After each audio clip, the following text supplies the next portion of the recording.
a good day. Welcome on in. Sorry, I'm just smashing my keyboard. Oh dear. Right, put that down really quickly. There we go. Hi, Bob Strudel. How goes it? Roses are red. Jokes make you laugh. As God is my witness, he is broken in half. Welcome on in. I hope you're having a good day. And hi, Feathered. Welcome, welcome, welcome. Let me switch screens really quickly. Here we are. One day I'll know where it is immediately, but it is not this day. I hope everyone's having a good day. Welcome on in. We're going to be cutting out a lot of stuff today. Basically, I've got it all pinned up at the moment, but we made a scale last week as a tester, and it turned out really good. I am going to change one or two things. I'll show you why in a second, but this is our tester scale. It did turn out really good. We have a shot taffeta as the base. It is a lining fabric, so it's really cheap, but it's still shot with black, so you get like a lot of really nice color on it, and then we beaded it down the center. So it ended up looking pretty close to the original picture. I would say the original picture doesn't have the beads down it, but like, that's what I'm doing. So yeah, it ended up really good. There is a couple, well, I say a couple things. There's one thing I'm going to be changing about the pattern. Other than that, it ended up really good and I like it a lot. And we're going to be cutting out loads and loads and loads and loads of pieces today so that we can kind of sew them all at once and then bead them all at once. And that'll keep us in a loop of being really productive. Yeah. Oh dear. Artsy! Danny, welcome on in. I hope you're having a good day. Welcome. I hope your weekend went well. Oh dear, beads, you don't need to say anymore. Yeah, I just add. Oh, also, I managed to spin the mannequin around a little bit. I don't know how much you can see it because I'm sat here, but you can see a little bit of the tail. It's sort of just pinned on, so it is quite loose, but it's there. The tail exists in the picture now. So we're getting there. Slowly I'm being able to show you a little bit more of the cosplay. It's a little difficult with the angle we're at. Maybe one day I'll have a proper camera set up on the mannequin. But right now, you can kind of see it. It's kind of sticking out there. Oh dear. Those my knees? Yeah, these are my knees. I'm a... Normally I would uncurl myself before stream, but I didn't fancy it today. Today we stay curled, and that's all right. Well, you know, I'll be honest, we're not really going to be doing any sewing today. It's going to be predominantly pattern work and cutting things out. In the sewing kind of category, but not quite getting to the machine. Maybe tomorrow, if we do well today, we'll get to the machine, and then we'll just be sewing. It'll just be constant sewing. Ah dear, you're okay? Still sick though? I hope you get better soon. Excuse me. It'll do? Yeah, that's kind of my thought as well. Is like, it'll do. You know, you can kind of see it. It exists. Probably going to be working on the corset. You've been avoiding it so far. It's difficult because there's like things I'm avoiding. Like I'm avoiding the wings at the moment. But there were things I got out of the way really early, like the built-in bra corset. I did that first because I was like, I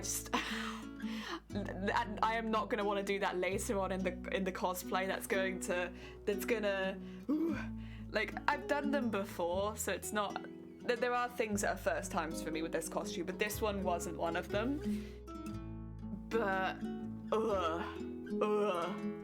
it's a process. I will say it was the first time for me with such a low V. That was very new, and so that presented some issues. Oh, the corset scares me. I mean, corsets are... I like corsets because they look just math. They're just like little math things, right? So once you got it right, it just feels like an equation. I don't mind them. I mean, the main drawback of corsets for me is... if you don't have a good enough machine, you're going to struggle, and for me, boning is a really painful thing to have to go find in the stores. A lot of the stores near me don't sell boning, so I always have to buy it online. Unless I got quite lucky in that I managed to, when they were stopping selling it, they sold all of their boning for like 33p. I did buy all of that, but you know, once I got through that, it's like, well, buying it again is a bit of a pain in the ass, to be honest. But But I normally do like 3 layers and it's not too bad. Not too bad. I finished the cat drawing I was working on the other day and it's due to share a stream, so it looked like I changed the background of the reference, but oh, that's really sweet. I'm glad they liked it. And the fact that you were able to do that even though you aren't well as well is really cool. Heck yeah. If it wasn't for the comp, I'd say let's swap. Oh, you do my wings, I do your... Yeah! Honestly, that would be... I'll just quickly whip up your corset, you whip up my wings. I think what makes me nervous is the back attachment. Like making the wing pieces, because they're not... Truthfully, I'll be making them in a very similar way to the tail, except using EVA foam and a bit of, what do you call it? What's it called? PVC pipe.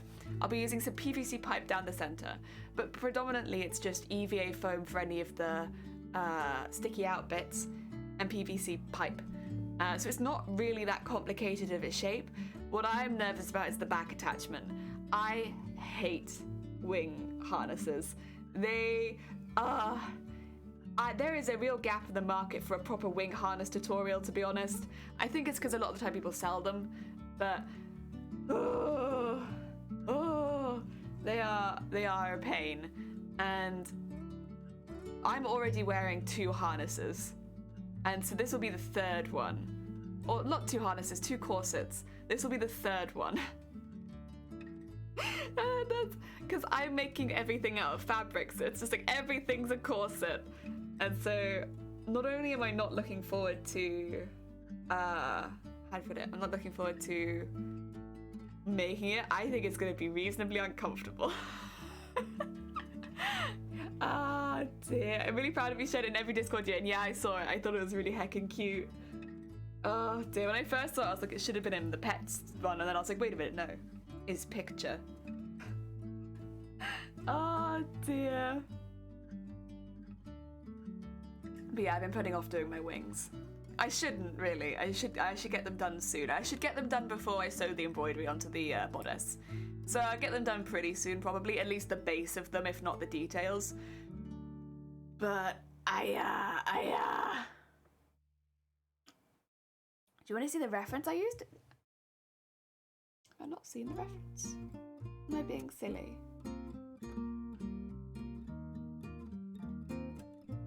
You can post it, absolutely. I'm always happy to see more cat pictures. You'll need to pop it in the Discord though, because we have links turned off in chat. It's not just that a comfortable harness is pretty expensive to make, although I doubt you'd need a heavy duty as the ones I make. Yeah, I won't. My wings will be, like, the tail is the heavy part. The wings are going to be very lightweight, and honestly the tail is not that heavy, but comparatively, because bear in mind it's just going to be covered in fabric. So it's just going to be like 1 layer of fabric, or maybe 2 in some places. There's no electronics in it, it's just some EVA foam and some PVC pipe. So they are going to be pretty damn lightweight. Comparatively to the tail. The tail's where the weight comes in, really, but it's pretty balanced, honestly. I am really pleased with the tail. The tail needs some work done still, a lot, because of all the details, but which is only going to make it heavier. But you know what, I knew that was going to be the heavy piece for me. It was going to be my tail. I think you have. Where should I put it? You could put it in pets, or you could put it in the art. I mean, the thing is, you did draw art off it, so like either's good. Either's good. You good. Oh dear. And yeah. Oh. That being said, I've been wearing the tail around the house, and just for like fun. The issue with the tail is that it doesn't swing a lot, but it swings enough in a regular Welsh house. It hits all the walls. It's just like bam, bam, bam, bam, bam, bam. So I am a little nervous that I am going to need a little help, like maybe like somebody holding my tail while I walk around the convention, just so that I'm not smacking people. Because, you know, it sways with my body, so I'm like this, and there's not really anything I can do to stop that. It's a wiggle tail. So I'm gonna need someone to hold my tail so I don't hit anyone. Have you looked at carnival harnesses?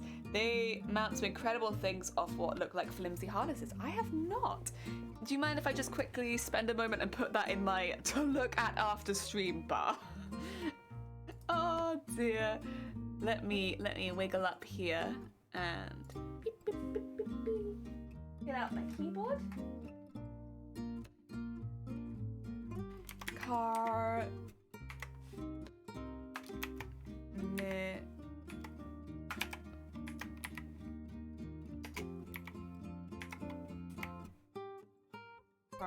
This. There we go.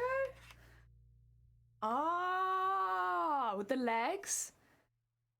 I was thinking something like this would be good.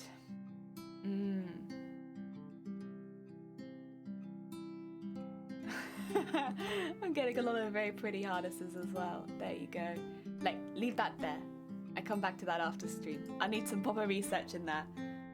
They just posted it? Heck yeah. Let's have a look-see. Oh, looky him. Oh, heck yeah. Little floof. Little heckin' floof. Very heckin' cute. Nice. Like the Rio Carnival type things. Yeah, I mean, to be fair, they have some huge attachments. I'll have to have a look at those. And how it would, of course, like, match in with the rest of the costume, because I am layered. My god. I'll, like, when I finish this costume, I'm sure, like, I won't put it on stream because I just don't have the space for it, but I'll try and get a video of, like, putting the layers on so you can see how many goddamn layers this costume has. Even already, it has got so many layers. And we've only really done the bottom half. It's so layered. Hi, Scoreman, welcome on in. I hope you're having a good day. Complaining you only have 4. I mean, 4 is still a lot. Depending on what time of year you're going to be wearing that, that's going to be hot. That's still a lot of layers. I think I'm looking at 7 on my bottom half. It's I mean, I've got 3 skirts on it right now, like not including my trousers, the like pantaloons, any of that, and any of the harnesses. No harnesses included, just the pretty layers that you'll see. There's like 5. 5 without harnesses, and then I've got like tights and stuff like that underneath as well. So, yeah. I'm wearing mine in May. I'm gonna die. Oh my god. She is Floof and she's called Danny and he was a oh bless her. Heck yeah. Sharks and birds. I guess you're right. Yeah, I've dressed like the ocean today. I got the sea and the sky. Oh dear. Looks mighty North Scandinavian. Heck yeah, Sonny, welcome on in. I hope you're having a good day. It's why the underwear layer is 100% cotton, the rest is polygeorgette. We'll be wearing this summer. Ooh. Ooh. This is why I recommend to so many cosplayers, like if you're in the UK and you're looking at MCM, the October one looks real good. Because it's a lot colder in October than it is in May, and wearing these cosplays in May, as much as the May Comic-Con is really good, like I really enjoy it and it's really fun, and if you can go to both, like why not, right? But like the October one is so much colder. You'll be a lot more comfortable in October. That's why normally I would go to the October one over the May one, just because of the weather. Because I think regardless, a lot of the time I would be overheating in this costume. So going outside in like the wind and being like, oh yeah, they have a new Nightbot command. So people know how to get more information. It's my favorite month. I like October too. I mean, I'm very biased. My birthday's in October, but I love October. I mean, before everything over the last couple years, I'd often go to MCM Comic-Con and my birthday would be during MCM Comic-Con. Not every year, but some years. And so I'd go celebrate my birthday up in Comic-Con. And so it'd be like my birthday present to myself would be taking myself to Comic-Con. And that was always really good. Very good idea. Go casual in May and costume in October. My body does not handle the heat well. I tend to pass out. Same. I don't handle heat very well at all. I mean, there's definitely things that I'm building into this costume to make it a little easier. Like, I have my underarms completely clear. I have most of my layers are cotton, if they're not the outside layer. The outside layer is the only layer that isn't cotton. Everything on the inside, my linings and everything like that, they're all cotton. I tried to make them really breathable. I actually used cotton sheeting because it was really cheap. So like my petticoat and everything like that is cotton. Even though it's heavy, it shouldn't be too unpleasant. And then, yeah, spending like half my time outside the con. I am also probably going to get a little handheld fan or something. Seems silly, but like on the day, I'll appreciate it. I'll just be like, huh.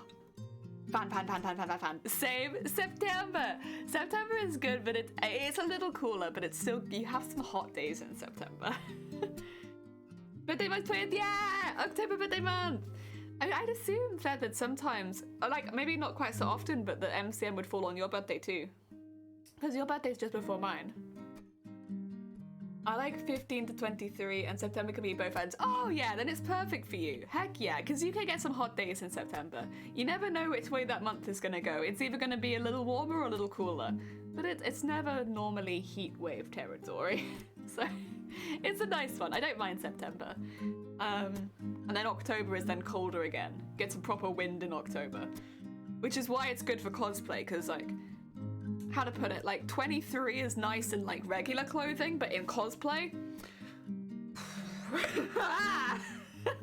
I think that's another thing. I said it before, but like a lot of people take the piss out of cosplayers that wear skimpier outfits to these cons, or like just don't layer as much. They are the smartest cosplayers. 10 out of 10. Those are the cosplayers that spend the entire Comic-Con comfortable. They're probably the only cosplayers that spend the entire Comic-Con comfortable.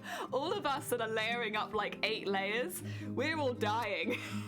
You might look at us and be like, wow, so amazing, so much effort, so cool. But like under the surface, we've died. We're being held up purely by like hems and seams and glue. We died 5 minutes into the con. Oh my god. It's always really tempting to like have one like spare, like that is a little bit less covered up, so that I can like switch into that if I'm really struggling and still be cosplaying. But I never have enough space in my suitcase for 2 cosplays. Like trying to pack 2 cosplays these days just doesn't happen. I used to be able to, but these days I don't seem to be able to fit it. Does an occasion. Oh. What I love is late September where it's a bit cooler and the trees go orange and red. Yeah, that's lovely. I mean, whatever works, right? Exactly. I put on Taylor Swift and go cry while traversing in the woods of my home island. Nostalgic sounding. Last time I went, my costume was all satin, mostly Duchess satin with foam armor all over. One of the hottest days in the last decade, and that was not fun. I bet you looked fantastic. First of all, I bet you looked amazing. But yeah, that would have... Yeah, so this year, one of my mates suggested it to me. They're these little handheld fans. I'll see if I find them and I'll post the link in the Discord. They got like little batteries in them, but the amount of wind they produce is quite phenomenal. I don't know where sold them. It would have been somewhere within Cardiff, but I'm sure you can buy them elsewhere as well. They got like a good size fan on them, but they fold over, so like you can fold them up a bit small, and then you've got like a really big fan head. And oh my god, the amount of wind that was coming off of them. So apparently their workplace bought them because their air conditioning broke, and it was really hot, but like they just bought a couple themselves because they were really good. And I'm like, you know what, for cosplay that would be fantastic, especially because it's battery powered, so I can just whoosh. And then I'm gonna bring myself a stool as well, because yeah, you know, sitting down is useful, and I don't think, because of all the corsets, going to the floor is gonna be a little difficult in this cosplay, so having a stool is gonna make that a lot easier, just so I don't go the whole way down. My nan has one, I think. Heck yeah, fantastic. God damn it, Sonny.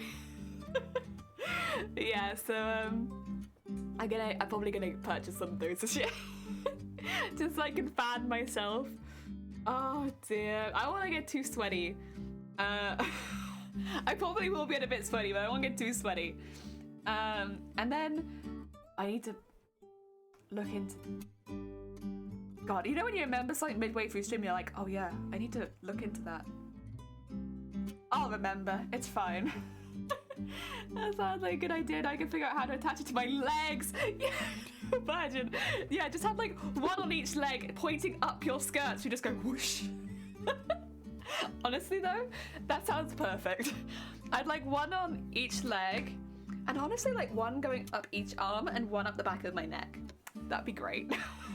I could just attach that to my costume. That'd be great. And I'd be so much cooler. I mean, I'm fortunate my costume doesn't have a wig or anything. It does have a headpiece, but not hair. No hair. I mean, I'd be honest, I do pick characters that don't have hair because I don't like hair and I can't really wear wigs. So, you know, I did kind of pick that. But I am still fortunate that my character doesn't have a wig, because there is nothing worse than getting like a sweaty forehead and then having your wig, you feel the styling just disappearing as it molds into your head. Oh, very upsetting. October isn't going to be my favourite month this year. It's not? Ooh, what have you picked? What have you picked? Back of the neck, yeah, back of the neck. Honestly, if I could just have it plastered straight to my head, that would be great. But like, you know, I think back of the neck makes a bit more sense. Air conditioned cosplay. I mean, it's not like it doesn't happen. Those really big like mech suits you see, like with their Transformers or their Gundams, stuff like that. Those suits, you will sometimes find costumers have built fan systems into. I know some fursuits have them, but I think more often you see them in like the Gundam style like costumes. I know not all of them are Gundams, but you know, they kind of those really big foam builds. You can build them into the build so that they'll constantly be air conditioned. I remember meeting a couple of cosplayers that had done that and being like, dang. I mean, they still got really hot in their costumes, but it was a little bit better. Computer fancy cosplay and wear a battery. Yeah. April because my boyfriend's coming over. Heck yeah! That's gonna be lovely. That's really soon as well. Your favourite month is just around the corner. That's exactly what you said. Yeah. I'm gonna dye my hair, but also consider doing a feathered headpiece, trying to avoid a wig at all costs. Yeah, so I can't wear wigs, like not the hair wigs at least. That's why since starting Twitch, you won't have seen me making or styling any wigs. I think the only time I've worn a hair wig is for the Amelia cosplay for like a few hours. That's it. I don't do hair wigs, I can't, because of a condition I have on my forehead. That's all right. But it means that I always have to get a bit creative with my characters. Like, if they have hair, it can be a little difficult, so a lot of the time I'll pick characters that don't have hair or have more interesting stuff going on. Like, maybe it's hair, but it could be made in a different way. So that I can make my own headpiece. So they wear more like hats. Yeah. And honestly, that really gets me around. I haven't worn a wig in years, not to a comic convention. Obviously, there's not really been a need, but like even if they had, none of my cosplayers have had wigs. They've all had hair attached to a hat, or they have been made as a hat, you know, stuff like that. I already have a lot of hair, the idea of fitting that under a wig. Yeah, I mean, that is always a struggle as well as like the best way of getting it flat under whatever you're putting it under. I like foam wigs, I like felt wigs, I like, this time in particular, it's, if I change camera I can show you. It's not a wig, but it has kind of got hair, but they're not really hair. It's like, it'll be made in the same way as I made the tail. So if I yoink it up, yeah. So it's like a really big helmet with these big poofs on the side, and then you can kind of see it coming out of them. Like, it's not hair, but it's like, you know, this. So I'm gonna make this in a very similar way to the tail, but with EVA foam, so it's a fair bit smaller. Yeah. So it'll still wiggle, but it's not, because it obviously does move. Like, this isn't static. But, you know. It's just a little odd. It's also a really odd shape. Oh dear. 7 weeks, heck yeah. Spine looking braids, they do kind of look like spines. I love spines. They're like fish spines, heck yeah. So I have my little fish spine hair pieces with the little crowns on the end. Sick. Oh dear. The only thing will be, because I'm using foam, not maybe for the actual hair, but for all of the bit around the scalp, it will be 2 layers of fabric. So I'll be doing the same thing that I did on the tail, where just to keep it really smooth, and also honestly because I know my head will sweat. So to make it a little bit more subtle, I will be doing a layer of upholstery in there as well, like the felt, just in that. And also it should make it easier to clean and make it a bit thicker and a bit more robust. I think there's a little bit of detail around the back there as well, actually. Should I zoom in on that? I probably should. Sorry. When you notice detail halfway through looking, it's like, what? Yeah, there totally is. It looks like there's like an extra strap that goes around the back of the head there.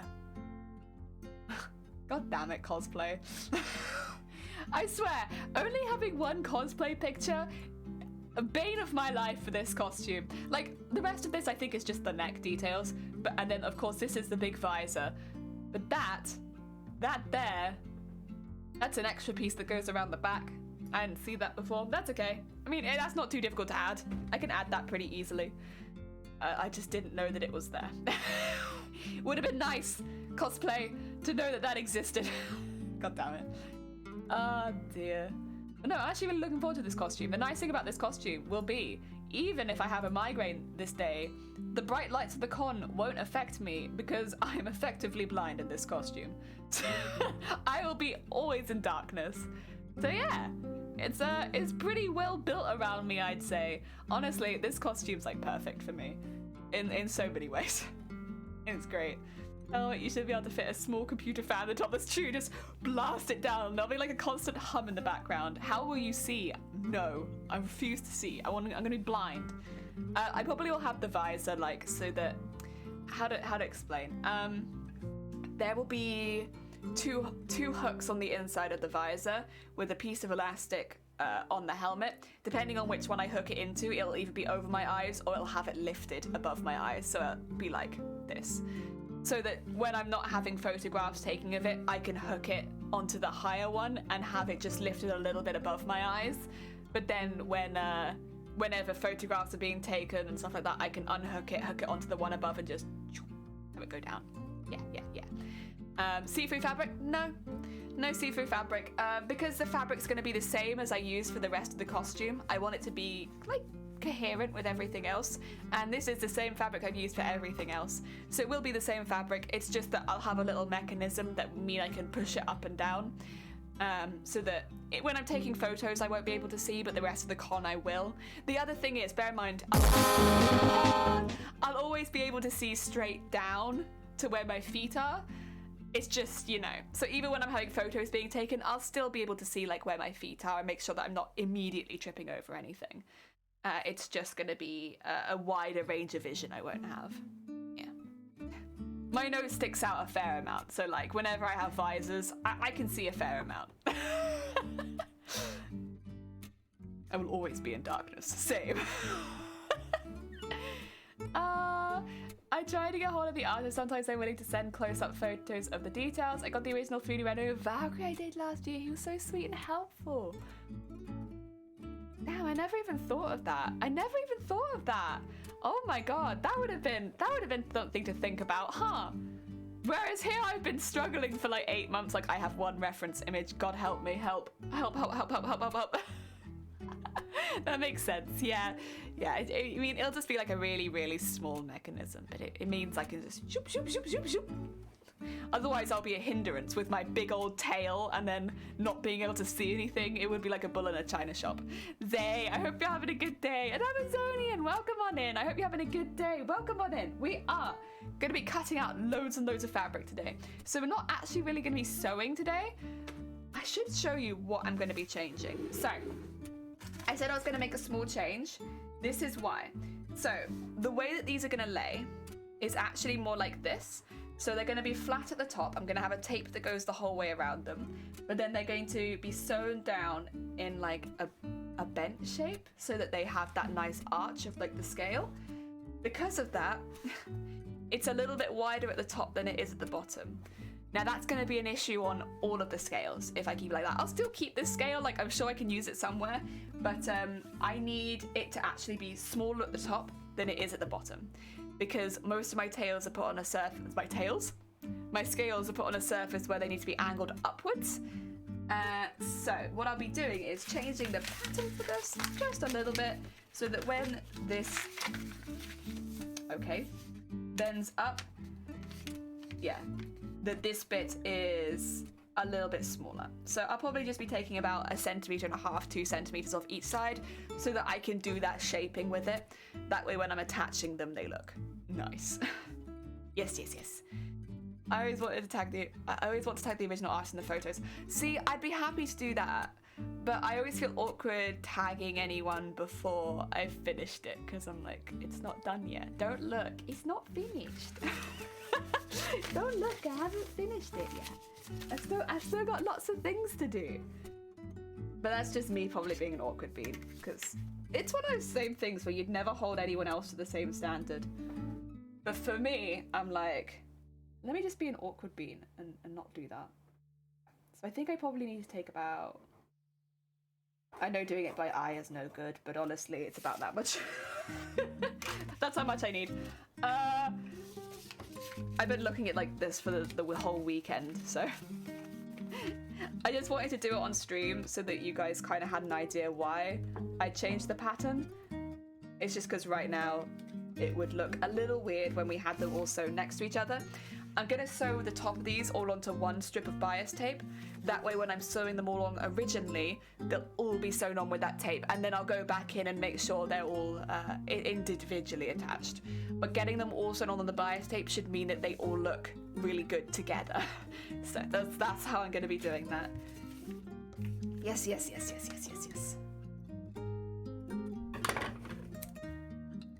Also, it means I won't be losing scales constantly because they're not attached to anything. So that's good too. Yeah. I should really label this pattern as well. I know it might seem silly because, like, of course this looks like a properly cut pattern piece, but if I don't label things, I throw them away.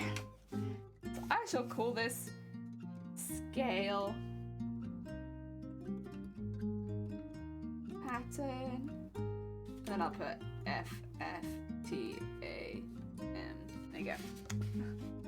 Just in case I make another scale, or have I made any more scales? I don't think so. Yeah, so this will just be now. Of course, this has been ironed, so it's a little difficult, but yeah, comes in a little bit at the top. Yeah, nice. Do I need it more than that?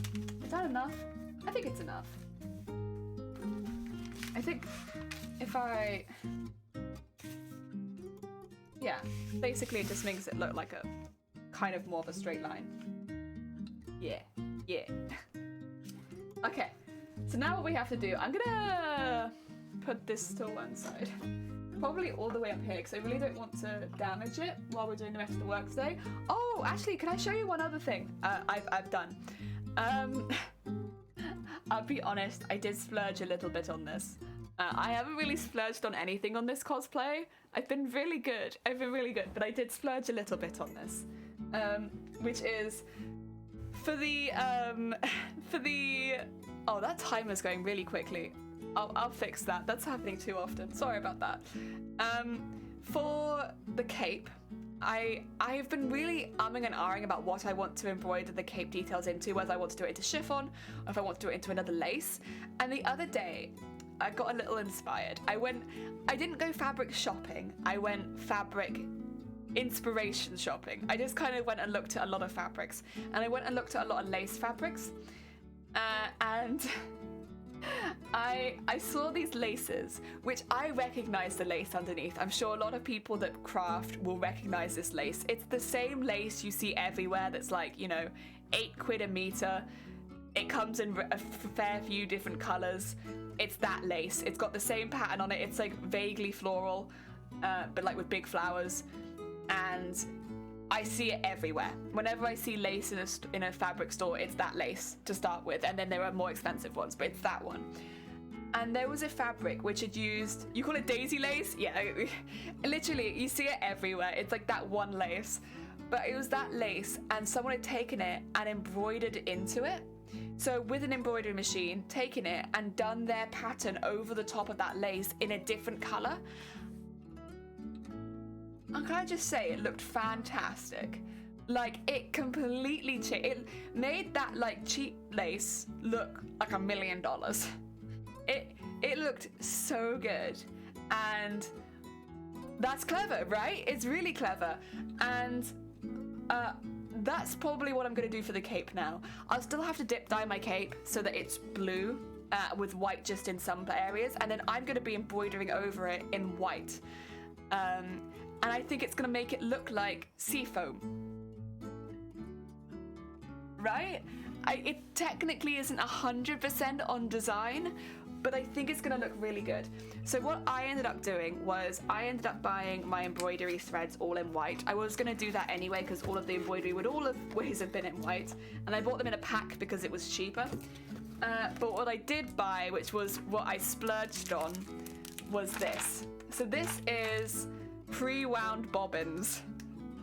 Honestly, they weren't hideously expensive, but it is more expensive than just, I would have needed some bobbins for this, but it is more expensive than just buying a couple of bobbins. And so these are all pre-wound with white. Because I'm going to be doing so bloody much white, I figured rather than me constantly changing, blah, blah, blah, blah. Sorry, I'm gonna keep finding this. It's upholstery foam and it's everywhere. You wouldn't believe how static upholstery foam is. Jesus, like we found it on our walls. But yeah, sorry. Rather than me having to rethread the bobbin every, like, it would be probably about every 15 minutes, I could just switch it out to the next one and it'll be so much quicker. And in the background, I can maybe be refilling bobbins if necessary, but this will be so much quicker for such a large project because I'm going to be embroidering a massive piece of lace for this. And yeah, so I did splurge a little bit on that. Is it necessary? No. Will it save me a lot of time? Yes. So I did splurge on that a little bit. I've had it kind of just sat there and I've been meaning to say about it. I don't think you've asked yet. You're entering into design or accuracy. I'm really torn on that because I think I need to just enter into accuracy, but I also can't in good. It's difficult, right? Because when I look at the design, I haven't taken the design and really changed it at all. All I've changed it with is the materials that I'm using, because I'm definitely not using armor materials. So yeah, I'm very torn right now. I'm still thinking about it because in my heart, I would like to enter into design because it literally says on the Wikipedia for this cosplay that it is an armored build. This is literally a character made entirely out of armor. That is what she is. She is armor. And so what I've done then is take it and make it completely out of fabrics and embroideries and stuff like that. But I still don't know if that necessarily fits it into the design category or whether I'd have to go for accuracy because I haven't changed any of those elements. I, in fact, have tried to keep as close as possible while using completely different materials, right? So I don't know which category I'd better fit into because I don't think that I very well fit into either of them, truthfully.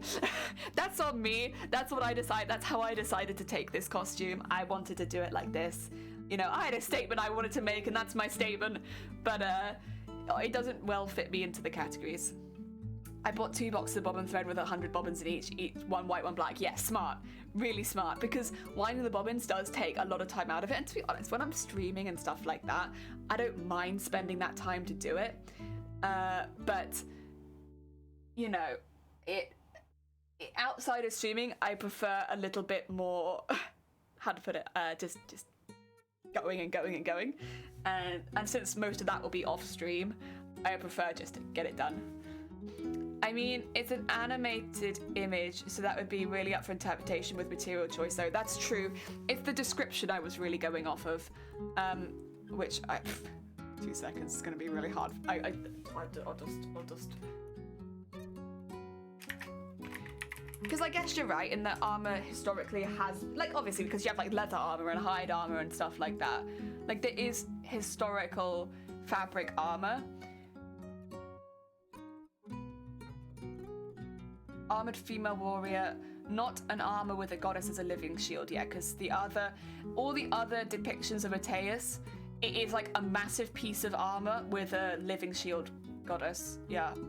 So this is the technically least armored version of her. As Mateus is all she possesses two. That's not what I wanted. I think that is basically her description. It is just talking about her armor. That's because she is just a piece of armor, really.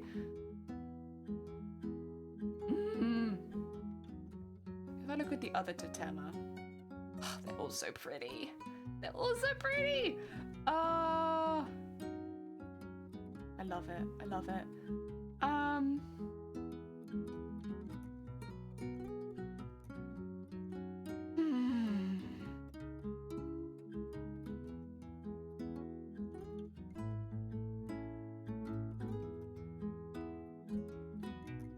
Oh yeah, let's just going over the missions, really. Oh, that is another picture of Mateus, kind of. I'll save that. It's not very useful for me, but I'll save it. Heck yeah. Sorry, 2 seconds. I found an image. Images of this character are few and far between. I save everything. Heck yeah. Save that. It's her, but you get to see a little bit more pixel detail. The shape of the spear looks really good in that one, at least. Are there any more secret images down here that I haven't found? No, I've seen all of these. That's okay, that's okay. Worth it for the one extra picture, heck yeah. Oh dear. Still say you've been accuracy because a big mark point of the construction point is a choice of materials. That's true, that's true. Yeah, I guess that's a good point. Because that would be the thing that I would be going away from. That's why I was like not sure about design as much as I'd like to put myself in design. I don't think that I fit because I've not redesigned her as something from another, like, you know, this isn't Fallout Mateus. It is Mateus from Final Fantasy Tactics Advance still. It is very much still her costume. I've just used very odd materials for it, you know? Time is the most precious. I'd rather spend the money and save the time. Yeah, absolutely. Heck yeah. I mean, most of the time, I kind of have to spend the time, unfortunately. I'm okay with that. Most of the time, I'm okay with that. But then I am somebody who has a lot of time. I'm stuck in the house all the time, just like, help. Bored, have had migraine. I'm on help, bored. So that's the difference, I suppose. Like, there's like a, what would you call it? I see it sometimes where it's like, you either have too much money, not enough time, too much money, time, not enough money, and there's another one and I can't remember what it is because it's a triangle and it has 3.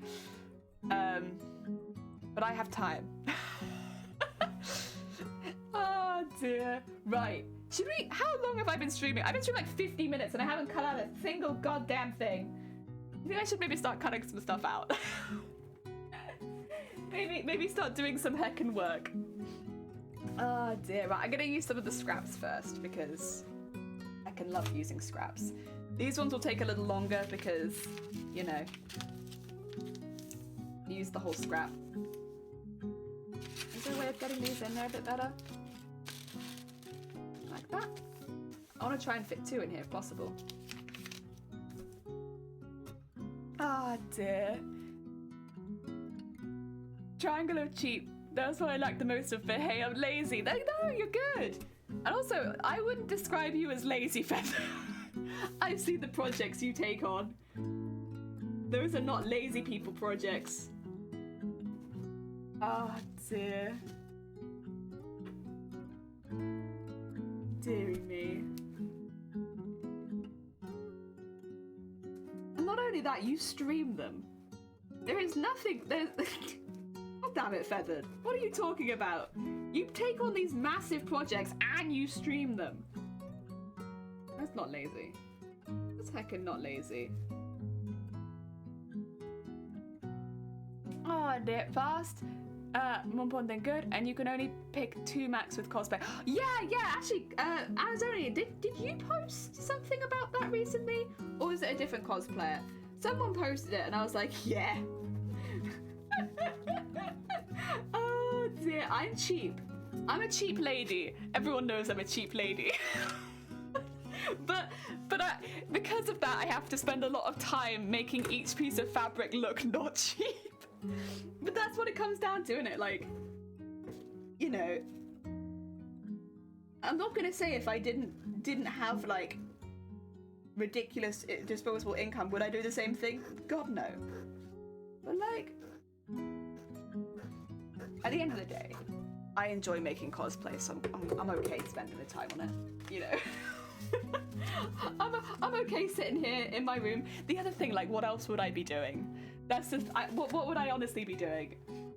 I'd just be having a bad time. That's what I'd be doing. So I'm quite happy to spend the time making my fabrics look decent. Hello! But only if you're me. My message said earlier it was supposed to be the triangle cheap, fast, good. Ah, now you're good. Yeah, I tweeted about it. It's fun. I'm lazy with the not fun parts. Understandable. Same. I'm lazy with the parts I get scared about. Not so much the not fun parts, but the bits that I get scared about. Because honestly, I love monotonous tasks. If you can't tell by like everything I've picked about this cosplay, like where I was like, I'm gonna bead every embroidery, and I'm gonna bead every scale, and I'm gonna bead everything. Everything will be beaded. I love monotonous tasks. I really enjoy that kind of stuff where you just sit and do the same thing over and over again. I enjoy that. That I find to be very relaxing. I get into a real groove of it, and I like it a lot. And it fits with my kind of like life rhythm, like the stuff that I can fit into my day and stuff like that. So I enjoy that. But the things that I like get nervous about with cosplay, like when I'm doing something that I'm not confident in, or I get worried about, that's when I feel like I skip out on stuff. It's because I'm nervous, and so I'm like skipping out on stuff. It shouldn't be like that. Like I should be spending more time on it. But I think that's when I get nervous. I'm like, oh no. Just get through it as quickly as possible because I'm nervous, you know? Rather than giving it its proper time.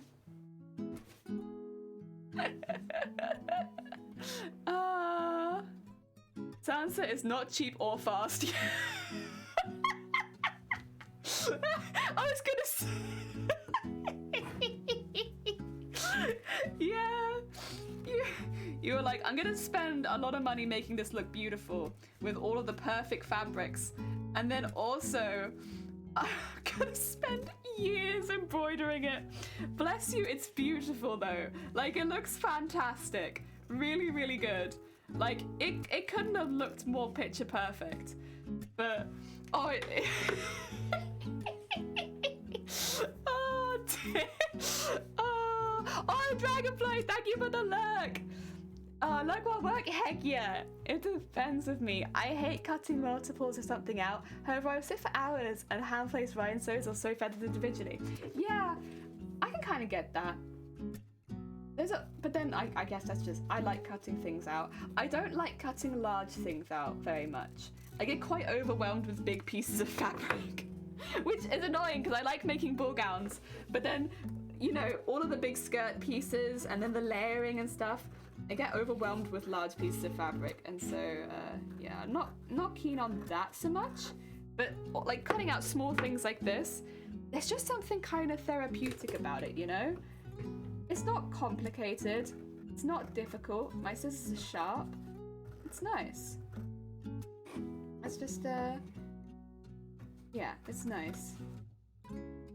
I mean, I had a pretty rough migraine last night as well, so it's not like I could do any sewing anyway. So this is a nice way to feel very productive without having to use any machinery. Oh, where's the end? There it is. Oh, almost cut too shallow. You would have been a little short. A little short. Whatchamacallit? Scale. That's what I'm making. There you go. 1. did you say we posted about how the same damn Galadriel cosplay in this new Lord of the Rings had the same scale fabric on it? Oh god. Oh no. Oh, how would you make scale fabric? Have you seen? I'm gonna knock my headphones off because I'm excited. Have you seen people 3D printing scales into fabric? There's a couple of accounts I follow that do this, where they 3D print scales and claws and like things that weave into each other into fabric, and they look so good. It looks so good.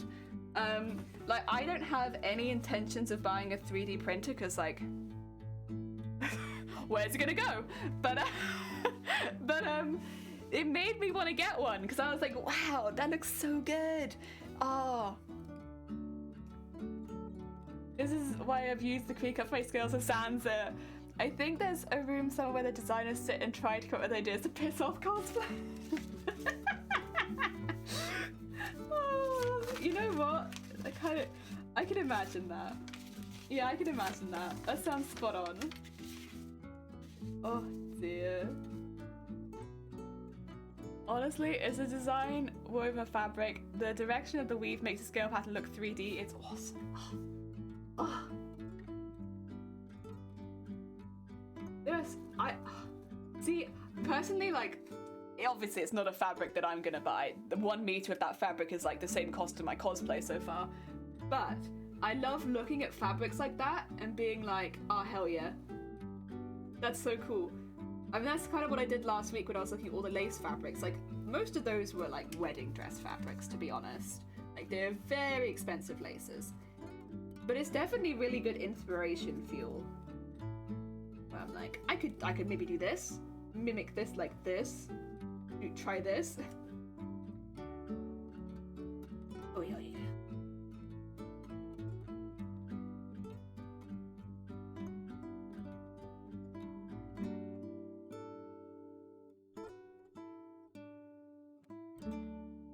Oh yeah.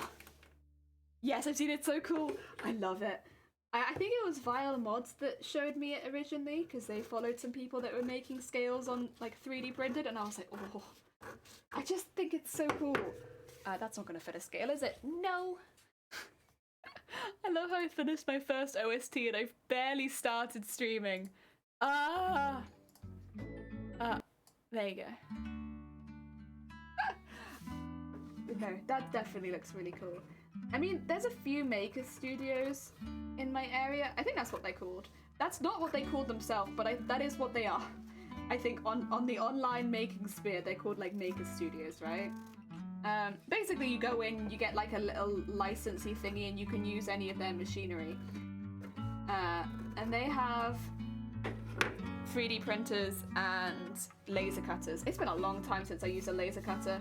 I used to love making stuff for the laser cutter. That was oh. I mean, I never made cosplays for the laser cutter, but I'm sure I could. I never made cosplay stuff for it. I was always like housing stuff. But still. There we go.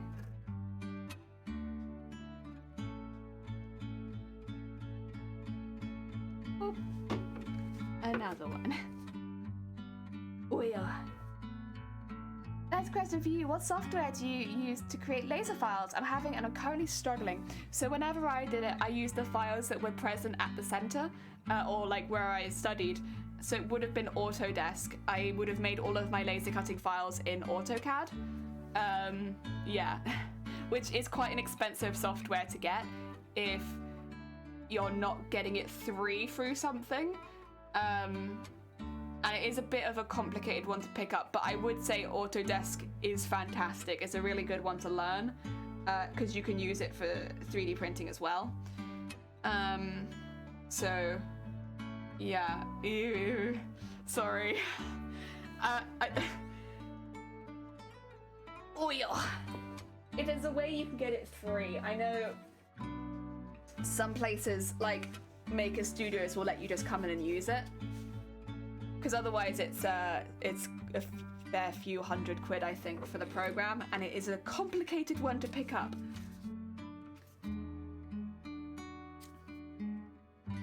But it is really good, and it's incredibly accurate. Like, I mean, that was one of the things I really liked about it. You have all keyboard shortcuts if you want to use them. So rather than having to like go up to the top, you can literally just type in and it will be drawing the lines for you as you're typing. So you could be like PL for plotting a line, and then plot your line for width, and then change angle PL, change angle PL, change angle, and you can just and it will be drawing everything for you. And you don't have to be using your mouse basically at all. Unless you're changing anything around or you're having any issues or you need to go back on anything. Like, I would barely touch my mouse when I was using Autodesk, because I'd just be like, unless I needed to like pick up and move, I'd just be like on the keyboard, and it made using it really, really quick. Yeah, I liked it a lot.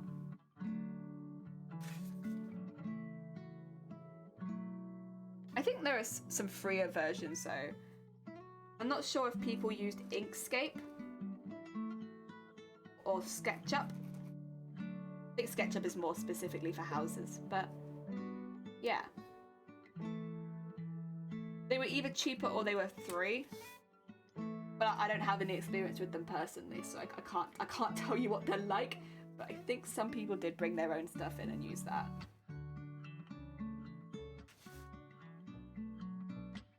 It's almost a shame. I would have liked to have learned other programs as well, but at least when I was studying, they always push one program and then that's it.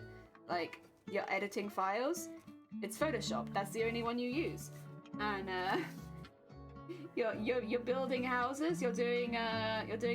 You're doing floor plans. AutoCAD. That's the only one you use. Nothing else. We won't accept submissions in anything else. You're doing 3D, 3ds Max. That's the only one. You use anything else, we won't accept it. I think that is just a thing with universities in general, but like, or studying in general, where they find a program they want you to submit in, and that's the program. And yeah, it does make it a little difficult to learn anything else. I remember there was a couple people in my course that really wanted to, because they knew where they wanted to work, they wanted to learn a couple other things. And they were really advised against it. Even though it's literally like when you're submitting your CV to these places, you need to have it on there that you can use them. And it's like, well, if they know where they're gonna work and they need it on their CV, maybe let them use it. Oh dear.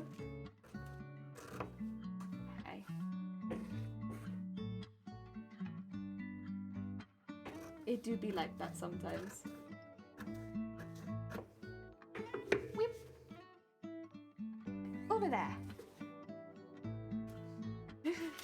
How long has it been? 1 hour? We've cut out 2 scale outsides. I'd say we're doing pretty well, everyone. I think this is a roaring success. Honestly, I quite like these kind of streams, to be honest. I know we don't get as much work done, but they make me feel much more relaxed about the cosplay. And because sometimes, you know, especially when you have a deadline, I get really in my head about it, where I'm like, oh god, I gotta finish it right now. I have still this and this and this and this and this and this and this to do. And I know this is gonna take at least this long, and I haven't even printed these pieces yet. Oh my god. So having like a nice stream like this, so you just go really slowly, and not purposefully slowly, but like I'm definitely purposefully not rushing through anything. It definitely makes it feel a lot more fun again. Yeah. Oh yeah. I'm still really enjoying the beading. One day I'll stop liking the beading, but it hasn't happened yet. I still love it. I'm still having a really good time with it.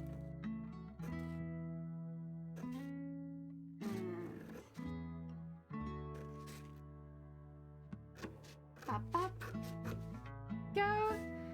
I just discovered that there's a water-soluble tearaway stabilizer. Yeah, that's what I've been using. Wait, I'm sorry. Vernon, I've not been trying to hide it from you. I've been using that this entire time. Oh. I have a thicker one as well. This one's smelly, but I have a thicker one that I've been using for years. It just had a massive roll of it. I bought it from like my old college or something, and it's just got massive. It's great. It's really good. If you want to make your own custom lace, that's how you do it. And it's fantastic. I've been using it for the beading because what I do afterwards is once my piece is all beaded and like pretty and everything like that, the beads and the everything like that, I've still got on this one. So you can still see that white stuff? That is the soluble, the glue soluble stuff in it. You can wash it the whole way out and it will leave. But if you only wash it halfway, it will make your fabric really stiff and it will seal in all of your stitches. So if you don't mind the fabric being a lot stiffer, which is exactly what I want for my armor, only wash it a little bit and like keep it so that the glue like hardens halfway and it will seal in all of your stitches and you just have a hard piece of armor. Oh dear. Or you can wash it the whole way out and it'll be gone. You know, you don't have to keep it. But for all of mine, I'm washing it out like just a little bit so that it remains really solid. It actually gets harder after I wash it. Yep. Did you look into my brain right now? That's me. Oh dear. Honestly, it's me a lot of the time too. Tearaway, but not both in one. Oh no. I have one that's tearaway and one that's not. The plasticky one is that the tearaway? That's the tearaway, I think. And the not plasticky one is not. They feel different and one of them smells. One of them's stinky, but that might just be my roll. I'm not gonna say that all of the rolls are stinky. My one just smells a bit. I love water soluble stabilizer. It's my favorite. I do it with my applique work. Heck yeah, I've been fine to get it out of the Georgette. I've been avoiding so that it stays soft. It'd be a lot easier if I could tear away 90%. That's true, yeah. Yeah. If you're having to keep all of it there, then yeah, you're getting a lot of extra glue that you don't need. You don't need all that extra glue. You don't want stiff fabric. I do. I'll take the stiffness. Oh dear. Oh, I also bought some new needles. They came in a really cute little pouch, but they were cheap. They were on sale, so I got them. I wanted some more beading needles because half of my beads don't fit through my needles. And so I'm just having to like put them back in the pot and be like, well, I'll use you when I've got smaller needles. But now I've got some smaller needles, so hopefully all of my beads will fit on them. I just hope that my fabric doesn't break them. Oh dear.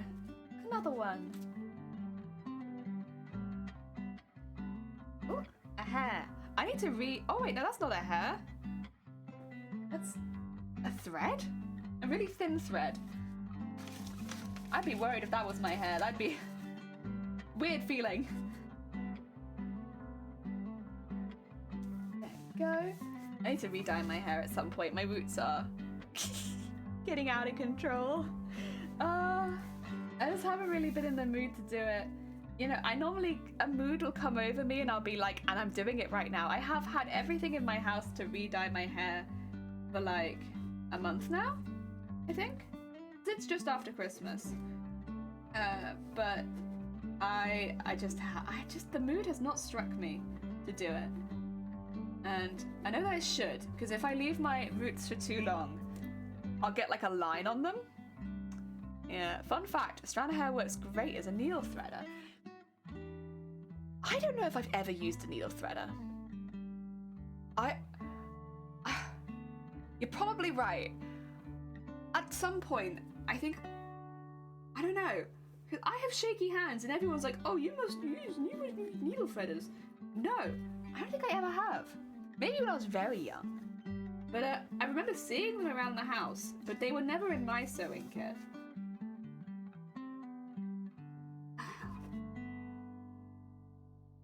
I know how they work, I think. I'm pretty sure I know how they work. Why do they look like pennies? Where did that come from?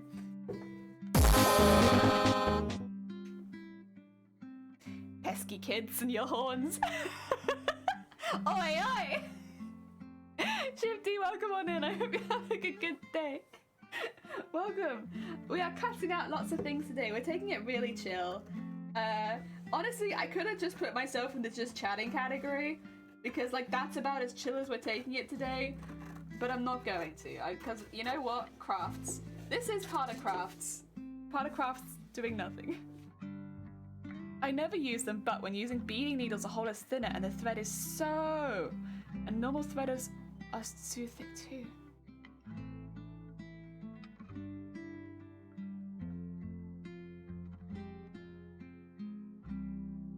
I'll keep an eye out then. If I struggle with these needles, because I've been using beading needles, but they've just been a bit like meh. And I don't know if you were here, I snapped all of my needles. And I snapped the last one on stream, and then I had to end my stream because I had no more needles. The issue that I have is not threading needles, it's snapping needles.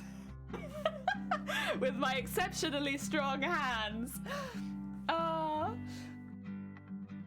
My hair now is almost at my waist. I only attempted to dye it myself once. I had cow. Oh my god, wait, but that's cute though. Cow print is one of my favorites.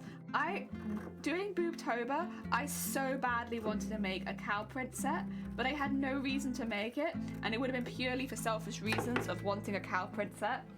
Oh, I love cow print. I think cow print is so cute. I think it's such a, like, I'm not really an animal print person. I say wearing birds and sharks, but like, if I'm an animal print person, I'm like, I want the whole animal on me. Oh, Pengu! Welcome on in. How was your stream? Welcome. Hi, Nocturnal. Hi, Grim. Oh, thank you for shouting out Pengu. That means I don't have to get out my cursed keyboard. Normal though is too thick. And being does bend so much. They do. Amorigu, welcome on in. Dear. And Waka, thank you so much for the follow. How was your stream? Starfinder? Heck yeah. How did it go? We're having like a really chill stream here today. We're cutting out scales. They're gonna end up looking like this. So then we're gonna like layer them up on a skirt, and they're gonna be armored scales. Very cute. But today we're just cutting lots of things out. We're taking it really slow, really relaxed, no rush. Like we have a deadline, but like today we're not thinking about it. We're just cutting things out and having a nice day. I don't mind cow print on fabric, just a bad dye job. I have dyed leopard print into my friend's head. I have helped dye zebra prints into people's hair. I should say, I was for a while part of like, I say a while, I'm still here. Like I would say neon was a big trend. And so I did dye quite a few hair colors into people, and people have helped me dye my hair. And yeah, I remember this was only a couple years ago though, and like we worked in a call center, and I don't know what struck them, but they wanted leopard print dyed into their hair, and they were like, listen, I know you can do it, Jelly, you've done this kind of stuff before. And I was like, yes, but this was when I was like 16 and I am now in my 20s. Are you sure you want leopard print hair? And they were like, yeah, I want it in pink and dark purple. And I was like, okay. So I dyed their hair pink and dark purple leopard print, and we faded the leopard print up because they had like shaved at the sides up, so that it was really leopard print around here, and then it was like just pink at the top. And it looked fantastic. I'll toot my own horn, I did a pretty damn good job, especially considering the fact they didn't stop bloody moving. They just wanted to look at it every 2 seconds, which, fair enough, but like, yeah. Hi, Headhunter. Hi, Pengu. Leopard print hair. I'll go for that, please. I'm convinced. My God. The thing is, everyone looked at them and smiled. They looked quite out of place in the office, but it was like, because everyone was wearing like, you know, chill office clothes, and then but everyone smiled. It was just like okay. But like, you know, people would come up and ask about it. I saw that happening to them all the time. They'd be like, so what's the deal with the hair? And yeah, but I know when they tried to bleach it out, because they had it there for like a couple months and they were like, I think I'm done with leopard print. And they tried to bleach it out, but the dark patches where the holes for the leopard print stayed, and it looked even more like leopard print. Because then it was like blonde and brown. Oh, 10 out of 10. It was great. Also, Pengu, thank you so much for raiding. If you need to get yourself some snacks, or if you need to look after yourself after your stream, please do. Otherwise, welcome on in, everyone. We are making a really big cosplay here. It's what would I call it? Oh, Pengu, thank you for the follow. It's very kind of you. We're making Final Fantasy Tactics Advanced Mateus. It is a huge cosplay, a very big one. So we're hoping to have it finished for May. Oh, and Atru, thank you for the follow as well. Welcome on in. If you want to see pictures of the cosplay, see the Wikipedia for the costume, !cosplay in chat. If you want to know more about the competition we're entering, !comp will take you to the competition page, because we're actually going to hopefully be entering this into a cosplay competition. Yes. Unminimal, welcome on in. I hope you're having a good day. Welcome. Welcome, welcome, welcome, welcome, welcome. Oh dear. Oops, yeah, it was, to be fair though, they were a very relaxed person, so I would say the hair actually really suited them. If they were like a really uptight person or very like serious, it wouldn't have really suited them. But because they had a very relaxed personality, it suited them very well, I'd say. Like, I wouldn't necessarily describe them as a scene or neon person. Like, they dressed pretty casually and stuff like that. But it still kind of suited them well, yes.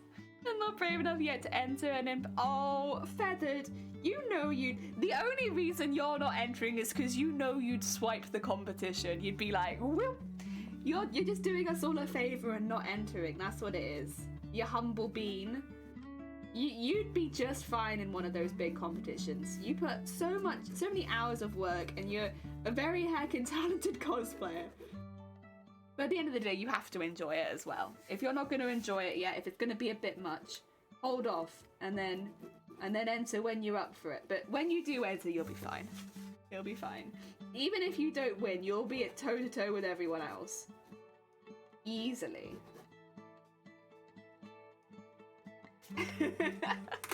Oh, dinner ride the rages around and crafted. Oh, Andrew! Well, heck! Thank you for joining in. What kind of crafts do you do?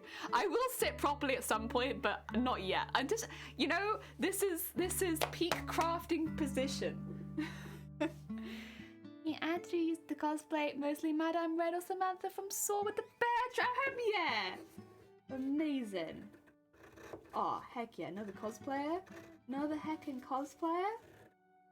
Oh dear. Listen, we accept all crafts here, but I do get very excited when we meet another cosplayer. Of course. It's always exciting to meet other cosplayers.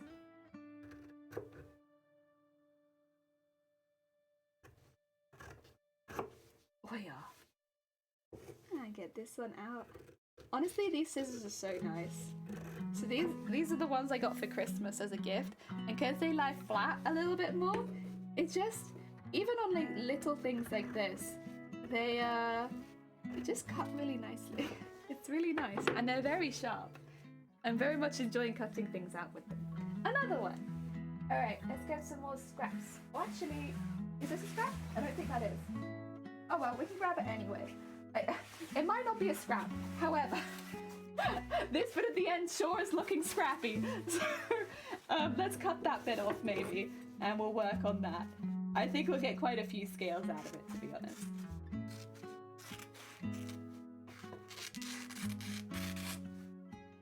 Oh yeah.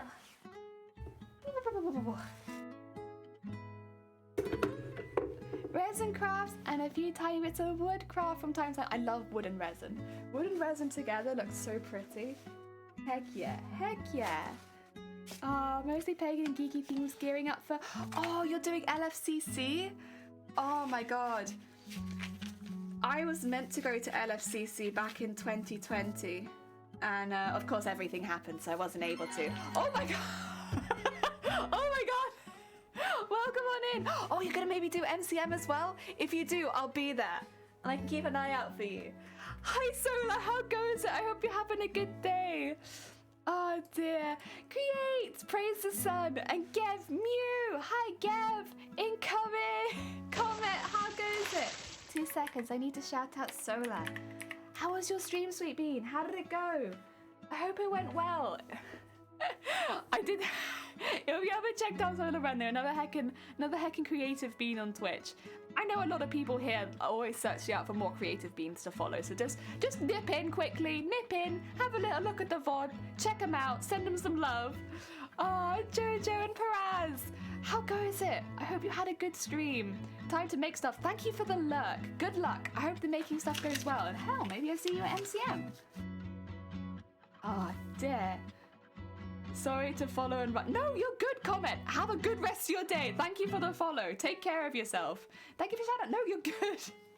How was your stream? Unless you need to go get food and look after yourself, and then please go look after yourself. But otherwise, how was your stream? I hope it went well. What kind of stuff did you get up to? We're having a very, very chill stream here today. We are just very slowly cutting things out. And Paz, thank you for the follow. We're just slowly cutting out scales. If anyone hasn't seen this cosplay or any of the stuff going on here, !cosplay in chat will take you to the character page on the wiki. So you get all of like the pictures and information about the character. And if you want to know more about the competition we're entering this into, !comp will take you to that. That way you can learn all about the cosplay in the competition. It's a big one. Chaotic Energy tonight was trying to make a love disc. You making a love disc like the Pokemon love disc, or something else? I hear love disc and I'm like, Pokemon, like that little heart-shaped flat fish. Simply nibbly. Very relaxed. And there, thank you for the follow. Welcome on in. I hope you're having a good heckin' day. Geez, thank you everyone for the follows. It's all very kind of you. Well, welcome. We make cosplays here. At the moment, we make a very, very big cosplay. We actually have had some big cosplayers in the chat today. We had Amazonian in, we had Feathered Phoenix in, both of which are also very big cosplayers. So yeah, we are being watched by greatness today. Oh dear, spooky stuff. Oh, but yeah, today we're just very relaxed cutting out scales. We have a deadline for this costume, but today I'm not thinking about the deadline. I'm just having a nice time slowly cutting out the pieces we need. These scales in particular, I think we'll probably end up using on the skirt, because I think I might end up making the scales gradually smaller on the tail, so you can kind of see the tail in the background a little bit. A little bit. It's sticking out a bit at the moment because everything's just vaguely pinned in place, but we'll probably end up staggering those a bit so they get smaller as they go down. Otherwise it might look a bit funky if they all ended up the same size. And also they need to change a little bit about some of the bottom attachments. We can do all that. That's not a problem. Nope, just little me. Nope. Nope. Reject notion. Is that gonna fit in there? I don't think it is. No. Oh, also when the scales are finished, they look kind of like this. We're leaving it open at the top at the moment so we can add a bias tape later. But yeah, this is kind of what they look like when they're finished. They're pretty cute. We just need a lot of them. Unfortunately, this cosplay calls for a lot of scales, and I'm trying to use some scrap pieces of fabric, to be honest, because you know I don't want to waste my fabric. That's why some of these pieces look kind of weird, and all over the place. It's because yeah, I'm using scrap pieces. That's good. It means I don't waste as much.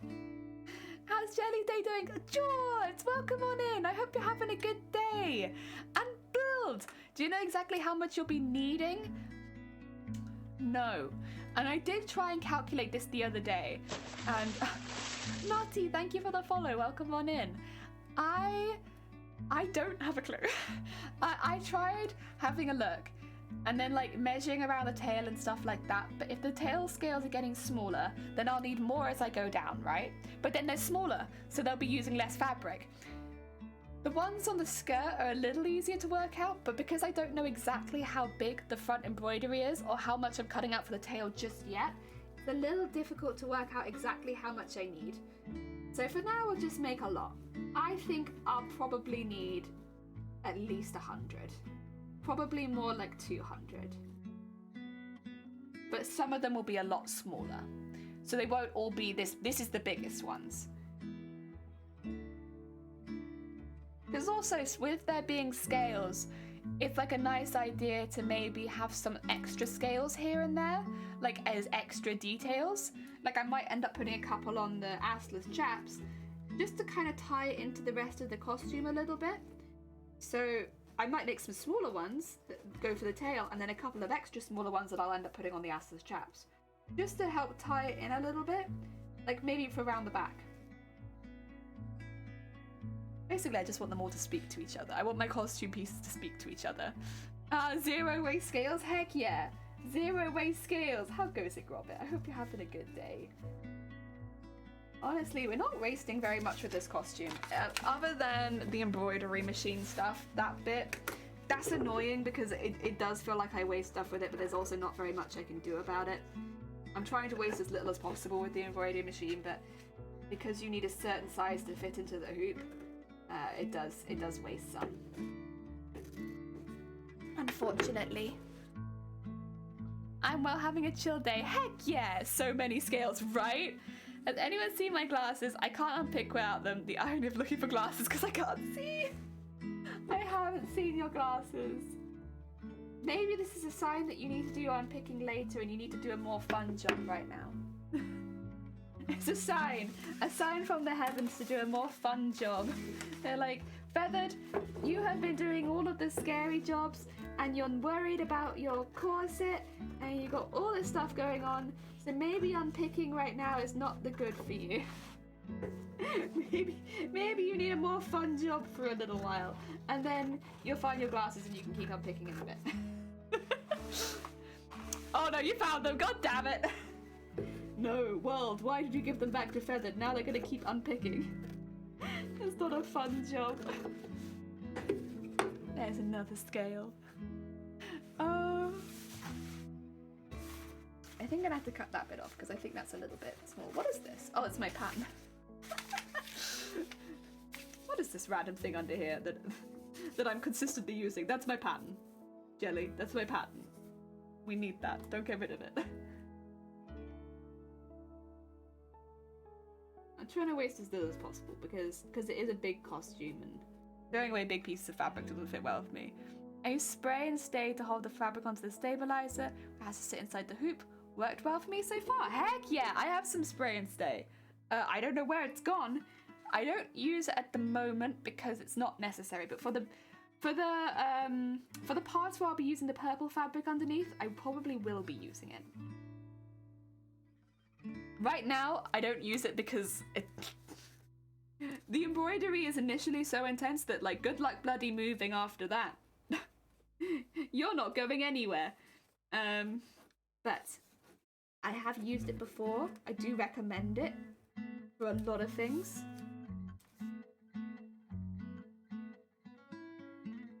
I think my main trouble, which I'm sure you can relate to, is still lining things up. Lining things up is tough in the embroidery machine. Takes a lot of time. That's probably what takes the most time at the moment for me in this costume. I say as I'm cutting out hundreds of scales, but what is probably taking the most time is that part of the costume specifically, because yeah, lining all of the embroideries up takes forever.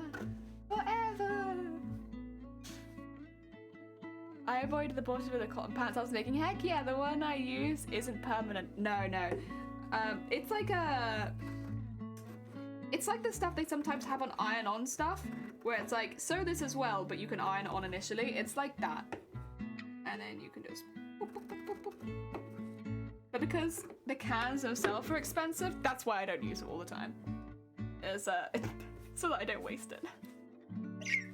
excuse me, sorry. I'm gonna start pinning some of these together as well so that I have them in little pairs and I know how many I've made. So I need 2 per one. Also, yeah, sorry for the hiccups. I'll have some coffee in a minute. I just want to pair some of these up.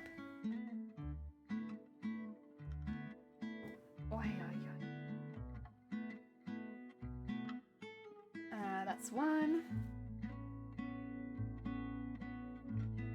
These are gonna look so good. So good.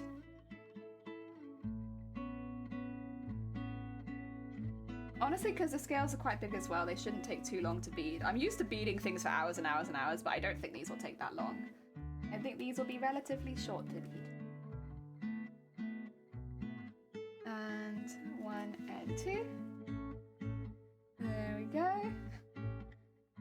I could probably fold the fabric over now that I'm using a slightly bigger piece and maybe make it go a little bit quicker. Maybe. 1, 2, 3, 4, 5. Heck yeah. Progress. I might cut this bit off as well because unfortunately I can't really use it. There you go. It's just in the way. My only thing is if I fold it over, is it gonna say that I can't fit as many in? I don't want to waste any. But it would be nice to be doing 2 at once, I suppose.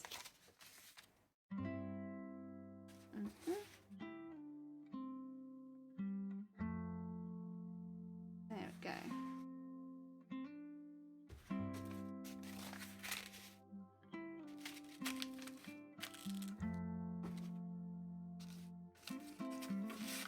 See, I think I could fit more in if I did them individually. Oh, that's okay. We'll spend a little extra time on it. That's all right.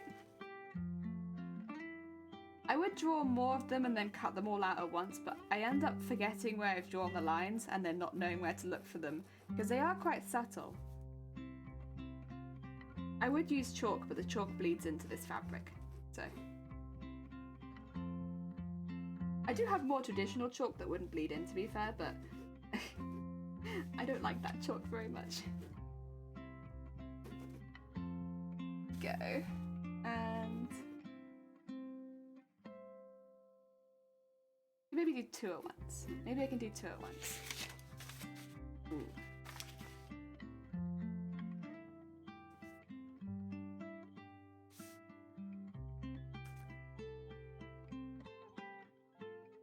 Yeah, like that. Make sure I got a bit of a seam allowance. Use it to save on stabilizer. I take the first bit of embroidery off, spray some and stick the stabilizer over the whole, otherwise I'd use so much because I'm often use my mother hoop. Yeah, so that's the thing, is because I can't get away from using the stabilizer in all of mine because I need the glue in it for what I'm using it for, which is to adhere down not only all of the embroidery, but also all of the beading and sequining that I do over the top. I can't really skimp out on that section. That's okay though. I mean, at the end of the day, we're doing very different projects, so it makes sense that like you can skimp out on the stabilizer and I can skimp out on the spray. we're both like, how can we minimize the impact of this expensive project? Ah, Moom! Welcome on in. I hope you're having a good day. How goes it? It goes heckin' good. At least for me. We're very, very chill, relaxed day to day. Cutting out all of the scales. It's gonna take a while. We've done 5 so far. Mainly because I've been chatting. It doesn't take that long to cut out scales, but I've been chatting and so it's taken a little longer. That's okay though. There we go.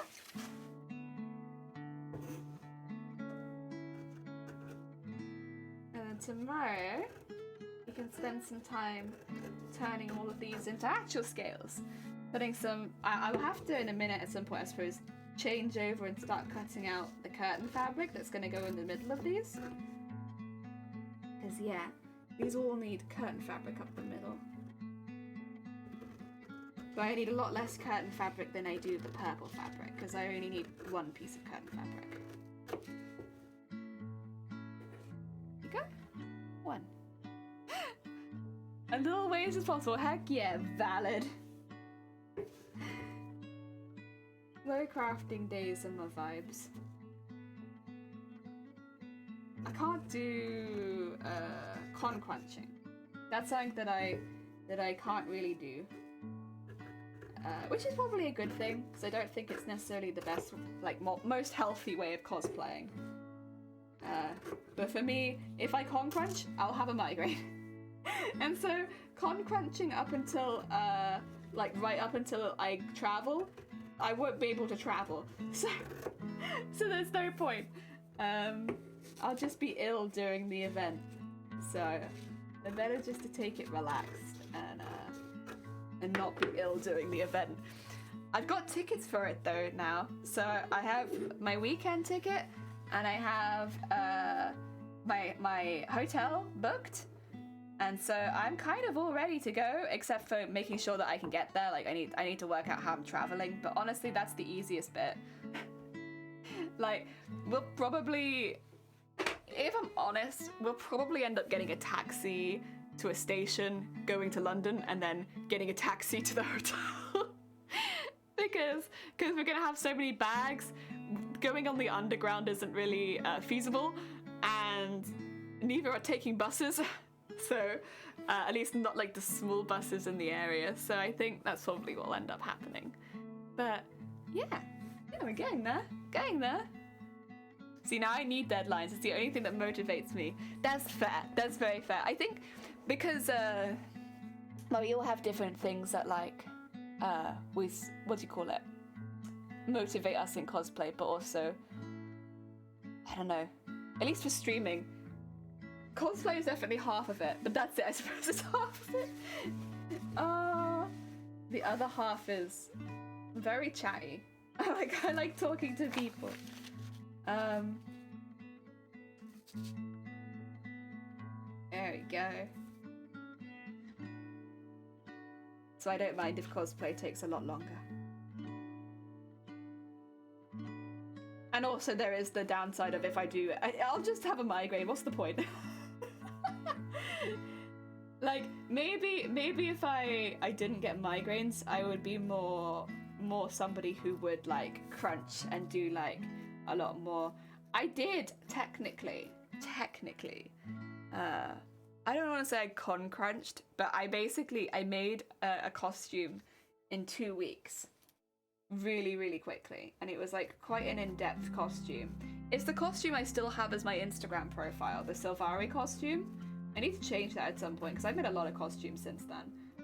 But, I always have kind of bad feelings when I look at it now, because the way that I did it, don't do this, by the way, especially not if you have migraines. Please don't listen to me and be like, oh yes, this is the way to go. I did 1 day of like 12 hours of costuming, and then the next day I would be like sick in bed. And then the next day I'd do like 1 hour of 12-hour costuming, and then the next day I'd be sick in bed. And I did that for just over 2 weeks, and the costume was done. But it was awful. It was truly awful. And I remember feeling really guilty about it as well. But I guess that's probably because, like, I guess it's a little different if you can just con crunch and be busy, whereas for me I was just making myself really ill every day. And like, I finished the costume and it did really well, and I still think it looks really good, but I'd love to make a costume like that good in a healthier way, without all of the migraines and stuff like that, because, you know,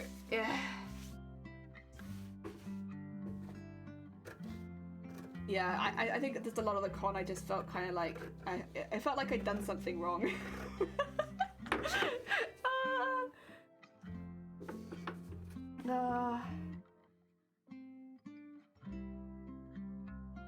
But everyone crafts differently, and there are some people that definitely.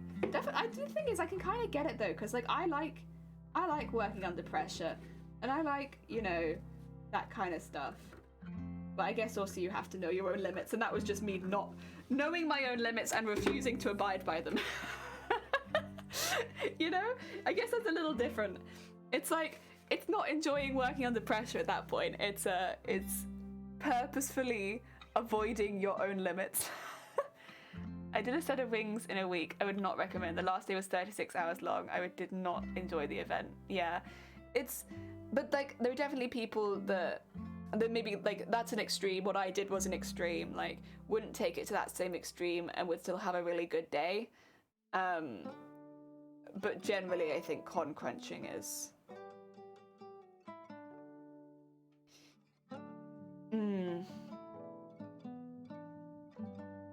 It's difficult, right? Because of course I understand wanting to be in a convention in a fully finished cosplay, but also I want people to enjoy the convention.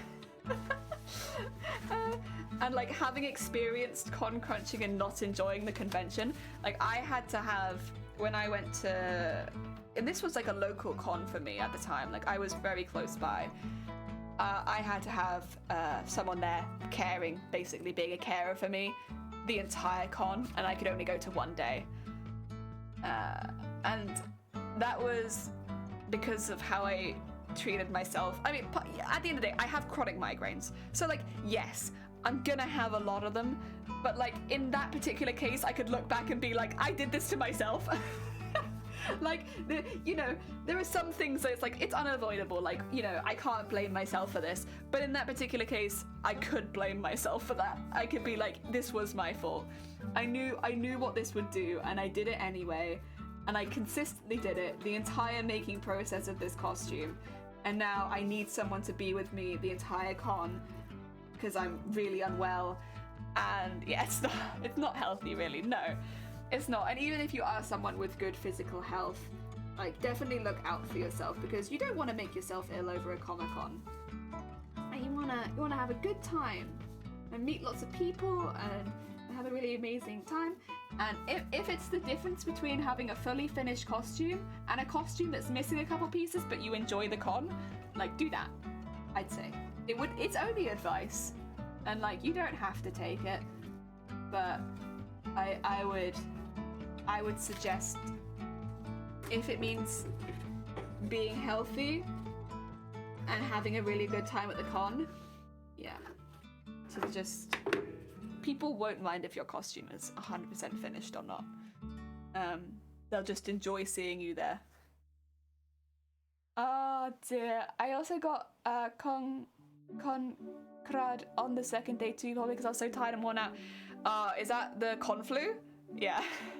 So this, bear in mind, before any of like all this COVID stuff happened, con flu or con crud or whatever you want to call it, it is a thing. It is a big thing.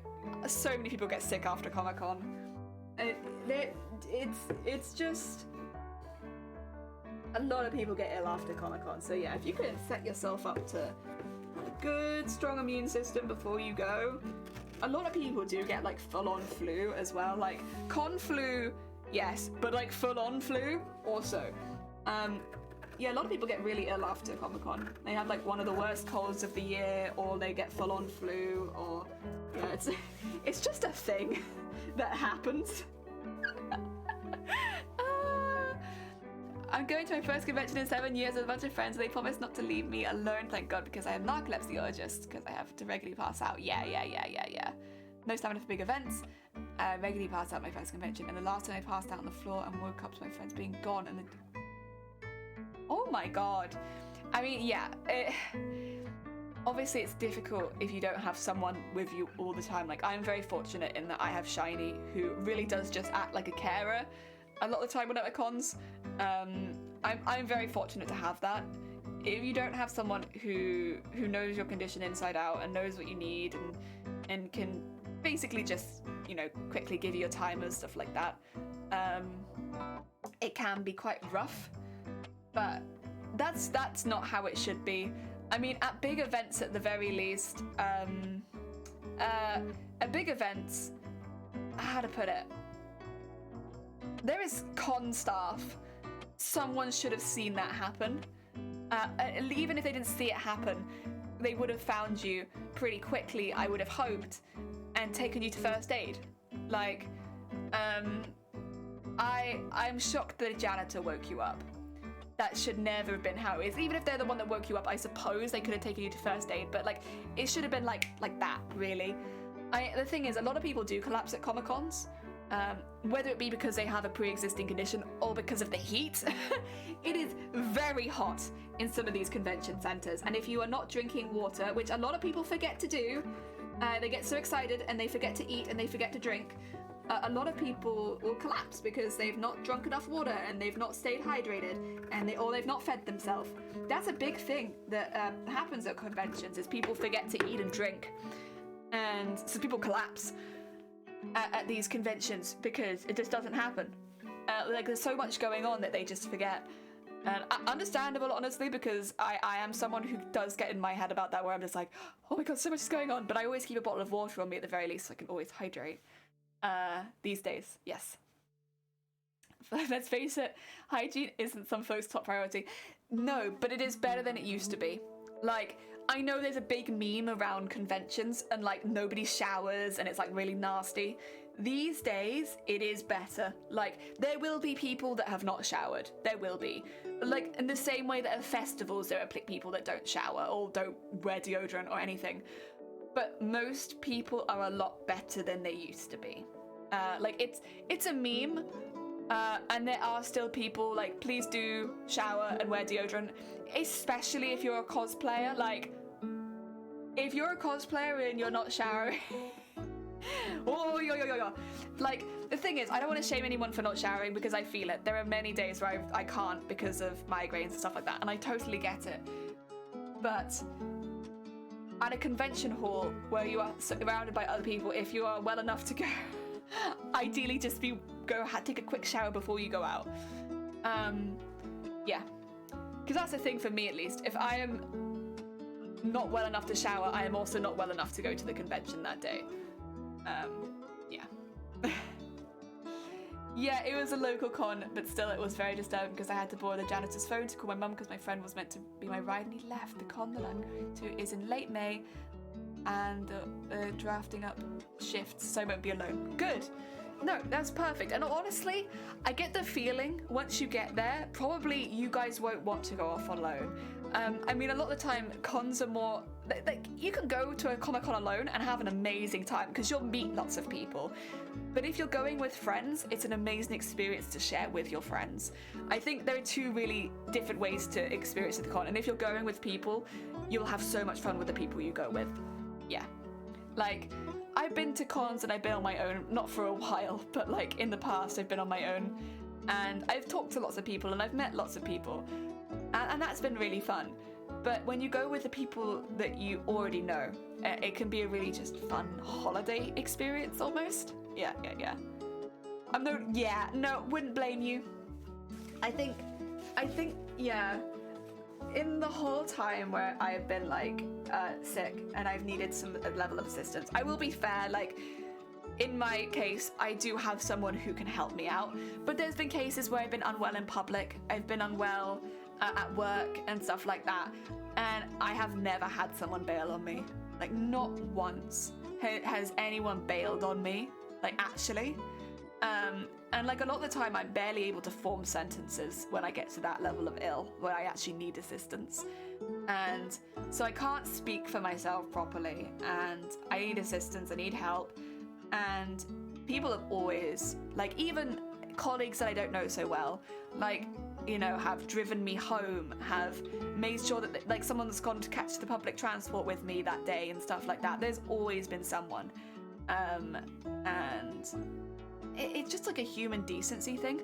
Like, to the extent where my workplace in the past, they have let people leave work to make sure that I've gotten home. You know, it's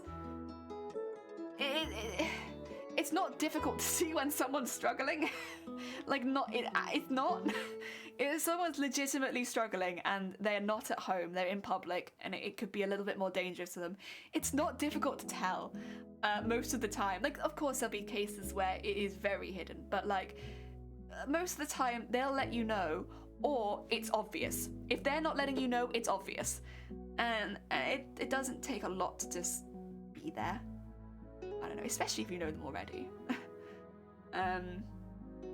And I know, like, I'd happily be there for any of my friends. Like, even if I'm having a migraine and they just need someone to be in the house with them, I'll happily die on their couch. Like, that's fine. I get that's just what friends do. 6-2-1 rule, at least 6 hours sleep, 2 meals and 1 shower. Yeah. Oh dear. I think that's a good one, Create. That's a good one. It's difficult because I think there's a lot of people who are quite similar to me in this, in that we get very excited and the basic needs fly out the window, which is like your food, your water, your toilets, and you just forget. And like, I don't just mean showering, I mean like just going to the toilet. But all of that will fly out the window while you're in that headspace, and it can be difficult. But if you know you're someone like that, if you self-identify as someone like that, put alarms on your phone. There are literally apps that can help you. If you don't have an alarm system, I just put alarms on my phone every like couple of hours. My phone will go off, I'll look at it, it will say like, eat your plonker, drink your plonker, and I'll eat and drink. And setting that up, I've done it for streams before. Like when I've been doing really long streams, I've had alerts on my phone to be like, I probably need to make sure I've drunk at least this much water at this point and stuff like that. And it's, you know, it's subtle. I don't think most people would know. Maybe you'd hear my phone go off, but like, you know, it just means I'm looking after myself. And because at the end of the day, no one's gonna look after yourself better than you, really. Like they're not gonna, like maybe doctors, but like, you know, you gotta keep an eye. No one knows when you're really thirsty and when you're really hungry and when you really need the toilet other than you. So if you can, setting up those kind of alerts when you're at con, be really good. If you don't have someone with you that can help you. And yeah, if your friends abandon you, like that's not friends. Like, of course you're your own responsibility, but when you've trusted someone like that, that's not great. One time I had such low blood sugar I almost passed out at my work, called my mum to bring me a slushie. Oh. I wish I wouldn't lean over and fall out, and she forced me, but I was still forced to be there. Murka. The whole thing was definitely very traumatizing me. Sure, yeah, it would be. It would be.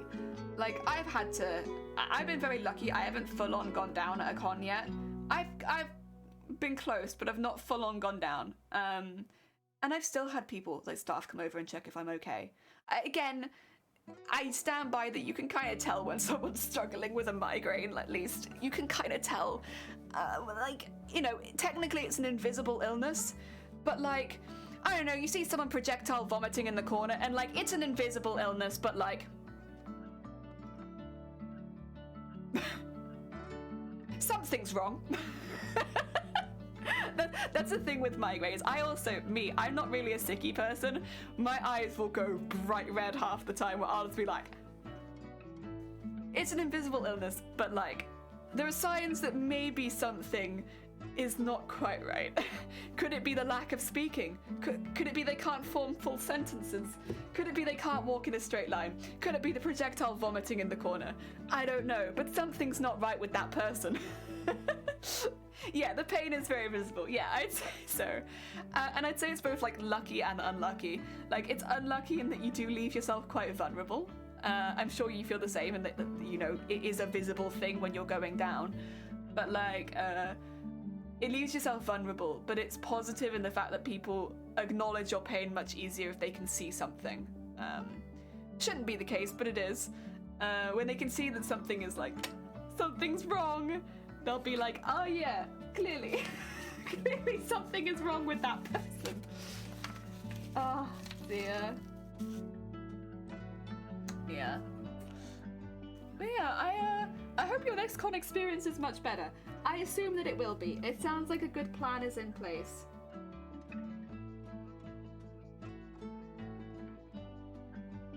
And like, I'd never ask for strangers to make accommodations for me, really, and stuff like that. Anything out of like, you know, usual accessibility stuff. I'd never asked for normal, like, out of the ordinary accommodations, to be quite honest. I'm quite a simple bean.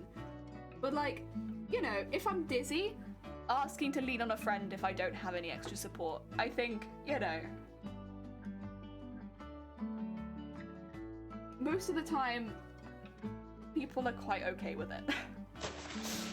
Jen, thank you for the follow. It's very kind of you. I don't even get migraines, or at least not often. I just so exhausted so easily. I slept from 3 p.m. till the con closed with the janitor. Oh god, what a saint. I'm glad the janitor was a good bean and they helped you out. I mean, obviously they woke you up and they were very nice. That's good. But again, it leaves you in a vulnerable position, doesn't it? Like, you don't know who's going to wake you up. It could be the janitor being a sweet bean. Could be a heckin' rude dude. You never know. Oh dear. Oh yeah. Sorry, like shift my position. Good, very sweet. So you're my angel. Oh bless her. I use this flip phone. Heck yeah, flip phone. Oh dear. So that was always one of the issues I had, that I couldn't call people when I have a really bad migraine because I can't speak very well. And like if I try and explain to people what goes on, most of the time I just break down, which sounds really like, pull yourself together, Jelly. But like it's really hard. Every time I have a migraine, I'm a hecking mess. So like, I have to have somebody call for me when I was at work, and so, bless them, Shiny was so used to just random people calling him and being like, yeah, so she's dying?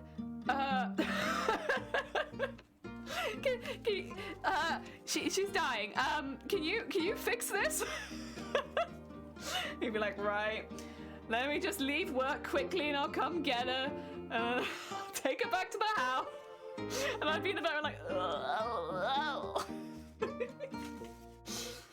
like I couldn't cool myself.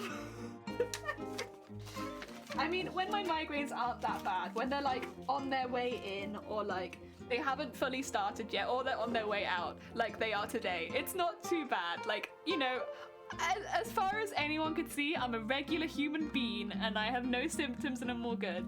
But like, yesterday evening, if you had tried talking to me, it would not have been the Jelly you know, that's for sure. I mean, I wouldn't suddenly come out and be like a rude dude or anything. Like, I'm not gonna come out and be like, ah! But, you wouldn't be able to hold a conversation with me, that's for sure. Oh dear. But then, yeah, it's kind of how it is, isn't it? Oh, your time that very quickly changed. Heck yeah! Heck yeah. I mean, that's the thing. I think there's the idea that phones can make you like, you know, you're always gonna be on your phone or something like that, but like also at this point, phones are just a safety thing. like if something happens to you, even if you can't call yourself, I can point to the number and be like, I mean, I have Shiny right at the top of my list of phone numbers, so that if anyone tries to call, that I've got them like 00111 call Shiny. And that way I can get some assistance quickly. From someone who's just like, ugh, again? Will you stop dying in public, please? Regular human being. Yeah, regular human being. Zay, have you got something to say? I swear, I'm a very regular human being.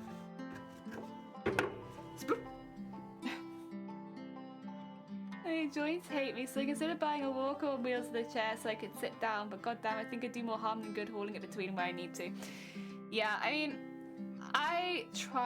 it's difficult because of course there are a lot of people that, you know, if you need one, you go, but then also there is the, if you don't have a car, there's a lot of hauling it around.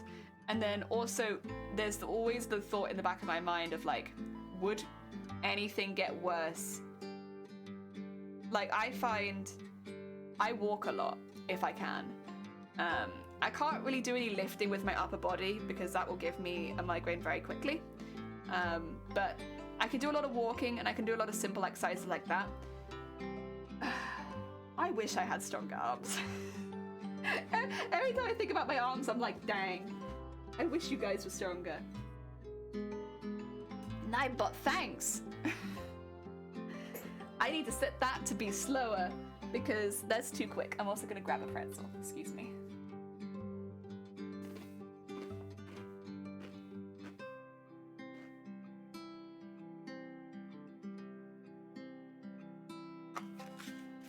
Fun.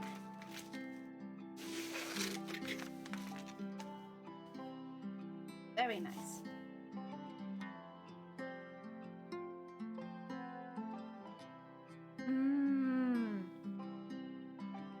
Use valet parking. Yeah. See, I'm quite lucky.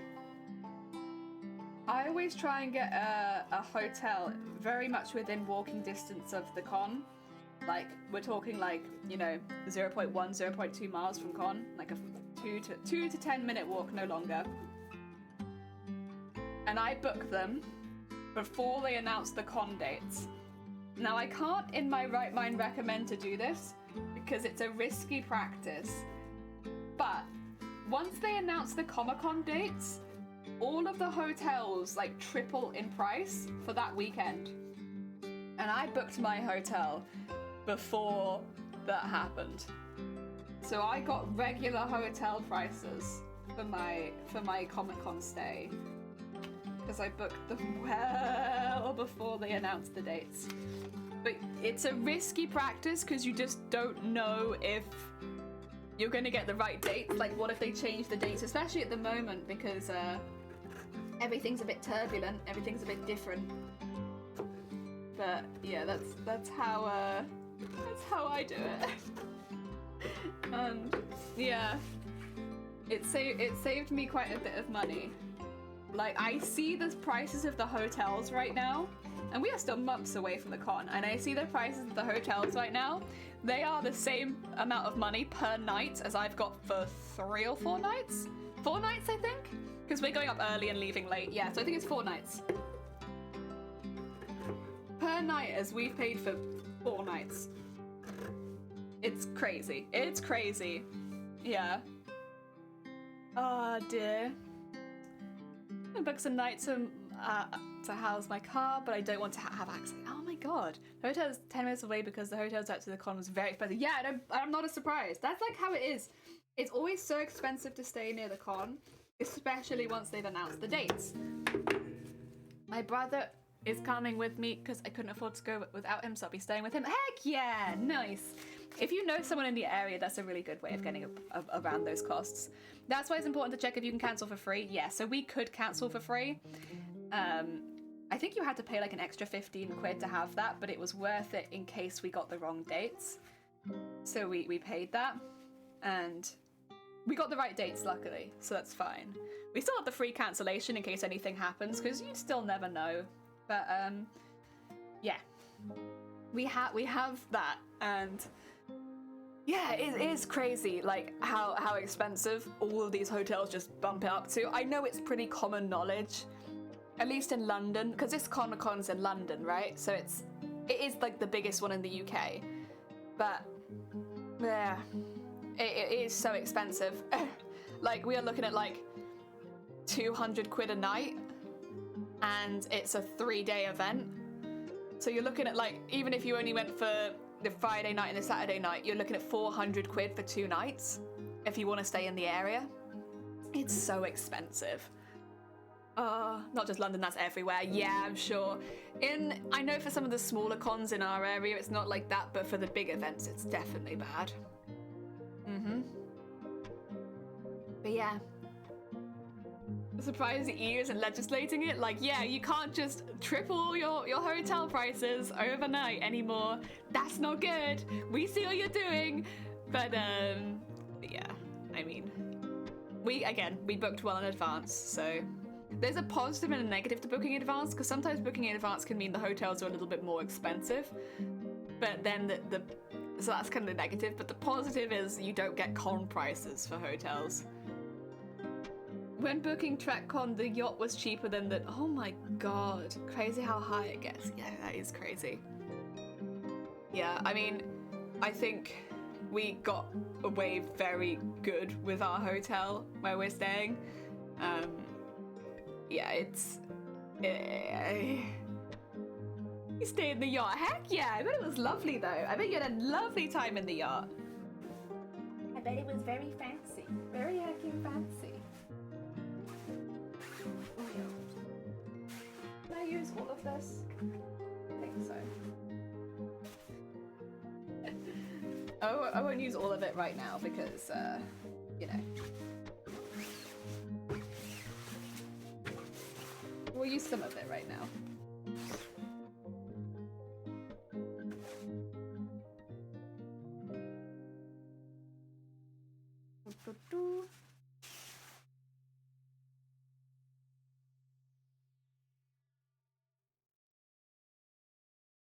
There we go. Ooh. Ooh. I usually book further in advance, makes it cheaper, especially if you're through one of those booking sites, not directly via the hotel. Yeah. Normally it is. Sometimes if you book too far in advance, they'll up it, but yeah, normally it is for sure. I'd still recommend doing that. At least for this con, the hotel prices got to about $50 cheaper a night if you booked through the convention once it's unlocked, but the main hotel was still like $400 a night. Oh my god! But just noise, the hotel that was attached to the con is shortly very loud. I have never stayed in the hotel attached to the con. I'm sure it's fun, but like, yeah. You know, I do value sleep and my well-being. Like, I'm sure it's fun, but I don't think it's for me. I think especially because I'm cosplaying, I get so tired.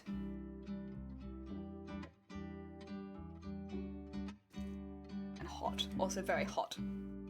50 for a king room with sofa and flat screen and a mini fridge.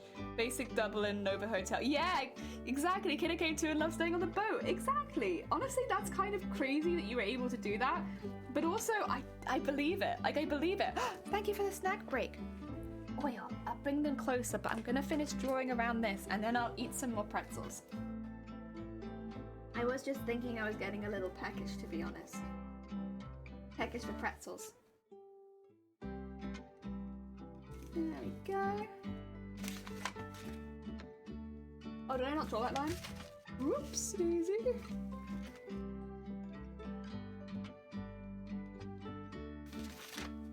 There we go. Oh, you want me to hydrate, posture check, and self-care?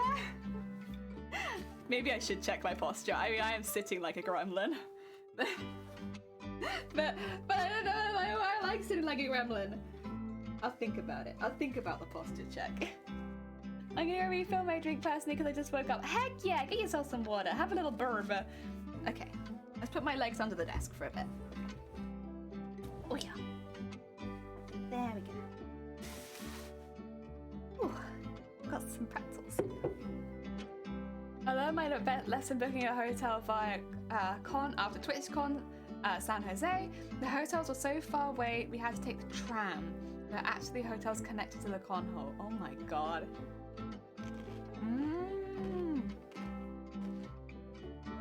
Wish you booked one of those? Yeah, I don't blame you. I've never been to a TwitchCon. What's it like, Zay? Is it fun?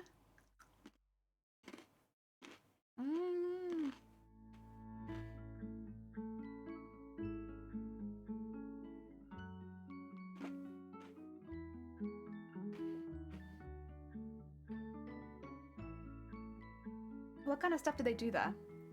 They're mostly a social thing. Okay. Oh, Sweet Chris Waffles, thank you so much for the follow. Welcome on in. We're just having a snack break quickly. And I'm finding out about TwitchCon. Yeah, I've never been, but I've always been curious about them. Because of course they get talked about on Twitch, right? But, I wonder what you do there.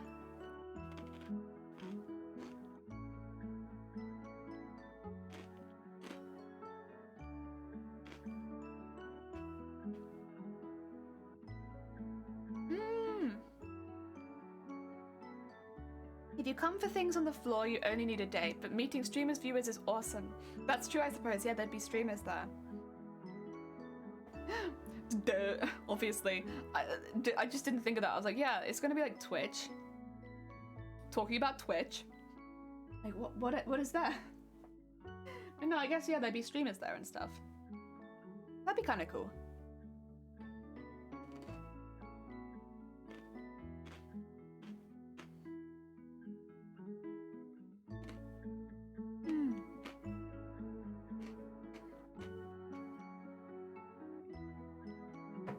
you go.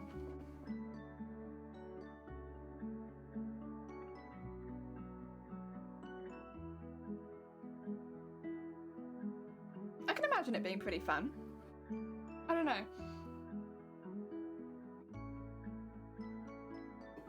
Imagine it being like a bustling event.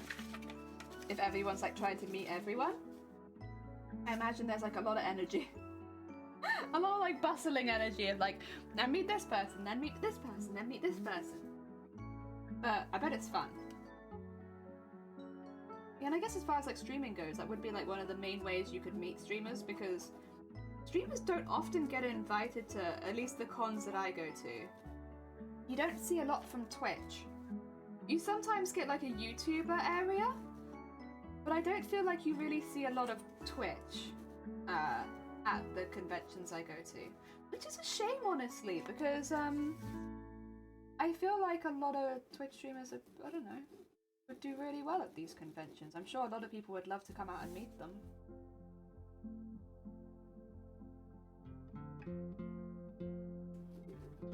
Yeah. Oh. Last few years I had games done quick. Oh my god. Fun to watch if you like need a bit of downtime. I love games done quick. Awesome game. So good. It's so good. That is like one of my favorite things. I love them. I love them so much. Oh.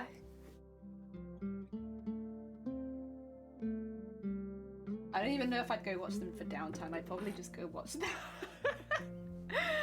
There are plenty of panels, but those can be hit or miss. For streamers, TwitchCon is a great place to network. Some companies come there just to make contact with streamers. Oh, okay.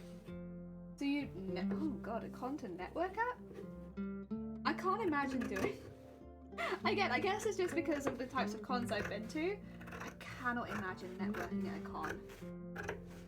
But I think that's because NCM is so ram-packed. Like, trying to talk to anyone inside's like... like, I can't imagine it. But, yeah, I guess if it's a whole con for streamers, that makes a lot more sense that you could do that there. I still would like to see, I think, streamers being included in more stuff outside. I wonder if maybe in America and stuff like that they are, and it's just like, we need to catch up over here kind of thing. Because, yeah, I don't really see any streamers. I mean, there are definitely some YouTubers that also stream on Twitch, but I wouldn't... It's not quite the same thing. It's still cool, but if streaming is not the main platform, it's a bit just like, ah. It probably doesn't count, right?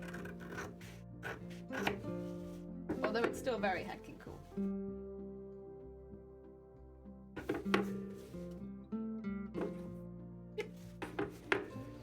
Oh, thank you for the hydrate, Leon. Oh. Yo. The FairyCon I like going to in Birmingham is on the hotel. You can book your room and tickets at the same time. It's 5 days long, but you can stay extra nights before and after altogether with the extra cost come. Oh my god, which is not bad for a whole week. No, it's not. You also have a network. After all, there are plenty of streamers here that also craft that you view or have view you. Raiding is also part of it. Oh. Oh. Oh heck. Well. We're a very cursed network. Yeah, I guess raiding could be seen. I think raiding is definitely a positive thing. As long as it's used in a good way. It is definitely a very positive thing because you can send love over to another channel. And also, for viewers' point of view, I mean, when I'm watching someone, I'm crafting in the background, so I always hope that they raid into someone after their stream, so that I could just keep crafting without having to find somebody else. Oh dear. Maybe that's imposing too much of what I enjoy onto everyone else, though. Oh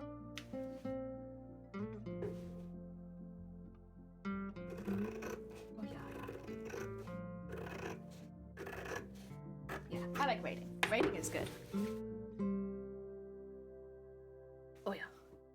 Do you think we've done enough of the outsides yet? Or Probably not for the whole costume, but like for today. Because then we can move on to the insides, which is interesting. Rating is great for both viewers, discovering new streamers and streamers getting more, and hopefully regular viewers. Yeah, no, it's great. And also I get to... Thing is, I'm probably the most obnoxious one, because I come in and I'm like, hi, how goes it? Hello. Aruna, thank you so much for the follow. Welcome on in. A warm hello from Crafter to Crafter. Heck yeah, another crafter. Welcome on in. We are making scales. They're gonna look like this, but a bit thinner at the top. We've altered the pattern just a little bit, so they're thinner at the top and wider at the bottom, so that we can position them on a cosplay like this. Because right now, if I do that, they kind of look a bit weird. But we'll have them like columns, and then I need to cut out things in the middle for them. Do I want to do that now? How many scales have they got? I've been cutting things out very slowly today. We're very chill, very chill. 1, 2, 3, 4, 5, 6, 7, 8. Did I lose count? I think I'm good. 9, 10, 11, 12. We made 12 so we got so slow. we are going very, very chill. I think 12 will take us around the bottom. We need a lot more than that. How many more should we do? Well, because if I line them all up, but like overlap them a bit because they've got seam allowance on them right now. So this will kind of be like my tape.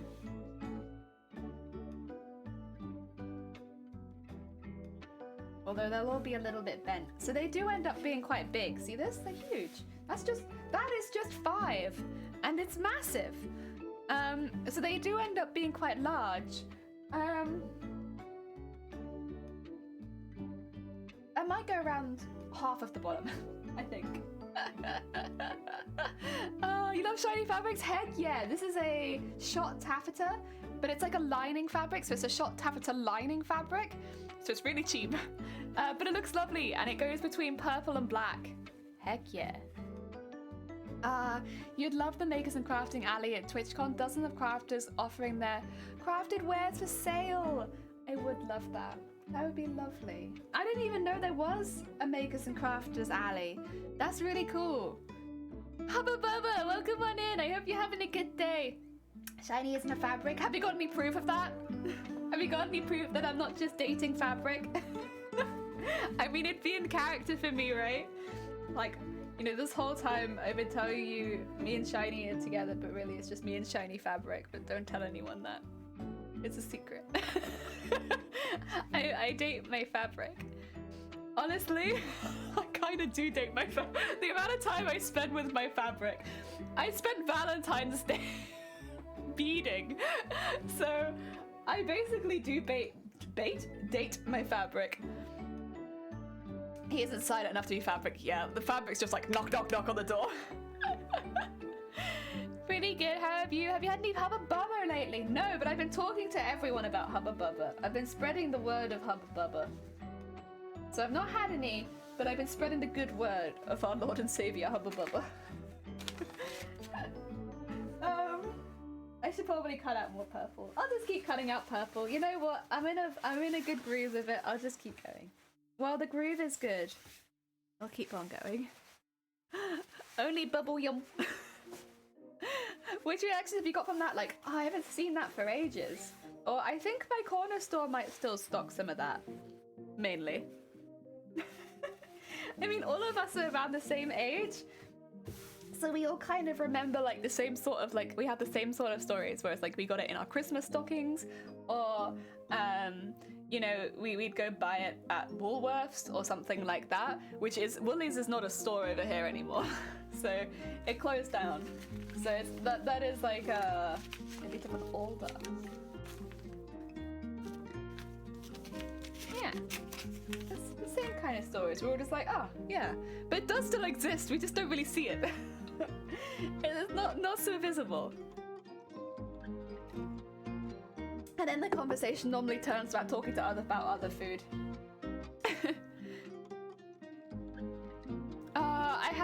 above it since I was a kid. Can never bubble. Ah, see, I got a pretty good bubble out of the pink one. I was pretty proud of my pink bubble. It was probably gross in hindsight, but like, yeah, I did pretty good. Pretty good.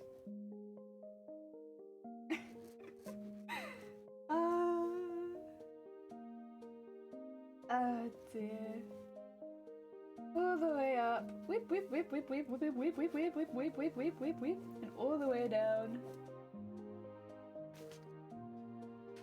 Oh yeah. You're back! Welcome back! Hi, back. I'm Jelly. There you go. Ah ha ha ha! Sorry. Make us sound manic. Excuse me. It's hiding.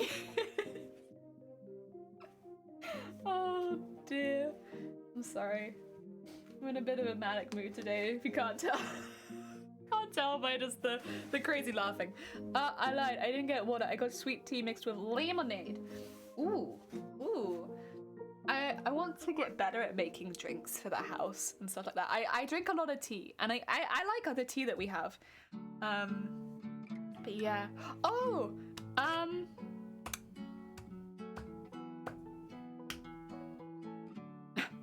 I have something I want to say and I've forgotten all of my words. Good streamer. 10 out of 10. Pretty soon I'm gonna be organizing my fabric. So I'm gonna be, all of my fabric right now is in my, yeah. No, it's in my, it's in there. It's in that thing. What's it called? It's in my walk-in wardrobe. It's in my blah, blah, blah. You know what I mean. It's in my walk-in wardrobe. And I also have a lot of boxes around of stuff that I need to go through and sort out. Some stuff that I need to donate and stuff like that in this craft room. So it's becoming spring. I'm gonna be going through it all and basically just organizing my fabric into boxes, getting my patterns sorted out, getting everything really safe and organized. Just because I don't want any damage ever to come to my fabrics or my patterns and stuff. Yeah, so I'm gonna be doing that. And hopefully, I'd like it if I could stream that. Because I want you guys to see what I have. I want you guys to see my hoard. Because I have talked about my hoard an awful lot on the stream. Like, but we have randomly brought things out of the hoard. We have made whole cosplays out of the hoard. So I'd like to do it on stream. So you guys can see my hoard. And see exactly what I mean when I'm talking about, like, the hoard. You can see what I'm talking about. Yeah, we'll go through it all. We'll probably be donating quite a bit of stuff, because honestly, I don't want to keep craft things that I am not going to be using. But yeah, came in when you're doing covered cosplays. Yeah, the covered cosplays. Because they were all from the hoard. Atlanta! Ooh, it's so camera from morning! Good morning! I hope you're having a good day. Welcome in. We are having a very chill stream today. Very, very chill. Very relaxed. Cutting out lots of scales. Oh, it says squares. These, that would be embarrassing. These are definitely not squares. Yeah, we're cutting these out. Lots and lots of them. So that tomorrow we can hopefully sew them all together. And it'll probably be one of the quickest finished parts of this costume you've seen recently. Because, my god, everything else we've been doing has been taking a while. Whereas this is going to be like, done! Thank you for the horn! right after I do that, thank you for the horn. Oh dear. 10 out of 10. Good horn. Very chill, lots of horn. We're an incredibly horny stream. Oh, yeah. Right, let's get this one cut out. I have so many scraps of this lying around. I don't even know where half of them come from. I'm sure some of them were from the tail. Some of the larger, like, odd shapes are from the tail. But then some of them I'm just like, was this from the corset? Did I just cut this free from the corset? I don't remember. It's been a while. I've been working on this costume for a while. Oh dear. Yeah, I hope everyone's having a good heckin' morning. Or afternoon. What time is it for me? Oh yeah, it's not too late. It's just after midday. Cool.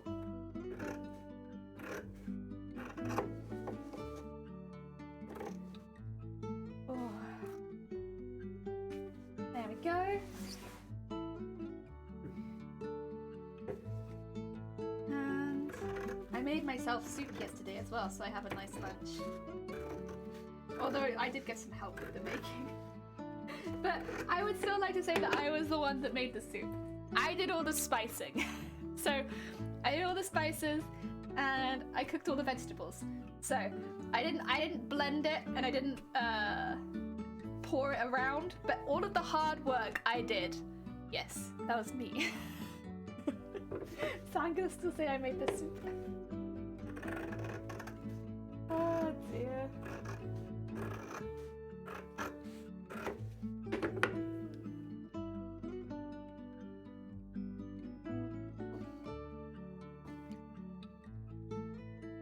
Oh, I made a little one. Oh no, he's short.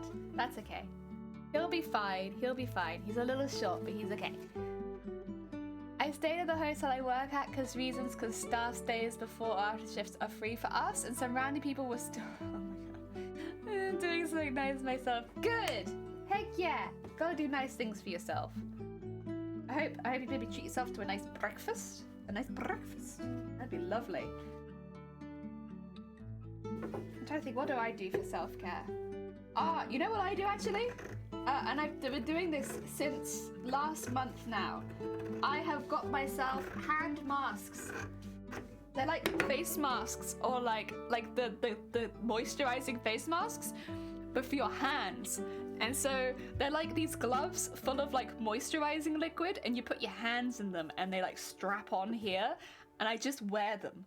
And they feel kind of weird, but afterwards my fingers feel a little bit more smooth and like less rough from all the beading work, and I'm just sit there and I'm like, yee. And I can make myself like a hot cup of tea or coffee, and if I put my hands around it, it heats up all the gel in it, and it's like, oh. That's what I do. I don't know if it necessarily counts as self-care, but I always feel cared for after it. With my jelly hands. Oh yeah. Oh, that's my tea. Don't move my tea away from my pins. It looks okay so far. Whew. That's dangerous territory. Let's not do that today, shall we? Let's not, yeah. No. Oh, heck. Oh, Yuki. Oh, Uki, thank you so much for the heck and follow. Welcome on in. Oh dear. Hello, hello. We're doing a big hacking cosplay. Very big, very big. Lots of chill. Oh, got free breaky and it was good. It was good. Heck yeah, you gotta have breaks. Breaks are very important.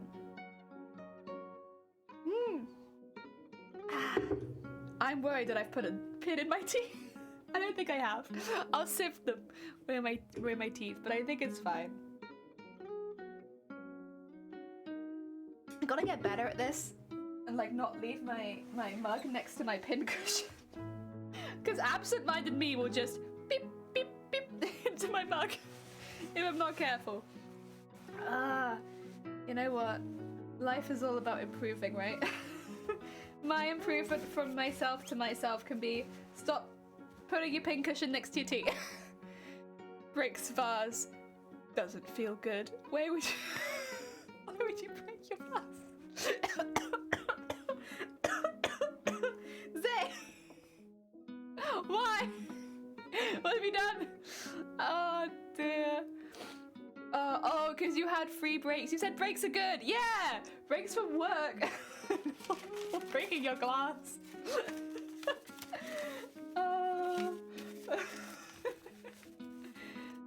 That's not it. No. Wrong break. Otherwise, you could come into my stream, break your arm, and be like, aha! Is this self-care? No.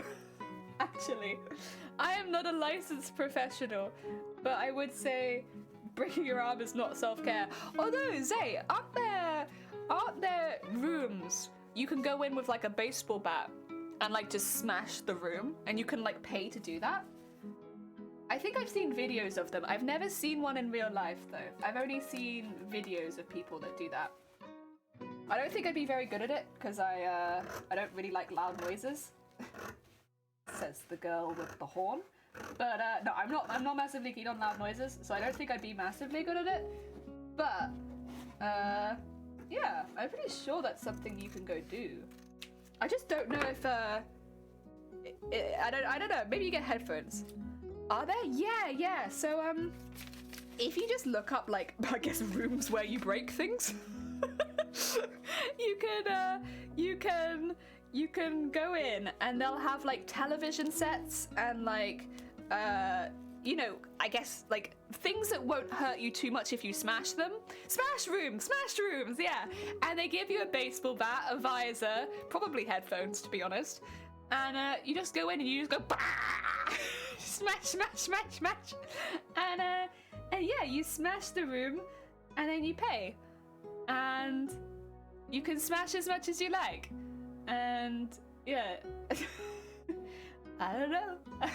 I don't know if it helps. I've never done it.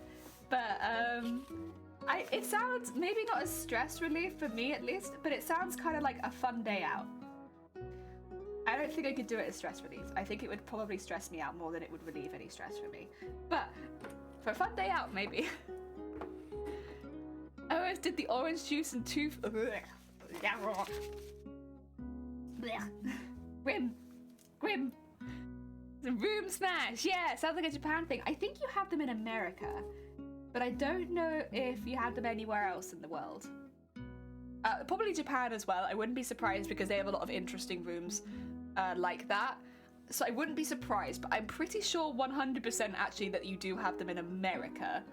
I just don't know if they exist anywhere else. I kind of hope that they do, because for some people that's like a very therapeutic thing. Again, probably not those of us who struggle with loud noises, but for some of us, they're a great thing. And also it could just be like a fun day out, right? Like you could do an escape room or you could do like a smash room. Might be kind of fun. There's a couple rage rooms in the UK. Oh, there are? Good. I really hope that there were some in the UK, because I'm like, listen, we could use them. I know some people that would really enjoy that, and we'd like have a really good time, like just doing that and having like a little bit of a vent. I'm like, you know, maybe emotional venting's not your thing. Maybe smashing a vent is. You know, different things for everyone. I think that's fine. Oh.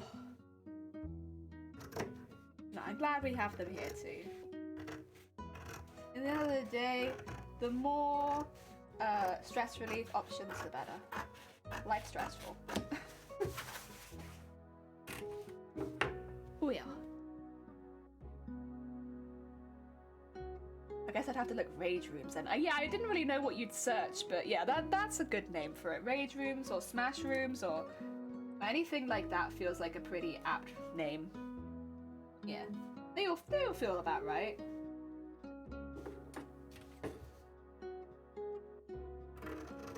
Could you imagine like getting a few friends together and going to the smash room? That'd be pretty fun. Or you could just go by yourself as well. Regardless, I think it would be pretty fun. You need to give me thick headphones though. I don't want to hear it. I don't want to hear anything. Quiet.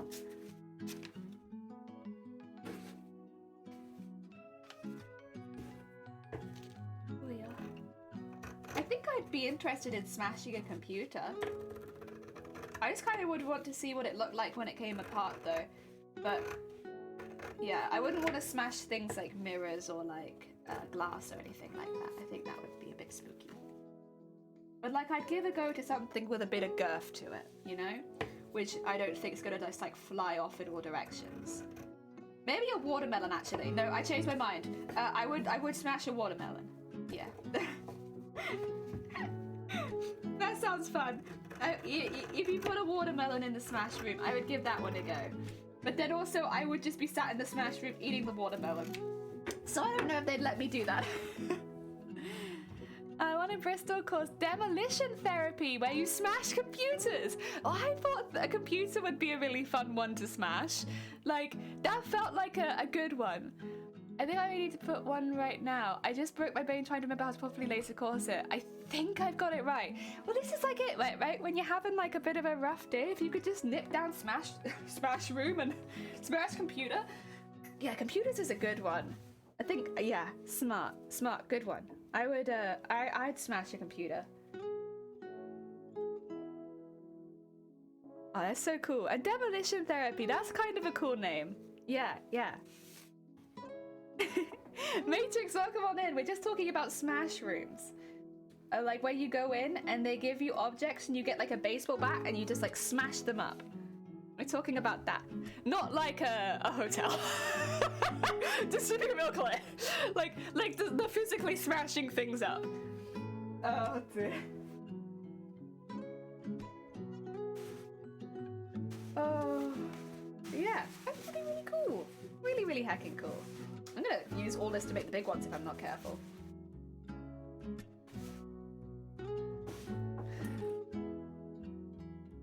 Smash Hotel is not bad. Smash Hotel, different thing. Different therapy. This is not Smash Hotel. Is this a different scrap? Did I just pick up something different? That's fine. I think I picked up something else. That's alright. Smash Hotel, something else. That's different stress relief, that is. That's not Twitch safe. Stress relief. Oh dear. Right. Let's get this one. No. I think it's a really cool idea. It's very clever. I hope they do well off it, because yeah. For anyone who's less about talking about their feelings and more about just like, you know, getting. Also, I think for anyone who's like not like having a really tough time in their life, just as having a really bad day, or just having a bad few days, had a bad week at work, that's gotta be great. Like, I work retail, right? You know, I get to the end of my retail like job and I'm like, my god, I've had so many bad customers. I'm at a rubbish time. You know, I've had people yelling at me all day. I go to the smash room and I smash up a computer and I'm like, hell yeah, that's gotta feel great. Because like, you know, you don't talk back to customers really in retail and you kind of just have to like stay in your lane and stuff like that and just do. That'd be so cool just to like finish your shift and like, because you're not going to be the only person either, like at least in my workplace it's had like a bad day. So I can be like, right, who's had a bad day? Who wants to go to the smash room? We all go to smash room together and smash up a computer. I think that sounds really good. Like just a really nice way of like dealing with like a rubbishy work week. Like I don't think it's gonna solve any long running problems, but I think, well maybe it will. I'm not a therapist, but I think especially for just like helping after like a bad week. Oh my god. Yeah, it's gonna be great. I'm more and more on board with this. Hotel management tend to take a very dim view of people who do that. Yeah.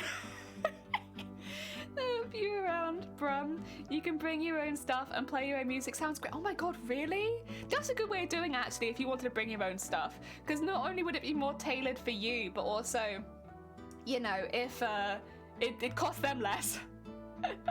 Amazing, I did tell you about my update. You have an update? Heck yeah! For peeps in retail, I think rubber dummies would be better. Yeah. Like, excuse me, let me just breathe. Like one of the dummies they do CPR on or something like that. Just honestly though, I don't think I could do it to a human. I think it'd need to be like a computer. The idea of like hitting a human with a baseball bat, I think would creep me out a bit. I don't really like the idea of that. Also, if it was rubber, I know I'd hit it and it'd bounce right back and hit me. And then the only human getting knocked out would be me. And I don't want to go to a smash room to knock myself out. But a computer would be fun. Oh, you're withdrawing from the semester because, yeah, okay, good. Migato, but being here makes me happy and I feel really at home here. Good. But I'm glad to hear. But also I'm glad that you've managed to find some steps you can take that mean that you can, you know, look after yourself in the meantime, especially because while you're still like working out what you can do like day to day and stuff like that to help yourself get better. Well, not get better, but you know, like manage. It is not easy to be in education. Education does not accommodate that well. Even if you have like amazing teachers and amazing school, the routine of it is a bloody nightmare. So I'm glad you've got a route in place for you that can hopefully get you out of a hard situation. And the fact is, you can always go back. Like if in a year's time, you know, you're feeling a lot better and or even if you're not feeling better, but you know, day to day you are able to manage your symptoms better, you could just pop back. I'm sure they'd be happy to help you. But there's no point putting yourself at a detriment day to day for this. Yeah. Smash a till. That's a good one. Now that's smash. What was that old YouTube trend? Smash or pass? Do that, but like with a baseball bat. Smash or pass? I'd smash a till. I think I'd struggle with the dummy, but I would definitely smash a till. Oh yeah. Oh dear. Paragon, how goes it? I hope you're having a good day. We're talking about smash rooms. The ones where you go in and you have a baseball bat, goggles, and like headphones, and you just smash things. And it's meant to like help relieve stress. I've never done one. I don't think I'd be very good at it because I don't particularly like loud noises. However, I like the idea of it a lot. Did you see Markiplier's? Oh, Markiplier's? Smash or pass every oh god.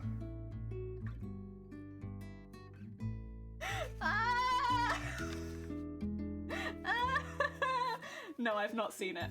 It sounds very cursed though. It sounds like a proper cursed thing. I'm on board with curses. You know, I can get on board with a good curse. If I go with a friend, can I smash them out of the bat? No, I think most of the time when you're in the room on your own, from what I've seen.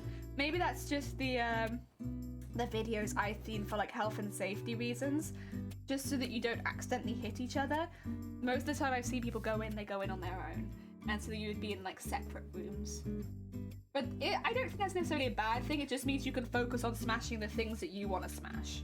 Like maybe they want to smash tills and you want to smash computers, you know?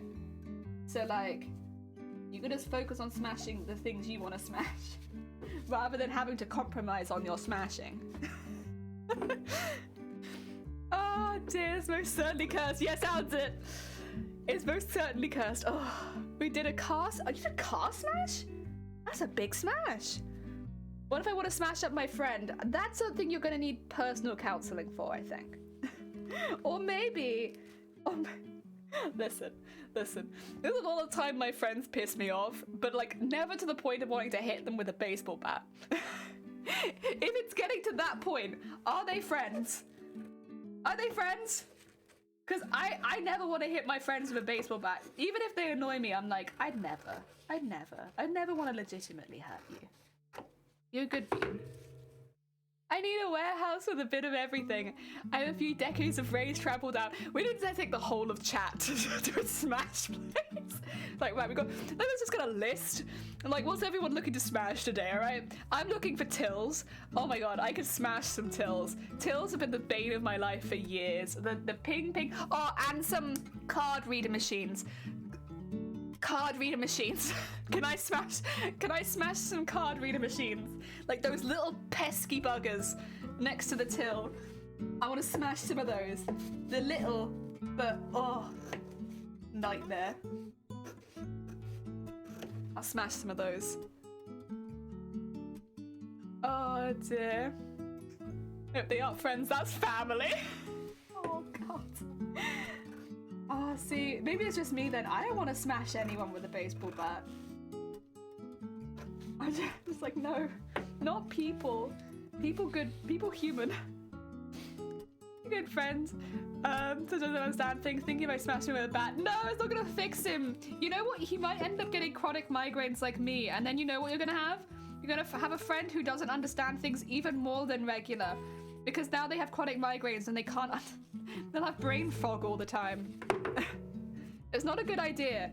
You're just gonna increase the brain fog on your friend, and then it's gonna get worse. I like to make some banter with everyone, get the banter he takes to the heart, but he does banter himself. It's what banter is. P.S. Load letter? What the heck is PC load letter? We get our hacking like little card machine is like, it'll scan the card and then it'd be like, disconnected from the till, and it's like, no one's moved you. They did contactless. How have you disconnected from the till? You're right there. I can see the wire. And you have to be like, I'm really sorry. Our card machine's just having a moment. Give me 2 seconds. Smash, smash, smash. All right, let's give it another go now. I hate them. I hate them so much. And every day you have to check them at the end of the day to make sure no one's tampered with them. And you have to do like a full flip over them. And so you turn it over, you have another look on the other side, you have a look at like the connection. And half the time when you actually check them to see if they're okay, they break. The only people tampering with them are the staff when we're checking to make sure no one's tampered with them. And it's... I hate them. And then when they break at the end of the day, you have to report it. So you're just there at the end of the day, like reporting a broken like card reader. You're like, I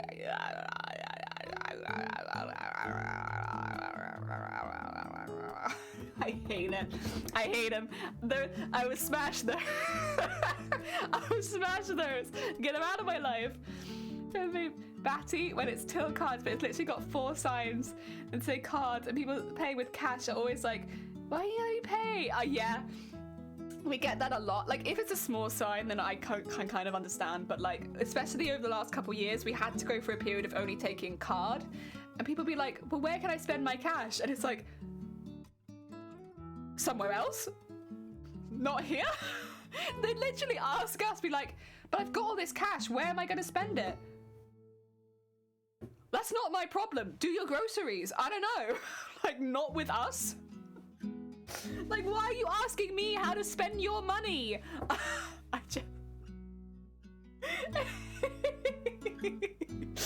Oh, it was so funny. Like, the amount of people that be like, but where do I put all of my money? In the bank? Put it back where it came from. I don't know. Stop taking it out when no one's taking cash at the moment. Put it back where it comes from. I swear. They are sweet people a lot of the time. They are really nice. It's just some of the questions. Like, why? What are you asking me? Like, where should you spend your money? I just... Self-checkouts are sometimes these internet... Oh, God. I die batty every time. You can smash a self-checkout. Non-human, you'd want to smash the system. The difference between AWG and S3G, just pick a damn measurement and you spend it on a stripper. Self-checkouts, ones that have expected item in the bagging area. So I don't know if you had this near you, Feathered, but near us at Christmas time, unexpected item in the bagging area.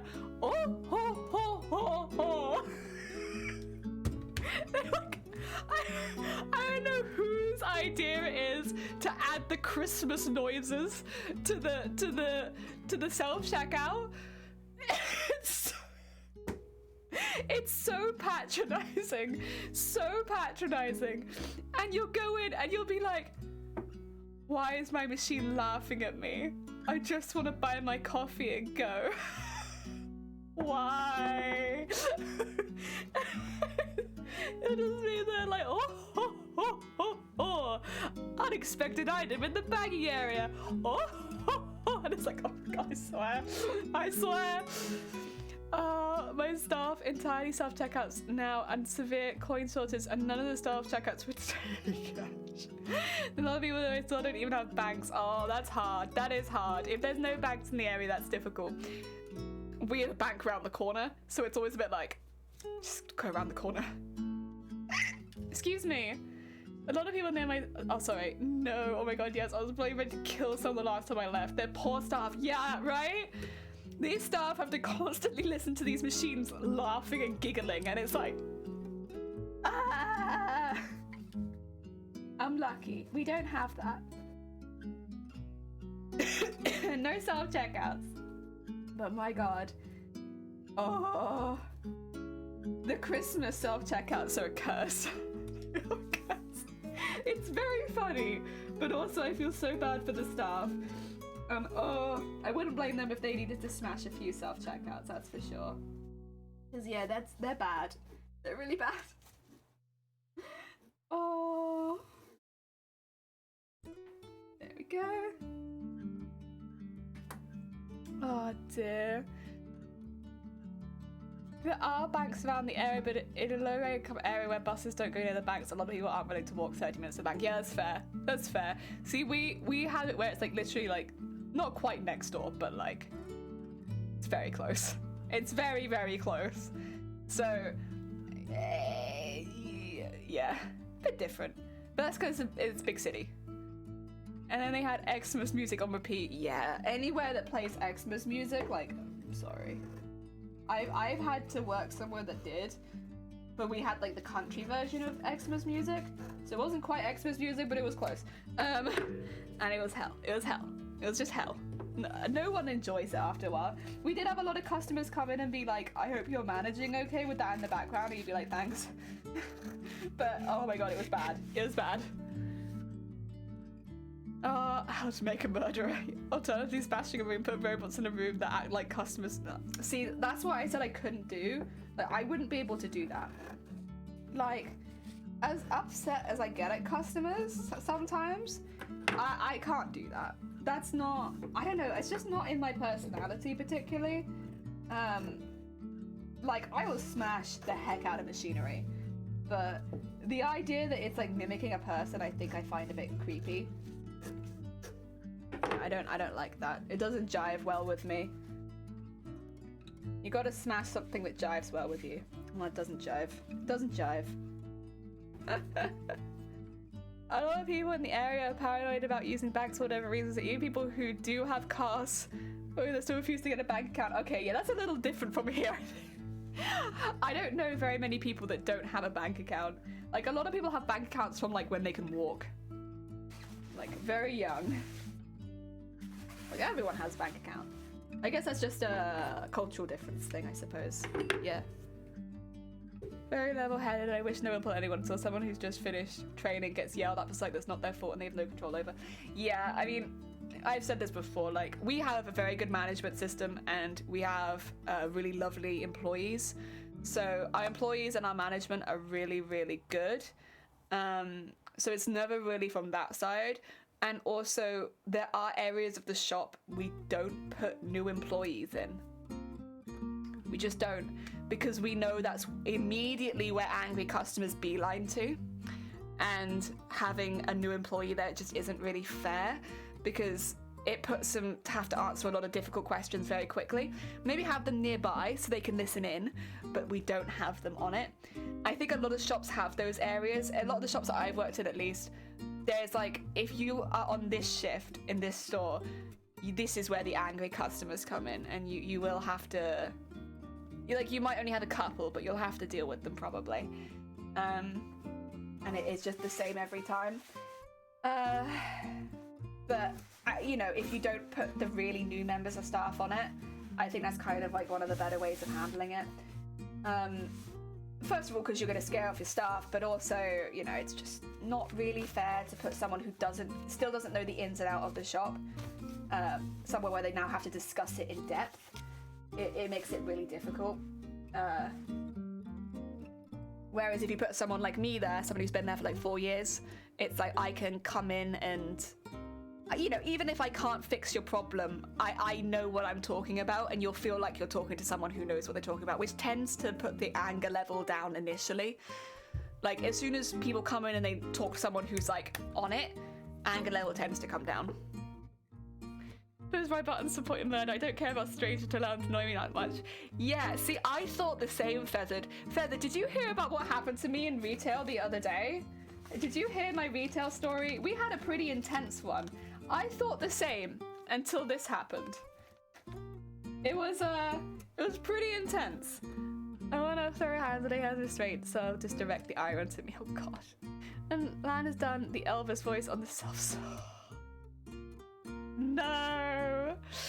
Must be nice to have good management. Yeah, one time I got yelled at for 30 minutes in front of the entire... See, now that's bad. I was screaming at me and got upset when I started avoiding him. See, that's bad. You don't do that on top of the shop floor. Even if the staff has done something wrong, handle it off the shop floor, in the back, not in front of customers, ever. Never do it in front of customers. No discipline in front of customers, ever. Because it initially gives the customers the upper hand as well to then come back and attack you. No, never in front of customers. It's like a really obvious sign of bad management if you get disciplined in front of customers. Unless it's just something simple like, oh, don't put that there, put it here. If it's like actually disciplining someone, like you've actually done something wrong, you do it off away from customers. Because it's not fair to do it on the shop floor. Really, really bad. Not a sex thing. He legit says, why do people always act like I'm the bad guy and no one wants to approach anything? Because you yell at everyone. It was so much. You did not. All right, let me tell you. Sit down, everyone. Let me tell you what happened to me. Not this weekend, the weekend before. Like literally just over a week ago. So I was doing my regular shift. I was standing near the front door. I was helping some people out there, just near the front door. So I was helping some other people out, and I was like leaning over, you know, helping them out. And I saw some people leaving the shop. So as they left, I leant over and I said, thank you, as they walked out the door. So I did this. And then I went back to my customers. That's all I said. The only thing I ever said to these people was thank you. You know, with my voice and my mannerisms, sure, but like, that's all I said. And these people, woman in her 30s, with 3 men about the same age, I'd say, if I had to make a guess. And she turns around as she's leaving the store and goes, did you see what that girl did? She bowed at me. She was like, oh, thank you, and started like imitating every action that I did. So she stood just outside the store, and every time I said anything, she mimicked me. She mimicked my actions and she mimicked my voice. And that was like within a meter or so of me. Like, it is fair to say I was not far out, and I actually ended up having to report her for harassment because she, you know, we have a little shopping area. There's a lot of small shops in the area, and so when something like this happens, we tend to report them because they could go into another shop.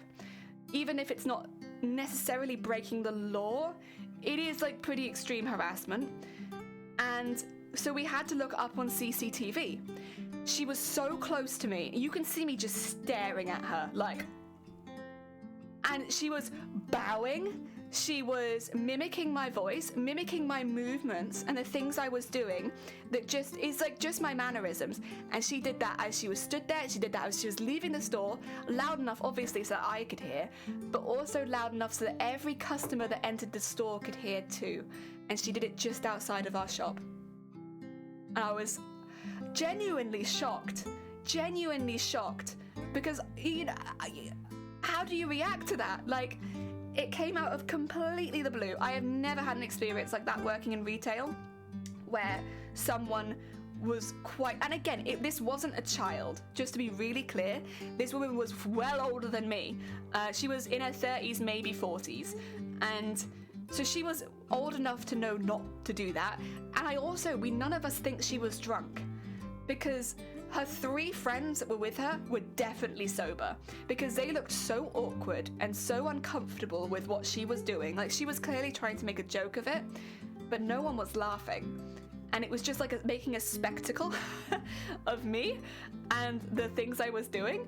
And yeah, at the end of the day, we had to put a thing in with the local security for harassment against. We did do her specifically.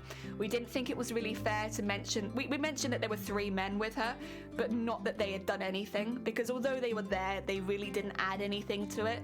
They just stood there being awkward. You can see that on camera. it's all evidenced. And yeah, she's had a thing against harassment against her now for the community. I don't know exactly. I know she's not allowed in our store anymore. I don't know what it means for any of the other stores, because that's one thing you should know. If you get banned from one store, if it's got a lot of other small shops in the area, there is a fair likelihood you're banned from the other shops as well.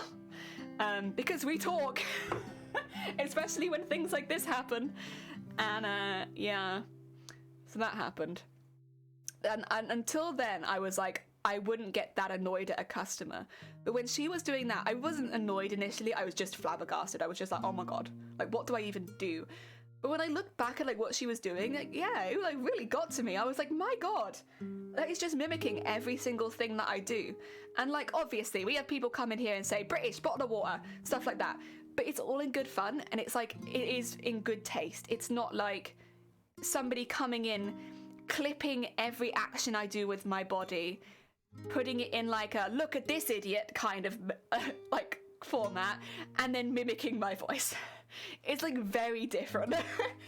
And yeah, it was quite intense. Quite intense.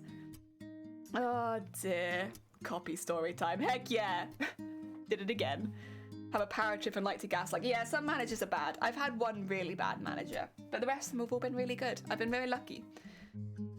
2 people staff a position that requires fire. Oh, honestly, tell me about it. Can't gonna breathe. And the most asshole customer started berating him. The nicest customers can't. Oh, bless. There's a mess, to say the least, and he still works there. No, yeah, see, he should receive punishment for that.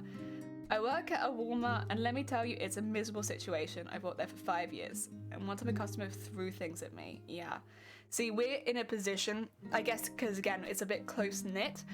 When something like this happens, there is a way we can protect the employees, and it is pretty good. Like, I wouldn't recommend coming in and doing anything close to this, because you will get banned. And like, you'll get banned from shop chains as well. If a shop is a chain, you're not just banned from that shop. You're banned from any shop like that. So if anyone sees you or sees you coming in on security, you can get arrested. You can get escorted out, and if you cause a fuss, you can get arrested. Yeah, so I wouldn't recommend speaking to me the way that customer did. She probably regrets it at this point, I'd assume. She can't come in and tell me because she's banned. But yeah, it's just a big mistake to make, generally.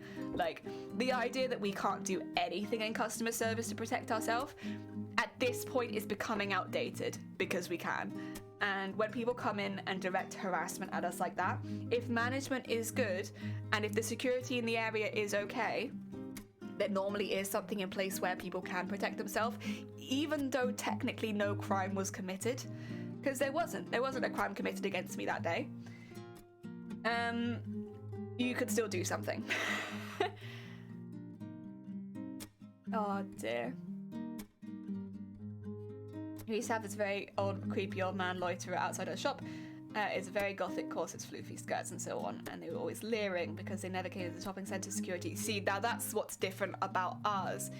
We have like the shopping centre security, but like we also have this general security in the area. So if something like that is happening, because bear in mind, we have had staff assaulted as they leave the shop. That's not on our shop premises. That is as they leave.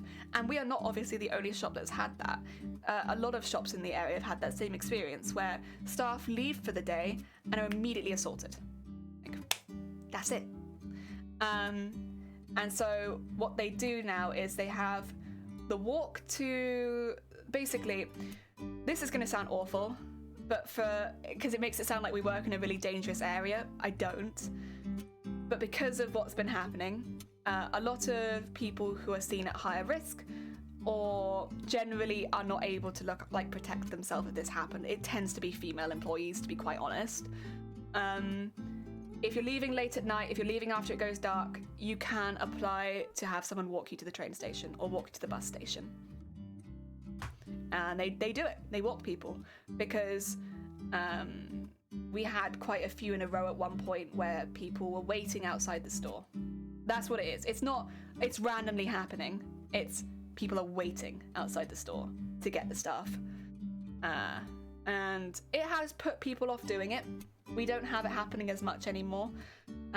Even if you're not part of the scheme itself has prevented people from getting attacked. It's not happening as often, so yeah, it's really good. The fact that it has to be there at all is not great. A lot of the time it's just people angry, like they couldn't get a refund or something. And they take it really far. But obviously that's, yeah, it's taking it way too far and it's putting staff in a lot of danger. Yeah. People are why we can't have nice things, yeah. The reason my Brits don't use it is because Boston threw them on the harp. Waiting for staff is actually threatening. That is a crime. Yeah. But you have to be able to identify them, right? So what the difficulty is who's just waiting outside, who's just loitering, who's just chilling, and who is waiting to attack a member of staff. Because you can't prove it really until they actually do anything. And as soon as they've done something, of course, yes, then you can take legal action. But it shouldn't really be waiting until something happens. It's a lot of damage. You shouldn't really have to wait, and that's why now we have it where, like, for instance, this woman was doing something just outside the building, but I could still report her. Even though she wasn't in our building, I could still report her. Because she was doing it directed at a member of staff. It's stuff like that, which just means that we're a little bit safer. Yeah. May I ask how you're doing? I'm doing good, Techno. How are you doing? We're cutting out a lot of scales, and I'm procrastinating. But that's kind of what I was aiming for today. One time after the pandemic, back when we had registers, my usual makeup was bright red lipstick, and I had a man sneak up behind me and grab my butt. Yeah. You know, I've had stuff from all sorts of people. I think working in lingerie, I have had men be weird, but I have had women be weird as well.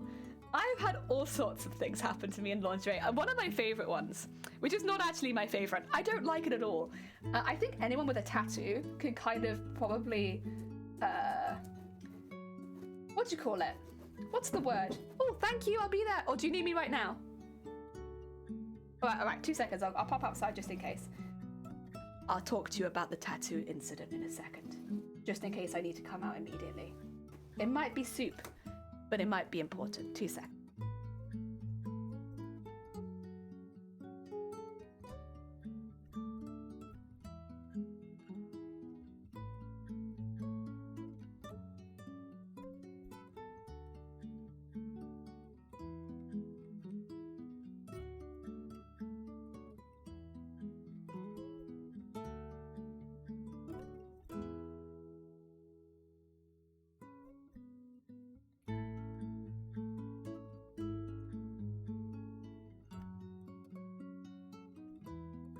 You're right, soup is important. My bad.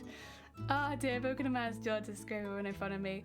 Soup is important. Soup is important. Please don't do anything here that's non-existent. Soup is good food. Soup is heckin' good food. It's curry soup as well, so it's really good. People are very touchy with tats, and my mum gets a lot more than me. People are very touchy with tattoos. Very touchy. And it's weird because it's kind of seen as okay, but like it's absolutely not okay. It's not okay how touchy people are with tattoos, where like people can't see the whole tattoo, so they try to move your clothing so they can and stuff like that. And I get a lot of that from women. But again, I think it's the same. It's seen as okay because like, oh, they're a woman, I'm a woman. You know, I can move your clothing so that you can see it. But here's the thing, my tattoo goes from my neck to my butt. So like, if you're moving around my clothing to try and see this, it gets indecent really quickly. Also, I need to remove the break screen. There you go. It gets indecent really, really quickly. And I've had people full on, and I have like a really high neck like work uniform. And so my uniform being as high neck as it is, if you yank down on the back, you strangle me. And I have had women come up and be like, ooh, what's your tattoo? And I'm like, ah. Like, please stop. I can't. You won't see the whole thing even if you strangle me. Yeah, just ask me and I can tell you. Oh my god. Yeah, I think a lot of people can do that. Why is always food when I join? Well, welcome. Yeah, I did just get soup, so I should probably have some of this. My nice hot soup. Acres, I hope you're having a good day. Oh dear. I work as dementia and elderly cover for a couple of years. The bosses hated my tats. My clients love them. Yeah, most people, I've never had someone say anything rude about my tattoos. Ever. And you can't really see them much with my uniform. You can only see them. Oh, heck! thank you so much for gifting a sub to Techno. It's very heckin' kind of you. Thank you. That's very sweet. You're a sweetie, thank you. Aww. Men are not observant, so I probably wouldn't even notice. I do have, I don't know, to be fair, I don't wanna like downplay. Men have done some stuff, but mainly it's the women that try to move my clothing. Men have asked me about my bra size more than I care to say, but it's because I work in lingerie. The context is I work in lingerie, but unfortunately the context doesn't make it okay. Like going in and being like, my girlfriend's about the same size as you. What's your bra size?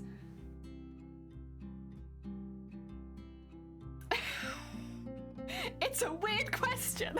It's still a weird question. You might not mean it as weird, but it's weird to me.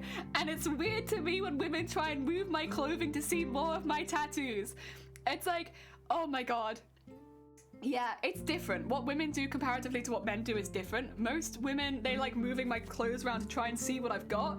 And I'm like, and then men will come in and ask me about my sizes and measurements. And I'm like, but nobody means any harm. I should be that like really, like it's not the same as coming in and groping someone's butt. It's not that. Nobody means harm by what they're doing. And nobody thinks they're being weird because of the context. The context is I just wanted to see your tattoo. The context is I just wanted to know what bra size my girlfriend is.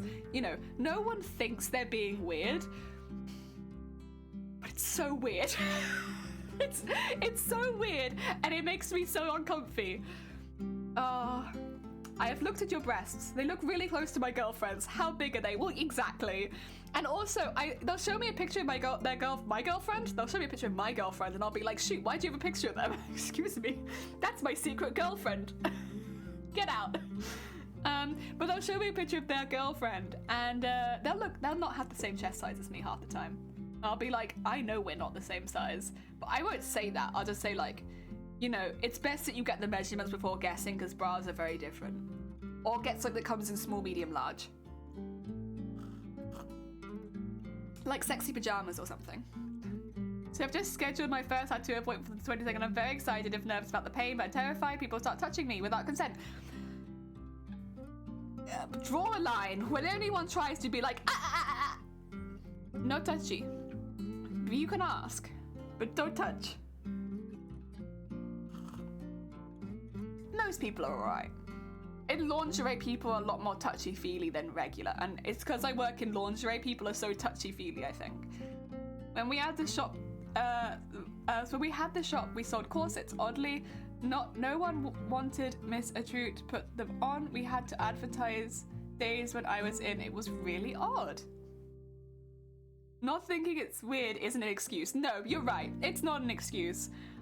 I just don't want these people to come across as malicious because they're not. It's not the same as coming in and groping someone, like groping a member of staff, which is malicious. They're not malicious.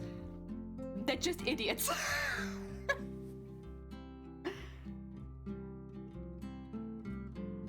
They don't, yeah, especially moving clothing, yeah. And to anyone, even outside of lingerie, if you're moving clothing around to see someone's tattoo better and you haven't got permission from the person, that's a problem. That's a problem. You know, my hobby to get up close with you and your puppies to make sure you fit right? Okay. Moving clothing without asking isn't something you do unless you know the person had their permission. You need their permission. You don't move someone's clothing, even. Like, I have a tattoo, like, up here, right? Even if it's to roll my sleeve up a little bit more, because it's really high up, honestly. You can't even see it. There you go. It's really high up. You can kind of see it poking out. Really high up. Even if it's to move my sleeve, and I'm wearing short sleeves, you ask permission. You don't just move my sleeve, because maybe I don't want you to. Crazy, right? Maybe I don't want you to move my sleeve. But if you ask, I'd probably be more than happy to. And I've had a lot of really nice conversations about it. No one's ever been negative about my tattoos. Plus boobs can be very deceiving, right? Even medium chest size, but like my friend has a much larger chest size but looks different to me. Yeah, when me and my co-workers found out we're technically the same boob size because I have a really small back, it's hilarious. Hilarious. We like telling customers it sometimes when they don't believe they're the size they are, because it's like, listen, This is how sizing works. It's crazy. Just don't think about it. Just look at your boobs. Are you happy? Touching period. I always ask random women their cup size when I meet them in stores. I'm like, yeah. So, what's your cup size? Your measurements? What about your bottoms? What size do you take? That's another one I get a lot of. Like, they know the top size, but they want to get a matching set, so they don't know the bottom size, and they're like, she's like a bit smaller than you, or a bit slimmer than you, and it's like,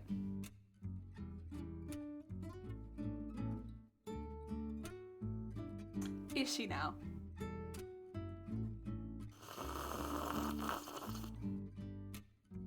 Okay. I remember this was when I was a little bigger. I had a customer say that to me. She was like, my girlfriend's like you, a bit slimmer, and then kept going.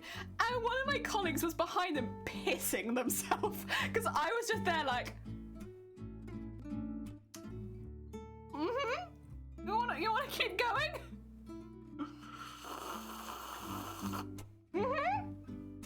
Like me, but slimmer, is it? All right, yeah. Got you. You know, funny fact, people don't like being compared to each other like that. It was so funny. And my colleague just dying. Making something that can keep your mind busy while you get your tat. I bought an iPad to do jigsaw puzzles and it helps me with the pain. Yeah, it also depends where you're getting tattooed. Some will be worse than others. Back tattoos hurt, but my arm tattoo I barely felt. So it depends. How much effort is it to grab one of the panties and go see what size is written on it, right? I'm like, I've literally told people, like, just go through their drawers. Like, they'll be like, she's never told me, and I'm like, well, have you looked? You do it right, you can also lead to sexy times. Exactly! Is she now, sip? Good slut, thank you.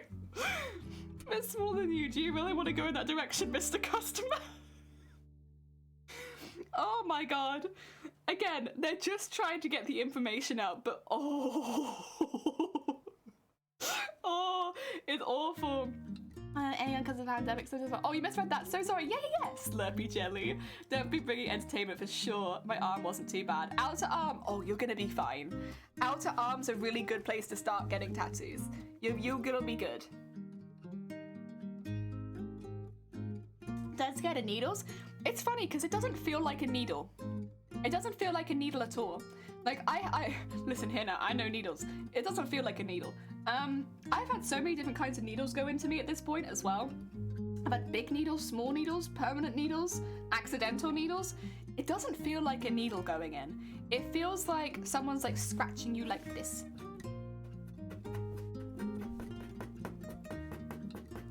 It's a sight of needles. You won't see a needle. What you'll see is like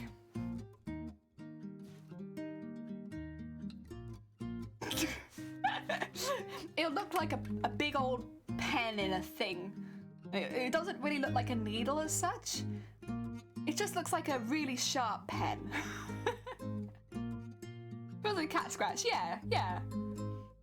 I need to figure out which tattoo artists around me, which ones have the style I want. Yeah, that's always fun. Like, going through all the tattoo artists and being like, oh, you do this, and you do this, and you do this. It's a sight of needles. Still scared. That's, you know, it's fair. Staple needles. Hot scratch. Yeah, the one on my back was a bit, but then it was just thick lines over each other, and I was like, but then the dot work I barely felt. So even though that was on my back, the dot work, actually, if anything, the dot work was kind of a relief, because they do these really big black lines, and then they do dot work, and it almost felt like it was like ever so slightly scratching around the parts that were starting to itch. Yeah, the dot work was quite nice. I like the dot work. I'd get more dot work. I get more dots. The dots were lovely. The big thick lines hurt. But that was on my back. On my arm, I barely felt it.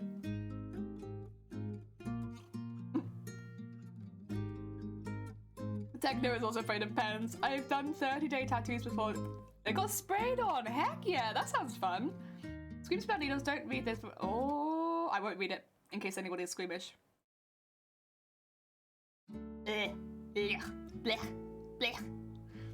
Oh dear. I've had a lot of needles in me. I'm not gonna go over this again. People know. I just want to sleep when the guy does mine. It's a bit like sunburn the following day. There is nothing. Oh my god. Okay. Ooh. Right. I have never felt so happy and relaxed as after I had. So I had a few sessions done on my back, so I got to experience this a few times. Having the, I think it was like the butter, like the tattoo butter that you put on to moisturize your tattoo as it's healing, right? My back was so itchy. Having someone rub that into my back for me was the most amazing sensation. Oh my god, because it was my whole back. It was so itchy. And they'd like rub this butter, this cooling butter into like all of my itchiness. And it felt amazing. It was like instantly take away every single itch that I had at once. So it was like itching thousands of things in one go. And it felt so good. And you know, nothing can mimic quite how relaxing that was. I don't think my back has ever been as relaxed, because I'd be like asking like every 20 minutes, like, can you put the oil in my back again? Just because it felt so nice. Like my back was overhydrated because I was just like, can you do it again? Can you do it again? Can you do it again? It felt so good. Oh my god. They're stuck in my finished corset. In cosplay, not much of a dust considering it's my first. Well done, Phoenix! Oh my god, congratulations! Heck yeah! I especially hurt next to the spine. It did hurt next to the spine, but the worst parts was when it came off the spine, lower down, and it was going over my organs, like my kidneys. That's where it hurt the most for me. Like when it was nothing, because I'm not a massive person, there is no barrier. I felt like it was vibrating all of my organs.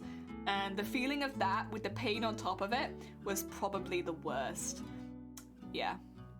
But the feeling of the oil being rubbed into my back was so good. So good. I would love to just experience that every day. Right line to the end of the worst. Oh, yeah. Where do you want me to post my tattoo inspiration? Pop it in art, maybe? In the art category in the Discord? Keep asking the tattoo artist all about. No, I didn't ask a tattoo artist. I asked Shiny. So this is a day after I've had my tattoo, and so I'm like, Shiny, can you oil my back again? Shiny, can you oil my back again? Can you oil my back again and again? Oil my back more. My oily back. I didn't do it to the tattoo artist. I don't know. I didn't just go back. Oh my god, I'd be a pest. You're back and sewing? Heck yeah! I'm having some soup. We're having a soup break here. Oh dear, we're just talking about some tattoos and the way people act sometimes. Do you have any tattoos, Amazonian?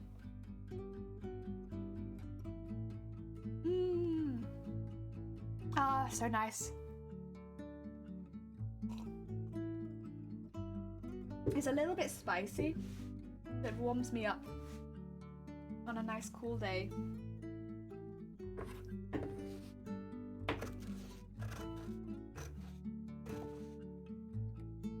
Oh yeah. That's one thing with cosplay. I'm always not sure whether or not I should have my tattoos on show or not. I don't think they take away from it. Oh god, snack break, hydrate, horn! Well, fortunately, we are already snack breaking. I'm just cutting this out because, you know, I see it. I see it. Amy's cutting out. How goes it, Fries? I hope you're having a good day. Welcome, welcome, welcome. We're actually just having a little soup break.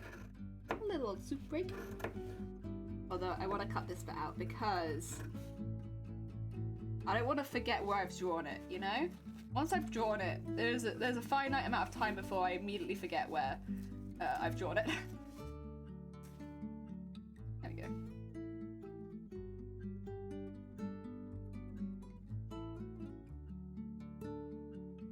Nice. And then put that through there. And another scale. Very nice. Very nice. Fluff. Fluff. Yeah, I am indeed. I'm annoyed that I sewed the eyelet ribbon on upside down so it pulls a little askew, but it's better than having put the eyelets into the actual corset. That should have to get rid of the pull of fabric. Heck yeah! How are you? I'm good! Pics posted? Ooh, 2 seconds. we should have a sip and a look. Wait a second. Oh no, it's fine. Sorry. I thought for some reason I was muted this whole time, and I was like, there's no way I've been muted this whole time. Oh, and Feathered's also posted. Wait, okay, let me look at the arts, and then I'll look at what Feathered's posted. Oh my god! So pretty! Oh, Bluebird watching, and coffee into. Ah, they're very delicate. You know what? They won't hurt that much. You'll probably be okay, because fine lines, not a lot of shading, and probably a lot of the shading is like dots.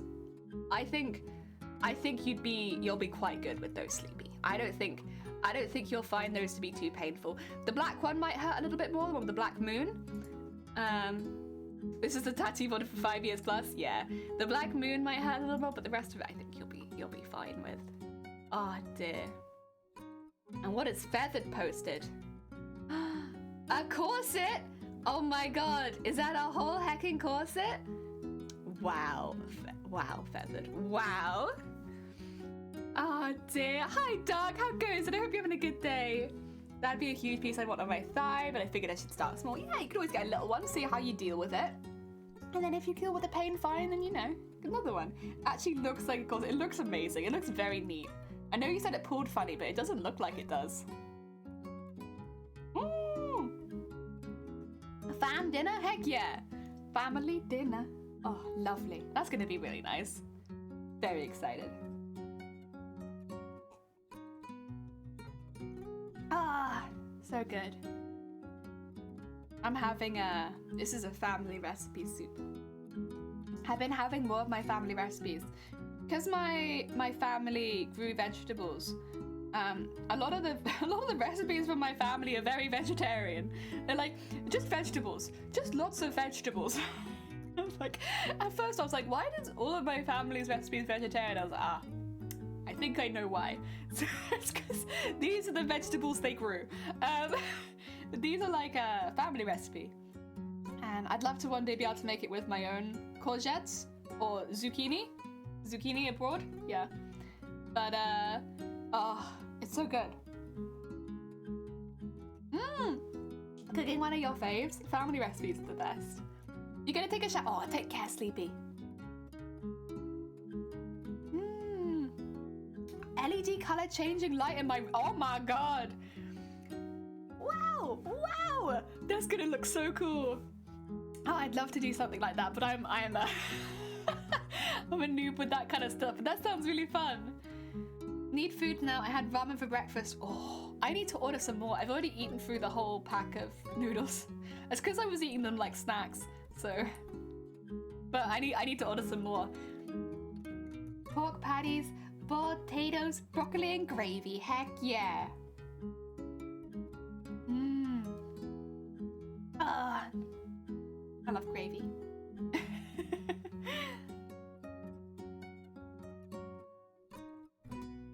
Potatoes, boil them, mash them, stick them in a stew. I knew what you were going to bloody do.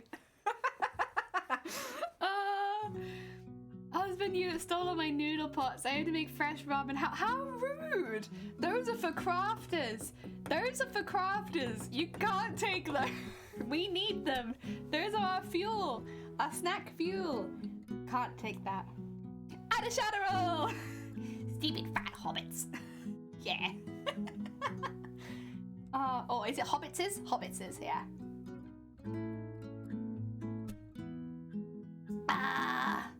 Good. So tasty. It's like hydrating and eating it the first time. Leaving a like and have to do more work stuff. Oh, bless you, Ad. Good luck with the heckin' work. Eat some McFro, Mr. I read that as McFrodo. Eat some McFrodo.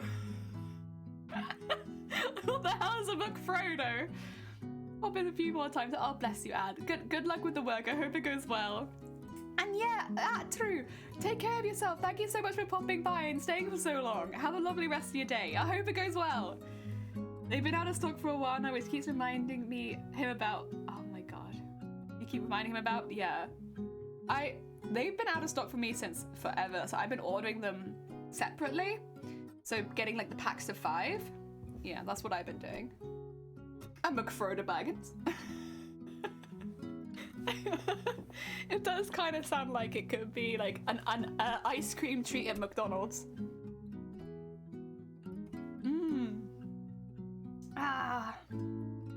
After this, maybe I'll spend some time cutting out the inside pieces.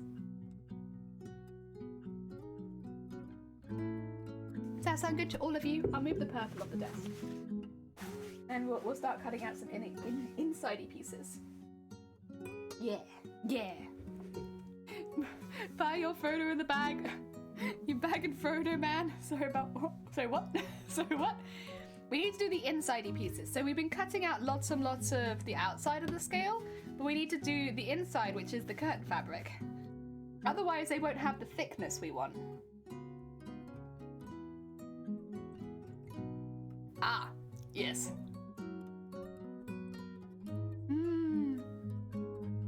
Soup is really good. I love soup. We need the scales to be dummy thick. Yeah. Honestly though, the slap of everything in this cosplay will be alerting the guards. The slap of my scales, my tails, my wings, my skirts. The slap of my everything. Oh, it's soup. Yeah. That's why it's green. I thought I had mushroom soup for lunch. Heck yeah. Heck yeah. I thought it was tea. Nah, this is a soup. It's a big old mug of soup. It's really good. That's why I'm drinking it while it's hot. Because I want to have hot soup. But it's really good.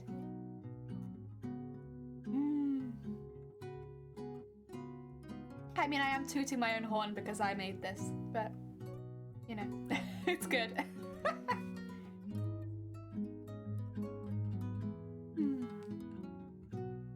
Is gonna applaud you when you enter. Yeah! They will! I'll walk and it'll be like clap, clap, clap, clap. All my scales will clap. That's a goal there. To add applause into your own costume. Yeah. You'll be applauded wherever you go.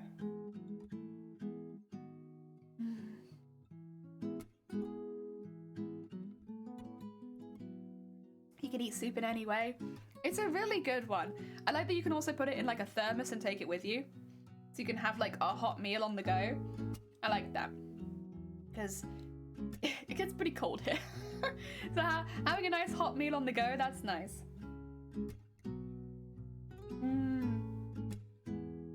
The emote is clapper. Face with cheeks. We have our tentacle clapper. But I think that's the only clapper we have here. Tentacle clap.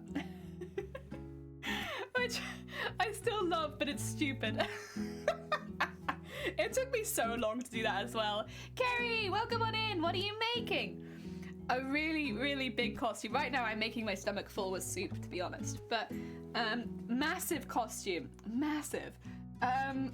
We are making Final Fantasy Tactics Advance Mateus, which is a totem from Tactics Advance. It is a big costume. If you want to see the Wikipedia for it, _cosplay, it will show you the picture, it will show you all the information about the outfit and the character. We are, today specifically, not wait a second, no. Today specifically, we are cutting out a lot of pieces so that we can make more scales. So these are what our scales look like. They're going to be beaded down the center. They're made out of the two-tone taffeta, so they kind of always will have one side looking a little darker than the other. And they got like a piece of curtain fabric down the center. And that, excuse me, spooked me. And that will make them nice and thick and hold their shape nicely. Who was that? Myself. Thank you so much for the follow. Welcome on in. That will make them hold their shape when we sew them all on. These will all be going around the skirt. We will be doing more scales for the tail, but I might change those around a little bit because I would like the shape to change as they go down. I want them to get smaller as they go down. So we'll be changing the pattern a bit for these. These ones specifically will be for the skirt, where they all remain the same size. After tomorrow, the birthday. Heck yeah! Well, happy birthday for Thursday.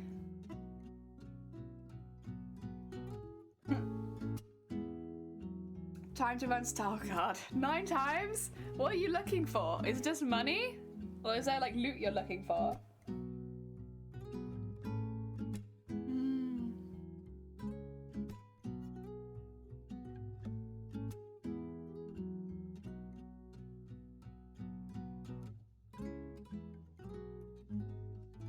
It's a little spicy. Making my nose run a bit.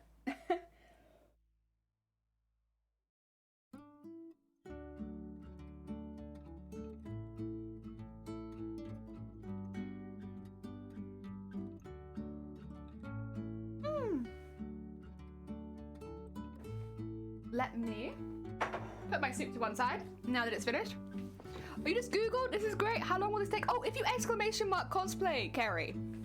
Literally, it'll take you to the Wikipedia. Sorry. Exclamation mark cosplay. Where is it? There. Exclamation mark cosplay or exclamation mark comp will take you to all the information you need about what we are doing as far as the cosplay and the competition we're entering it into, so that you don't have to Google anything yourself. I'm sorry. How long will this take? Dang. This will take, hopefully, until May, because we're entering it into... Oh, yeah, sorry. Now there's a cooldown because Fries did it. Fries was the speed bean today. It's basically, we want to enter it into a competition at MCM London, which is in May. It's near the end of May. And because I want to enter into that competition, my goal is for it to be finished by then. And honestly, I think we will hit that. A lot of the more complicated parts of the costume are done. It's just a lot of beading. Because we are beading the whole thing. So it takes a long time to get all that beading work done. But, hey, we're on our way. Oh, that's a nice curtain fabric scrap. Thank you very much. Yeah. Very nice. Oh, delivery. It may be my fabric. Runs to the door. Sorry, Feather. Excuse me, that's not your voice. That's not what Feathered sounds like. Feathered has a really sweet bean voice. Feathered doesn't sound like that. Go get your fabric, Feathered. I hope it is. Wondrous Tales for the XP Jelly gives you half a level. Oh. Fancy stuff. That's very heckin' cool. So this one, you'll never see it. I don't care about doing really obvious lines. In fact, I'd rather there be obvious lines, because I'll probably sew on these lines at some point. Yeah. Actually, I should probably count how many of these I need right now, right? Yeah, probably. How many do I need? 1, 2, 3, 4, 5,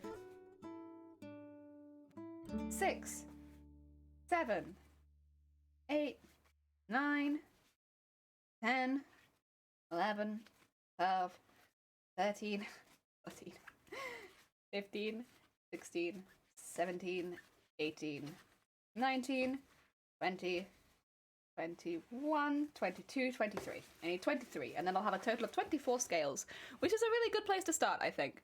Music, don't give up on me yet. I'm still here, very much so. We have not left yet. Oh dear. Oh, someone gifted me. Oh, bless them. I'll have to go thank them later. Whenever I'm gifted a sub while I'm live, I'm always like, oh shoot. Thank them, but I'm also live. I'll go thank them later. Oh, well, thank you. Very kind.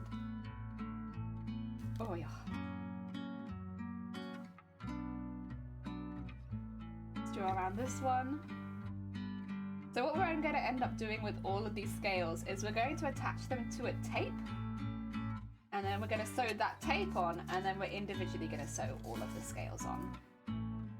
It's just a bit easier to organize it like that. And about whether we're going to sew the tape on by hand or not, I don't know. I don't know. I am mixed on whether I want to sew the tape on by hand or whether I want to sew it on by machine. I am leaning towards sewing the tape on by hand as well, but I don't know. Technically run dungeon 1 to 49 unsynced, and it counts. You can do stash 9 times and then the retry attempts. I sound like a pterodactyl sometimes. Damn, it was my husband unit's delivery. Ah, no. Why haven't they got a delivery of noodles yet, huh?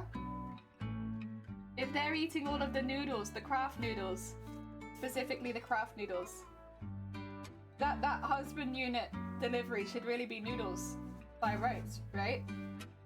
A replacement of the noodle stock.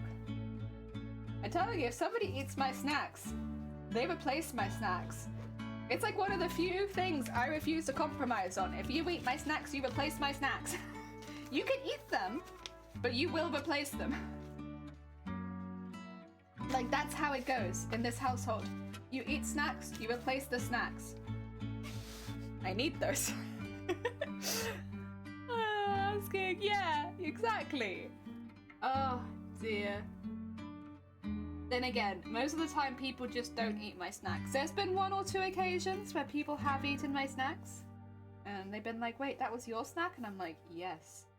Yes, that was. And they're like, and then boss music starts playing and yeah, it's buy me new snacks.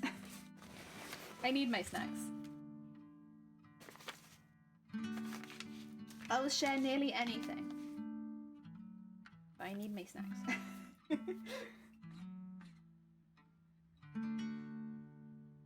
I will share my snacks if you ask me to. There you go. I'll do that. If you ask for one, maybe I will give you one.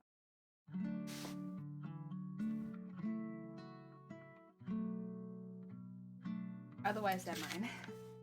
I'm gonna cut these ones out and then I'm going to get some new ones. Oh, I'll play some deck. No, that's too long. That's too long. I need them now. No. No, no, no, no, no, no, no. Too long. If these deck things, I will bury you. They are mine. I need snacks. They're very important to me. Most of the time people just don't touch my snacks though. So it's okay. People know. No touching my snacks. I think most of the time people also don't want to touch my snacks. A lot of my snacks are like, they're like my craving of the day kind of thing. So it's like, unless you're also craving this thing, it's probably not a good snack. So a lot of the time, yeah, people probably won't touch them anyway. But like for the noodles and like some of the like dry snacks, like the pretzels and crisps, they're a bit more easy to take. But like no one's gonna steal my tin tuna, you know? That's my tin tuna and also no one's taking it. No one's gonna take that away from me. But sometimes you just want to eat an entire tin of tuna. Sometimes it be like that.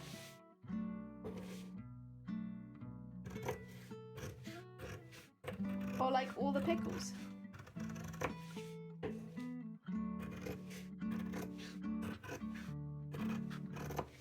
Go.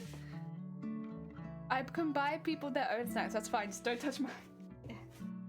That's yeah. I do like buying other people's snacks, to be fair. I find quite a lot of enjoyment in that. It's like if there's a snack that I really like, and I'm like, I like this one, so now you can try it. Here's yours. But like that's the difference, right? I suppose like I bought that snack for you. You could try it. Yeah. But you ate the one that I bought for me. Although I also like buying, like at work we often buy snacks for all of us to share. That's always nice. I like doing that. We often have like a drawer somewhere that'll be like the snack drawer and it will hold all the snacks people bring in to like share around at work. Cause like you do get hungry. And it's like, it's not break time, but like, ooh, I'm hungry. I do like that. That's nice. Communal snacks are good. Although I always feel bad eating communal snacks. Unless I've had a bad day, and then I'll eat them. I guess that's what they're there for, though. Was it you I bought Chucky? Yeah, you got me Chucky! I appreciated it. Heck yeah. It was one of the brands that we don't get over here in the UK. Oh yeah. I'm gonna get pen on my face. I know it. It's okay. I can just wash it off.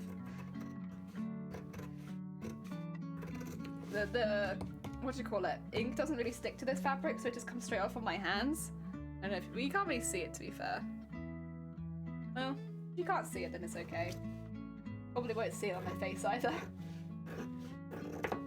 Oh dear. See the nice stuff, right? Yeah, yeah. See over here, we have a lot of Cadbury's. Cadbury's is our big brand chocolate. Everything is Cadbury's. If you don't know what brand it is, it's probably Cadbury's. I will say Cadbury's is good. It is good. I hear a lot of Brits that move abroad miss Cadbury's. And you know what? I don't really blame them. Cadbury's is good. I like Milka. Milka's one of my favorites. Like I remember when I really like it. It's quite cheap. Like it's about the same price as like our standard bars of chocolate, maybe a little cheaper sometimes. And yeah, it's good. And the packaging is cute. Not that I'm bought by, you know, not that I'm bought by fake packaging stuff, but like, you know, I like it. Okay, Milka is fake chocolate. Milka is fake chocolate. Oh, it tastes really good though. Also, welcome back, Sleepy. I love Milka. I think Milka is tasty. I would eat Milka any day. Not very much of it, but any day. It's just so milky and oh, I think that's the other thing is that, like it actually tastes different a little to like to the other chocolates here. I like that. I like that different taste. I like the purple packaging. I'm not biased because it looks cute, but I will mention the fact that it looks very cute. It is one of the cuter, like for some reason a lot of chocolate go down like the sexy chocolate approach, right? Where they make their chocolate packaging like, ooh, sexy, eat it in bed kind of thing. Whereas Milka's just like, cute, here's a cow. And I think I like that. That appeals to me. I like cows. And they put a cow on it. And that's really cute. So yeah. Also like, I'm not gonna eat chocolate in bed, are you crazy? There'll be chocolate in my bed. Dark chocolate is a way. I do like dark chocolate. I like some dark chocolates more than others, so I'm probably most picky about dark chocolate. Because dark chocolate could be quite bad. But there are some really nice dark chocolates out there also. Yeah, like if someone says they found a good dark chocolate, I'm inclined to believe them most of the time. Like, oh hell yeah, a dark chocolate, nice. I mean, white chocolate isn't real chocolate, that's true too. Forgot about that, dark chocolate and orange. See, I don't often like having other... Excuse me, I don't often like having other flavors in my chocolate. I know orange is very popular, but I don't know if I'm really a chocolate orange. I like Terry's chocolate orange, but that's milk chocolate. I tend to just like dark chocolate on its own. Sometimes I like it with mint. That's about as far as I'd go. Be like for an after 8 maybe. Because yeah, not really into the whole chocolate with other flavors game. Oh yeah. You sound like a puffy. Like, no, I'm sorry. It's my hiccups. They know that I've eaten something, so they're like, ah, okay. Now is our time that we hiccup. It can sound like a whole variety of things. Honestly, it can be pretty awful sounding. I always feel bad when I hiccup late at night, because sometimes I hiccup really loudly and I worry that my neighbors are gonna hear me hiccuping and think someone's like screaming next door or something, but it's like, it's just me hiccuping. Oh, dark versions of chocolate orange. After 8 is great to use in iced coffee. Ooh, coffee and mint. Ooh.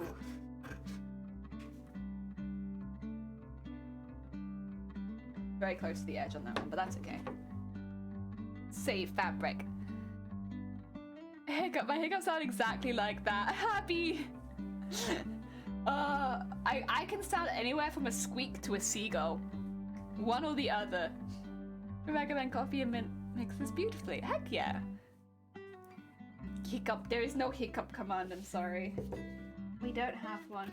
Well, before like late last year, I was actively trying not to hiccup on Twitch, so I've given up on that, but like I spent like a good year and a half trying really hard not to hiccup on Twitch. So I was like, oh, I don't want to hiccup.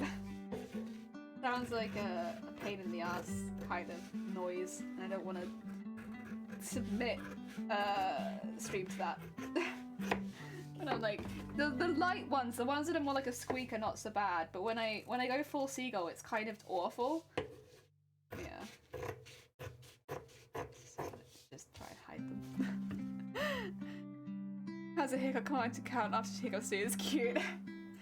Yeah, if you have cute hiccups, you can probably get away with that.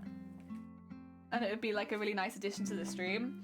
Whereas it could be a squeak, but I might also like squeal like a pig in your ear. Who knows? It's a mixed bag. Really loud too as well. My teeth sound like a guinea pig. Yeah.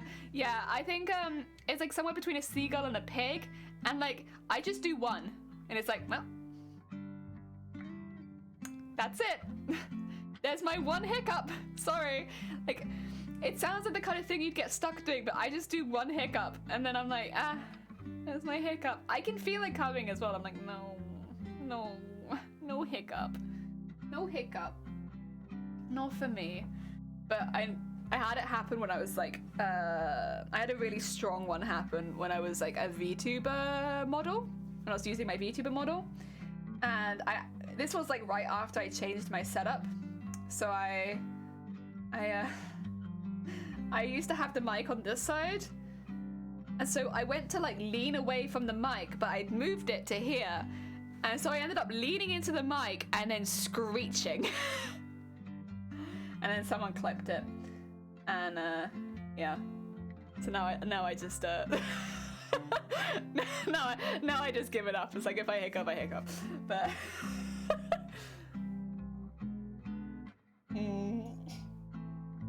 It was just like in the middle of a sentence, I was just like, oh no. I was like, oh my god.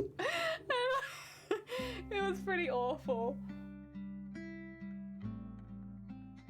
And then everyone immediately was like, what the hell was that? Because you couldn't see my face or anything because I was using the VTuber model, so it just sounded like I randomly screeched into the mic. Oh, of course we'd clip it, yeah. Oh.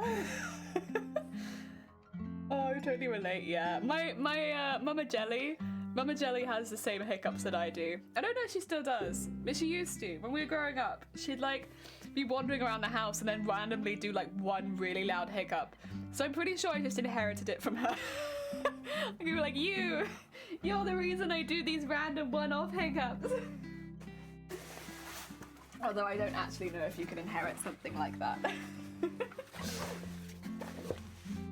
Oh, wait, where did I? Oh, there it is. I'm happy that I'm not the only one who has hiccups like that. No, there's like a couple people in my family who like will be wandering around, minding their own business, suddenly screech like we've been possessed. And it's like, oh god. It's very embarrassing.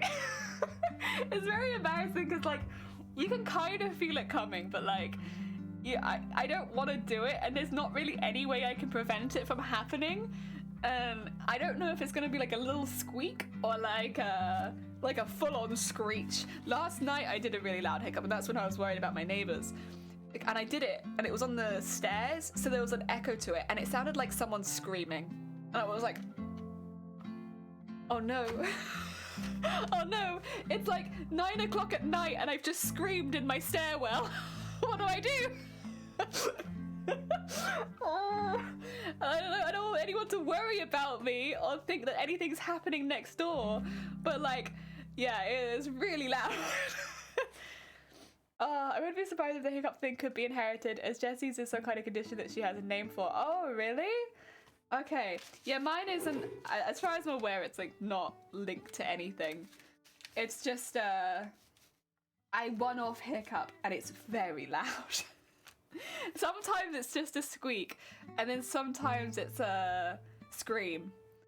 No one in my family has it, so maybe really is inheritable. Ooh. Ooh. God, it's a... Out of all the things to inherit, random screaming sure is something. Like, randomly going around your life and just screeching. I've done it in customers' faces before.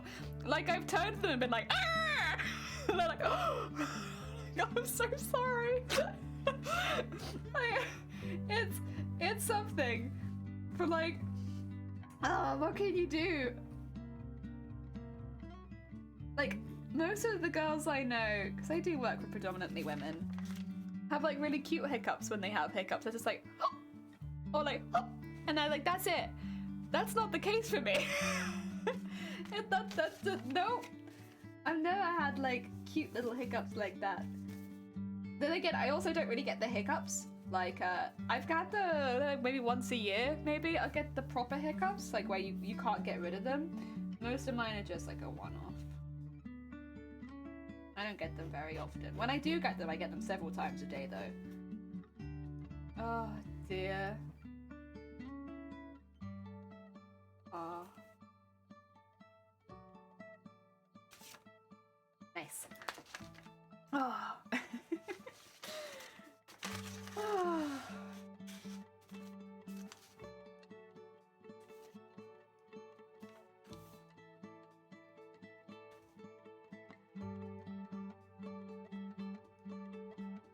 To be fair, I've never had a bad reaction from it. Just a lot of shocked reactions. I mean, I'm also shocked, so not really a surprise. I'm just a bit like, oh, very hacking loud. There we go. I wonder if this will be enough, or if I have to do 2 rows. I think I'll have to do 2 rows. This is much quicker though. much quicker, because we only have to do 1, 1 per 1.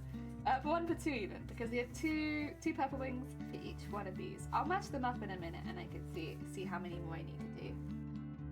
But I'd rather not overshoot too much, since then I'll just have them lying around. And if I have them lying around, then I'll probably lose them.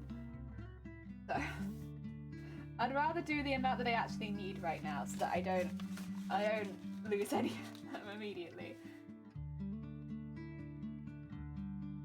Go. And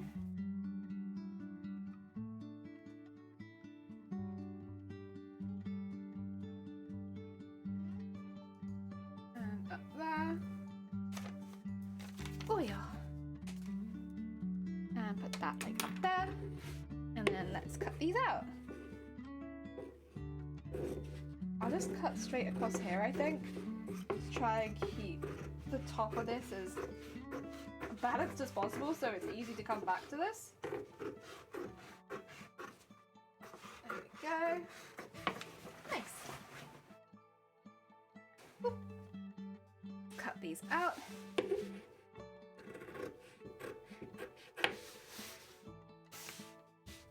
And I'm gonna have to trim the bottoms as well, but we'll cut them like this for now. Ooh, actually, I could probably do them like this. I don't want these ones to be that wide, see, because having a lot of excess curtain fabric on the inside makes them really thick, and I do want them thick, but I don't want them unmanageable thick. Let's just... Yeah, there we go. 1. And... through this bit. There we go. Nice, nice. Gonna lurk now because I need to do adulty stuff while I wait for my fabric to arrive. If not back in time. Oh, thank you. And Feathered, thank you so much for popping by. I should say, if people have not checked out Feathered does a lot of cosplay on their own channel. So they have been making a really big cosplay. They recently, I'm just about to shout out cosplay. That's not what I wanted to do. They've been making Hawk Girl wings and things like that. They do some really impressive cosplay elements on their own stream. I know recently they've been doing a lot of embroidery similar to us. So if you enjoy the kind of stuff that's going on here, definitely check out Feathered. I think you'd also have a really good time over there too. There we go.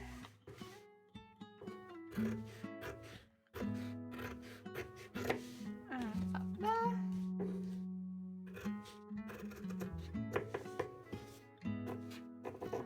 There. Excuse me. Aw, thank you. No, have a lovely day and good luck. The corset looks amazing, so I think you're probably doing all right, but good luck with the rest of the costume. Ah, dear. I'm looking forward to seeing it when it's all finished. Which I'm sure will be a little while away because it's a big costume, but I'm still looking forward to it. That's the thing with cheering on a big costume. It's like, listen, I'm looking forward to it. I know it's going to be a little while, but I'm still really looking forward to it. Oh dear. There you go. Let's start matching some bits off. Oh yeah. Oh my god, no! So, I'm doing right. I emailed the student finance as advised, and one of my professors who works there responded to me. Oh heck! Oh heck!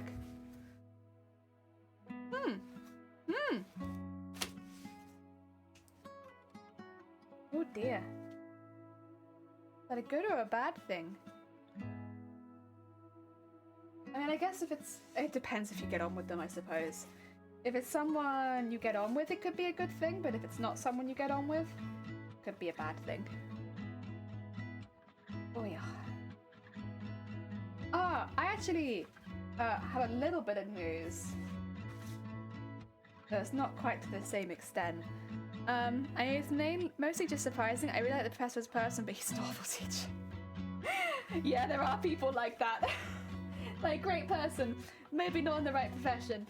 Oh dear. Yeah, I mentioned that obviously because I'm having a bit of an issue with health myself, that I've been sorting a few things out in the background. One of the things we have sorted out with our health union at work, or I don't know what you'd call it. I don't even think it's the work health union. I think it's just health union in Wales. I can have unlimited sick days now. Might seem silly, but most of the time in retail you have 3 sick days and then they'll like take you for a disciplinary. My workplace has always been really chill about that, to be honest, but it's still something that could affect me badly on my record if I'm having a lot of sick days. And most of my sick days are not full days either. They're like 2 days off at the end of the day where I had to go home. So it was really sucky because I'd maybe only have to take like a few hours sickness a month, but it might be on 3 separate occasions, and so I'd have 3 sicknesses, and yeah, very quickly. But I spoke to them, and they were like, right, yep, we can see you're doing everything you need. You've got all your paperworks and such, and so now I can have unlimited sicknesses, which is good. It just hopefully should mean that, like, yeah, I don't get told off. I don't think I was going to get told off for it anyway, but it shouldn't reflect me badly for the ill days I've been taking. Otherwise, working is a bit of a pain. Limited sick days, that's so counterproductive. That will always be cool. Yeah, I know. So in retail, it's pretty common that you'll get 3 days a year. Or like not 3 days a year, but 3 instances of sickness a year, I think is what they call it. So basically, you can be sick 3 times, and then after the 3rd time, you'll be taken for a disciplinary. So what that kind of leaves room for is maybe you've had a fever once and like with a cold, and you've had food poisoning, and then like a bad luck on a 3rd time, and you're a disciplinary.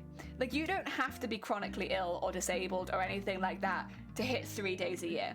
And a lot of the time what it actually does is it forces people that are ill to go into work and make other people ill, because they don't, nobody wants a disciplinary.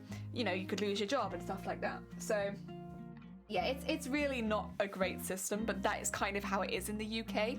Unless you have a very good employer, most in retail and like minimum wage places will give you 3 instances, and that's the standard. That's everywhere that I've worked has had 3 instances. But I spoke with the OC Health, and basically it just means that I can take more. What's a disciplinary? So disciplinary is they'll take you aside from work. They will see if there's any way they can better support you if they're a good business. If they're a bad business, they will threaten you with letting you go for being ill too often and unable to complete your job. If they're a good business, they'll work with you and see if there is an underlying issue. Like, say you've been sick 3 times in like the last 6 months, all with the same thing. And they'll be like, listen, you're getting a lot of migraines. Could it maybe be, you know, do you need to be away from the computer a bit more and stuff like that? If it's a good business, they'll work with you to try and prevent you from being ill at work. If it's a bad business, they'll threaten you to have to leave the business. Yeah. So it really depends who you work for. The disciplinary could be a really positive thing, but most of the time people are quite nervous about it because it could leave you to being dismissed over sickness.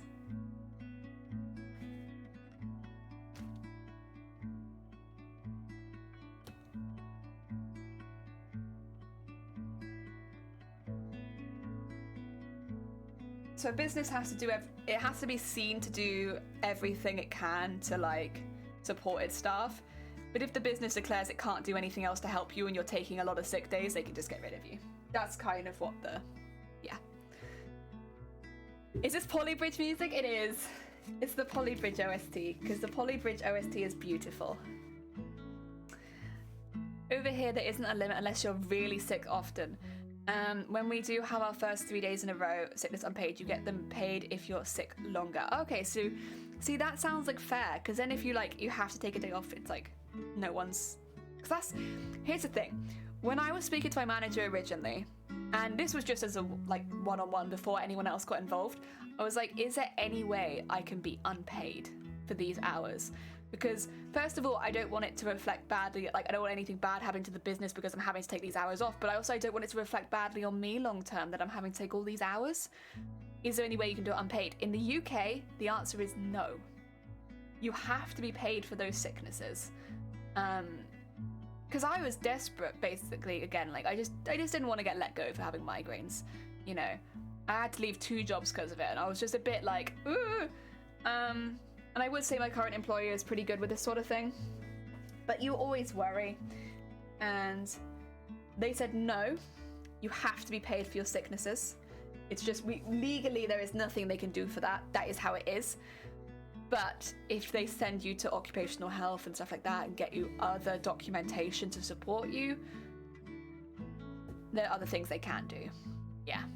I don't think we have that in Germany, but I'm still in school, so I don't really know. Yeah, it's hopefully not. It's not a great system, so I hope you don't. And encourage people to stay home when serious, but come in when it's a cold. Yeah, exactly. Exactly. If it's just a cold, you're going to want to get paid, so you come in. But if you're struggling, you'll stay home because you're like, listen, I'll take a few days unpaid if it means that I'm going to get better. And it's a much better system in my mind. Sick pay isn't paid by the employer over here. We've got government insurance for it, yeah. Whereas over here, statutory sick pay is the government, which is if you have to take prolonged time off or if you are not paid by your employer, but the majority of the time the employer does your sick pay. Yeah.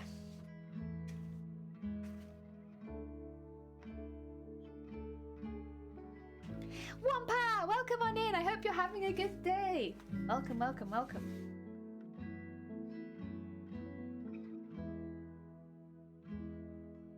Yeah, my workplace is pretty understanding. I mean, the thing is, I work hard and, you know, I do come into work pretty damn often. It is just, if I come in with a migraine and I'm struggling already, I probably won't make it till the end of a 10-hour shift. And I'm quite transparent with that. I try to stay as long as I can and do as much as my work as possible. But if I can't make it to the end of the shift, I can't make it to the end of the shift. I am only able to do 2 days a week because of my situation. And yeah, that's just how it is. That's how it is. And my employer's been pretty good with it.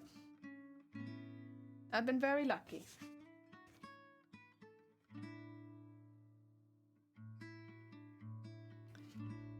Oh, Wampa! Bless you. That was very kind of you. I mean, we're just chilling today. We're mainly just chilling, getting some background work done. What are we doing today? So, oh my god, these are so heavy. We are cutting out all of the bases for loads and loads of scales. So when the scales are fully sewn, they end up looking like this. So you can kind of see the layers of it on the inside there, and then we bead up the top, and we have like a scale done. But we have to make them all individually, so it's a lot of cutting things out. If you want to see anything to do with the cosplay specifically, !cosplay will take you to the character page. But what we are doing today is this. Cutting out all the pieces for the scales. The first year is paid by the employer, but they can insure themselves for it. Oh, I see, I see. Oh yeah, and there's the cosplay link. Thank you, I see. Oh dear. How many more do we need then? 1, 2, 3, 4, 5, 6, 7, 8, 9, 10? 10 more. Okay. It's fine. We can do 10 more.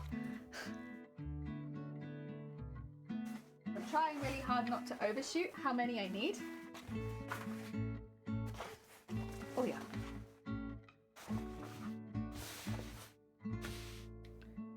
Where's my... Oh, there it is. Where's my pattern gone? That's no good. Can't be losing that.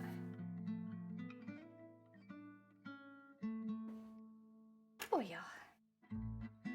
Lots of little purple scales. We're gonna have so many purple scales. It's gonna look so cool. So tomorrow we'll be spending the time sewing them all together. I don't know if we'll be beading them tomorrow or if we'll just be sewing them. I'm not sure. I'm considering my options with that. I would like to bead them before they're attached to the cosplay. Because once they're attached to the cosplay, it'll be a lot harder to bead them. Because honestly, the costume is quite heavy. Oh, and Duck, thank you for the follow. It's very kind of you. Welcome on in.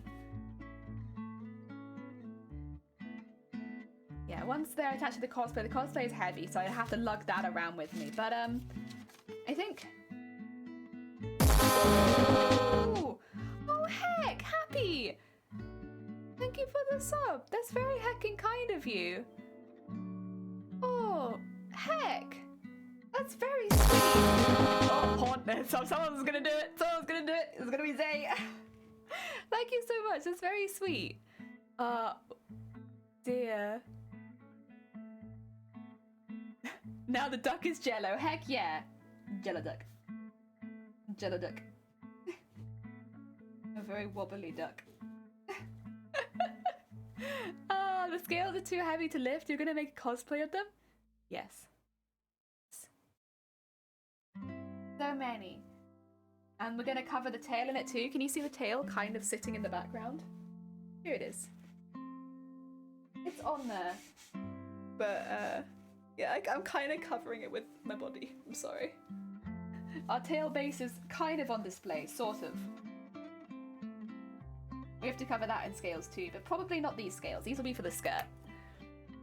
You're gonna be so buff. I know. My abs are gonna be like, oh!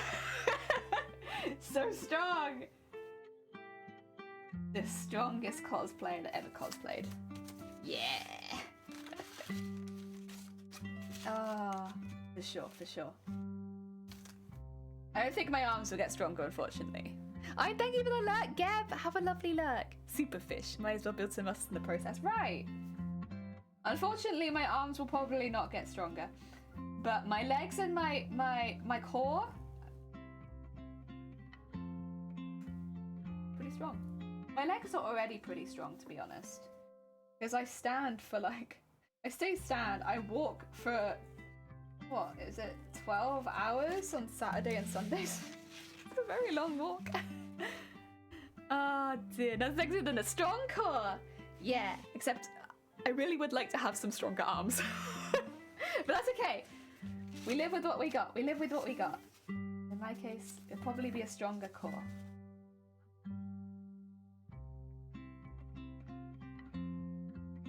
A lot of people get fit for cosplay, but in my case, cosplay is keeping me fit. Because my costumes are so heavy. I've been wearing the tail around the house as well because it's fun. It swings behind you and it smacks everything. Big fun. Yes. Ah, dear. Like, tell a friend, learn the guitar. The Poly Bridge OST is beautiful. Really, really beautiful. Honestly, I'm glad that it... I don't know if anyone here has played Poly Bridge, but like, having such a nice OST, when the game gets a bit tougher, or like you're struggling with it at all, it makes it feel better. I can't fit one in there, that's okay.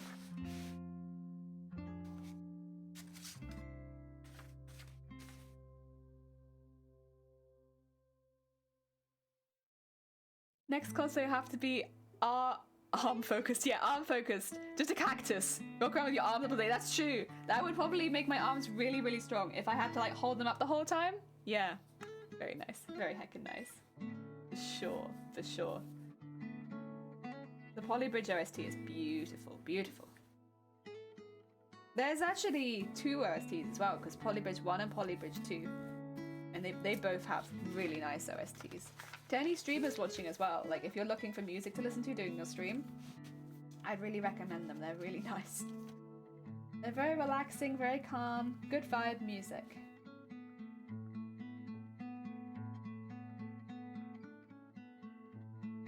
There we go.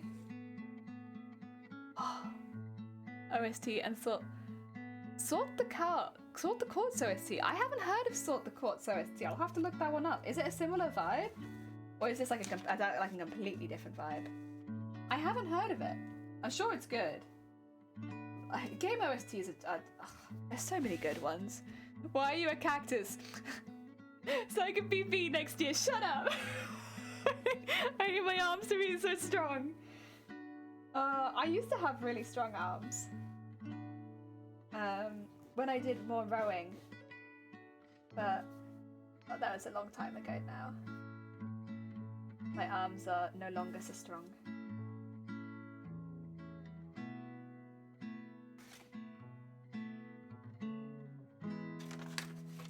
Wow.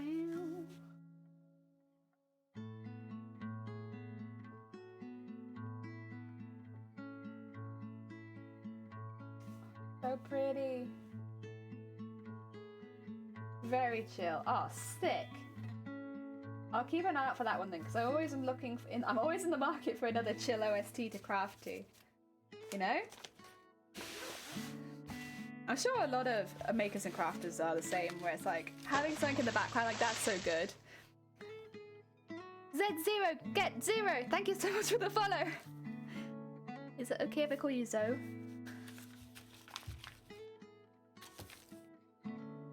Ah dear. Slightly more upbeat. Okay. Okay. You know what? I'll take that. Upbeat is not bad. Like today we are doing like really chill vibes. Like we're crafting very slowly and taking things at a very relaxed speed because I want to have fun today and just like not think about deadlines and anything like that and just, you know, it's that kind of vibe today. But there's a lot of times where I want chill vibes with a bit more of a beat because we're, you know, we're still crafting, but we're going with pace a bit more. I guess not because we're rushing, but because I just want to get stuff done. It'd probably be a good OST for those days then. Cool, cool. Yeah, it's okay, thank you.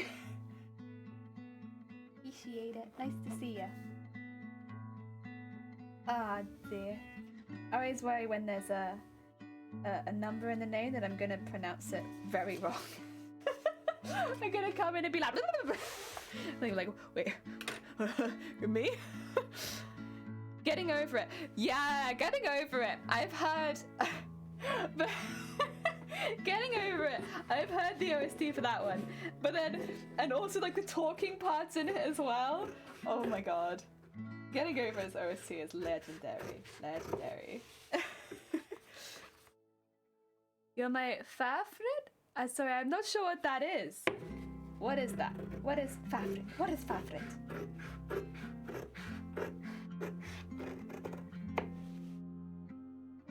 Sounds like a dessert. And honestly, I'd be a dessert. I'd heckin' be a dessert.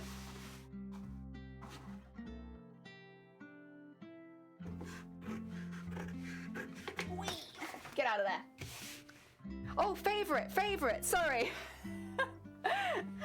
I'm so used to people coming in here with like interesting languages and stuff, and I'm just here like, huh. One language bean over here.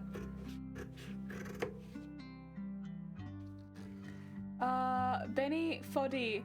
Oh, Benefoddy, yeah, Benefoddy. Oh, yeah. Oh, yeah. The thing is, I don't think I'd be very good at that game. I'm not really I'm not gonna say I'm not an angry gamer because people will find clips, but like, I'm not really. I get frustrated more from like not knowing what I'm doing, I suppose, than doing the same thing over and over again. Yeah.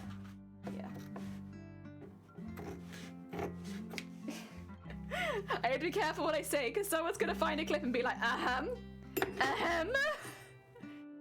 Oh, it's so nice. I bought my mother-in-law a chair. Now they won't let me plug it in. What? They won't let you plug your... No. Oh no. Why not?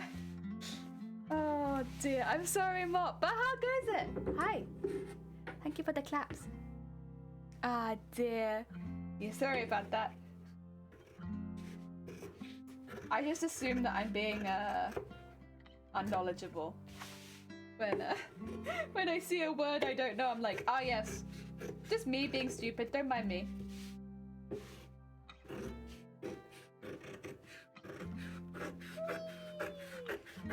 All the way up.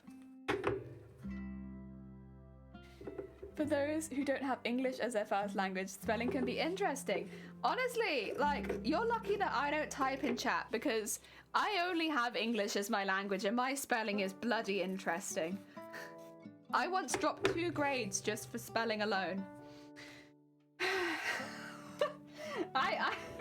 You know, spelling was always my worst subject. I was good at English, but God was I bad at spelling. You want me to analyze this thing? Sure, but can I do it verbally? Because I can't spell. I still struggle with spelling. Like, I still have to ask my coworkers, like, hey, I'm writing this thing out. How do you spell this? Because spell check, it's not doing it for me today. We can't. We're not. Nope. Yeah, it's something, that's for sure. That's okay though. My English vocabulary is not great. Yeah, I'll be forever confused between American and British spelling. That's another thing. Yeah, we have like different spelling for certain words, and I realize this. Is it with aluminium that we like straight up spell it differently to how you spell aluminum? How did this happen? How? Oh, it's funny though. I feel like my spelling is decent, but a listening test recently proved me wrong. Honestly, I read chat a lot as the streamer, and you guys spell basically everything correct all the time, and if you don't, it's like recognizably what it's meant to be, right? You all type recognizable. I don't. There have been many times where I've typed a word and someone's been like, what? I don't even get the idea of what you're trying to say. And I only have one language. This is the only language I have. Coloring color. Oh yeah, color.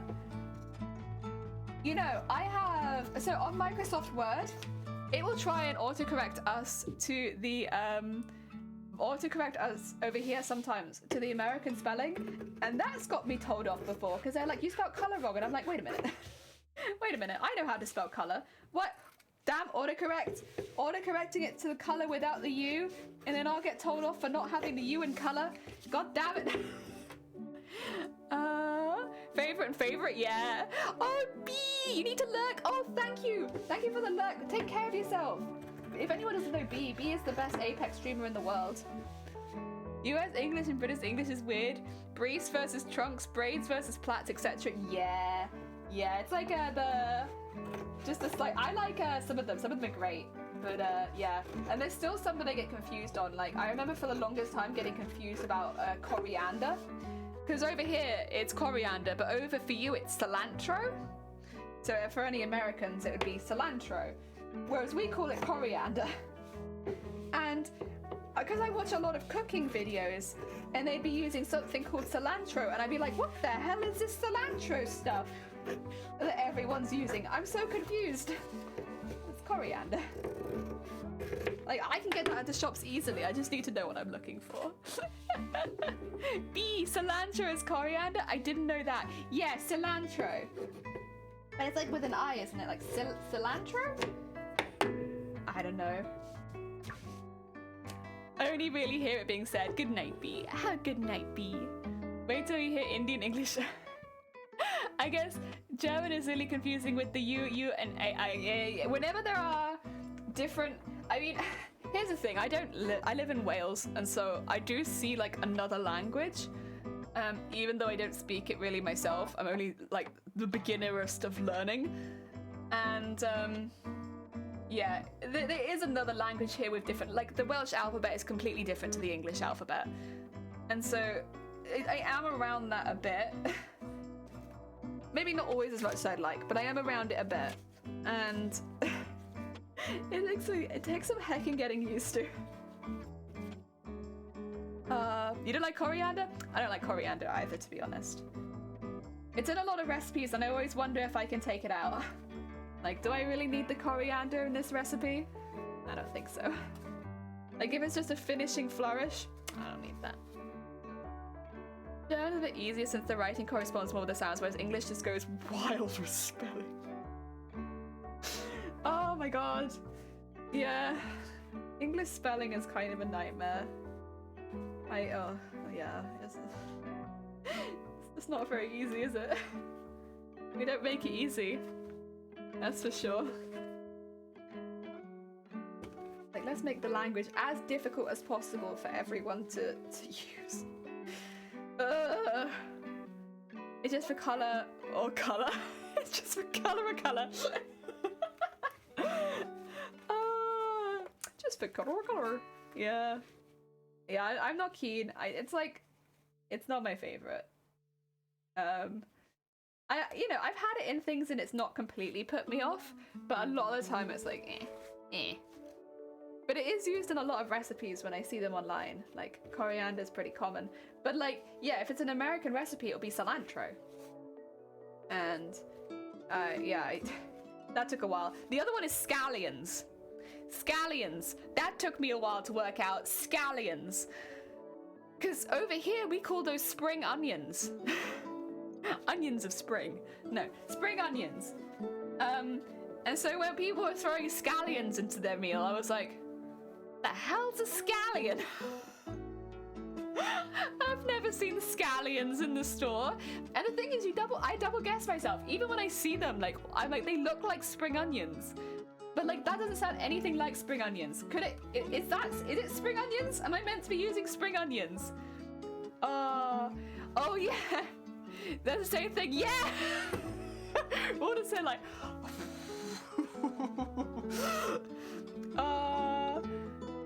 We have silent H and A, I and E sounds the same words, it's not all of them. Oh god. Same things, bell pepper and capsicum. Oh my god. It gets hard. Although some of them are much easier, like eggplant is pretty commonly used over here now, even though over here we call them aubergines. Because of the emoji, I think a lot more people have started calling them the eggplants because of the eggplant emoji gaining popularity online. Even though over here we call them aubergines. Oh yeah. Also, can you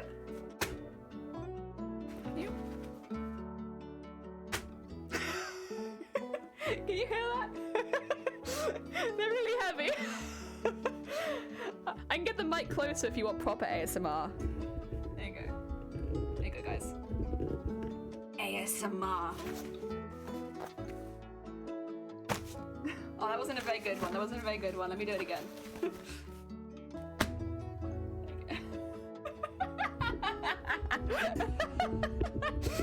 How was that? Good frap sound. That's only like 22 scales. It's so heavy. We call eggplant bringo.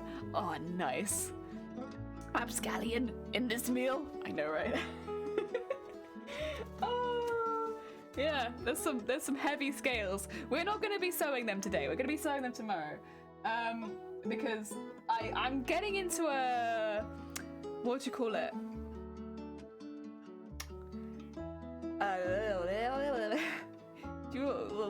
What do I want to say? What do I want to say?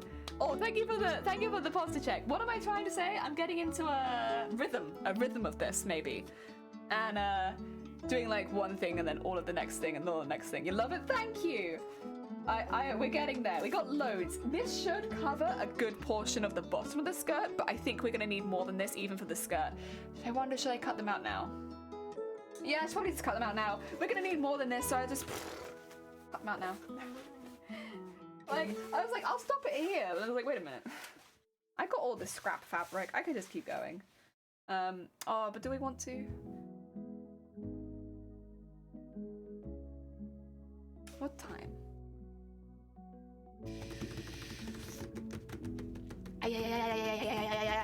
No, we're gonna stop there. I can always cut more of them out tomorrow because I don't think sewing them's gonna take too long. We'll stop there for today because I had a migraine last night and because I want to be a bit nicer to myself. Let's not do like a 6-hour stream today. Let's do a 4.5-hour stream, a respectable stream, but not like, you know, we're not going 8 hours today. Sometimes we might, but not today. Let's find someone and send you all towards them then. Let's find a sweet bean crafter, send you all towards them. I wonder who is doing. Oh, we could go. Oh, can we go over to there we go. This sounds about right for me. Mess making and tea drinking. Doesn't that sound like us? Doesn't that heckin' sound like us? Mess making and tea drinking? I think that sounds like us. Let's send you all over there. That oh, you can't see the keyboard. The keyboard is secret. Jelly being kind to Jelly, did hell freeze? Bloody climate changer. No, I'm being a bit nicer to myself. We're gonna raid Dragon Armory. Dragon Armory is doing cosplay themselves. They are doing some heckin' crafts over on their own channel, so make sure to send them lots of love because, you know, doing crafts on Twitch like this, like it's a heckin' commitment. I just clicked my own raid. No, take me back. Take me back. There we go. It's a commitment, and they do a really, really good job. Yeah, nobody can see this, so don't worry about this duck. Don't worry about this creates. It's a secret. It's just I need to see it to type. It's anime girls eating jelly. Yeah, that's why I got it, because my name's Jelly, and these anime girls are eating me. I can't explain it in a good way. Tomorrow we should hopefully be back, but as always, if you want to know when we're live, check Twitter and check the Discord because they will let you know when we are live. And finally, if you have not checked out our beautiful, beautiful mod team, we have some amazing mods that do a fantastic job in making sure that I don't get banned. And because honestly, our chat is pretty chill most of the time. We don't get too many trolls our way, but my mods, they really help me make sure that I don't ban myself and that our stream is running smoothly. So do send them some love if you've got the time. And thank you for doing the socials in chat, George. I appreciate it. But for now, let's go send some love to Dragon. I'll see you all soon.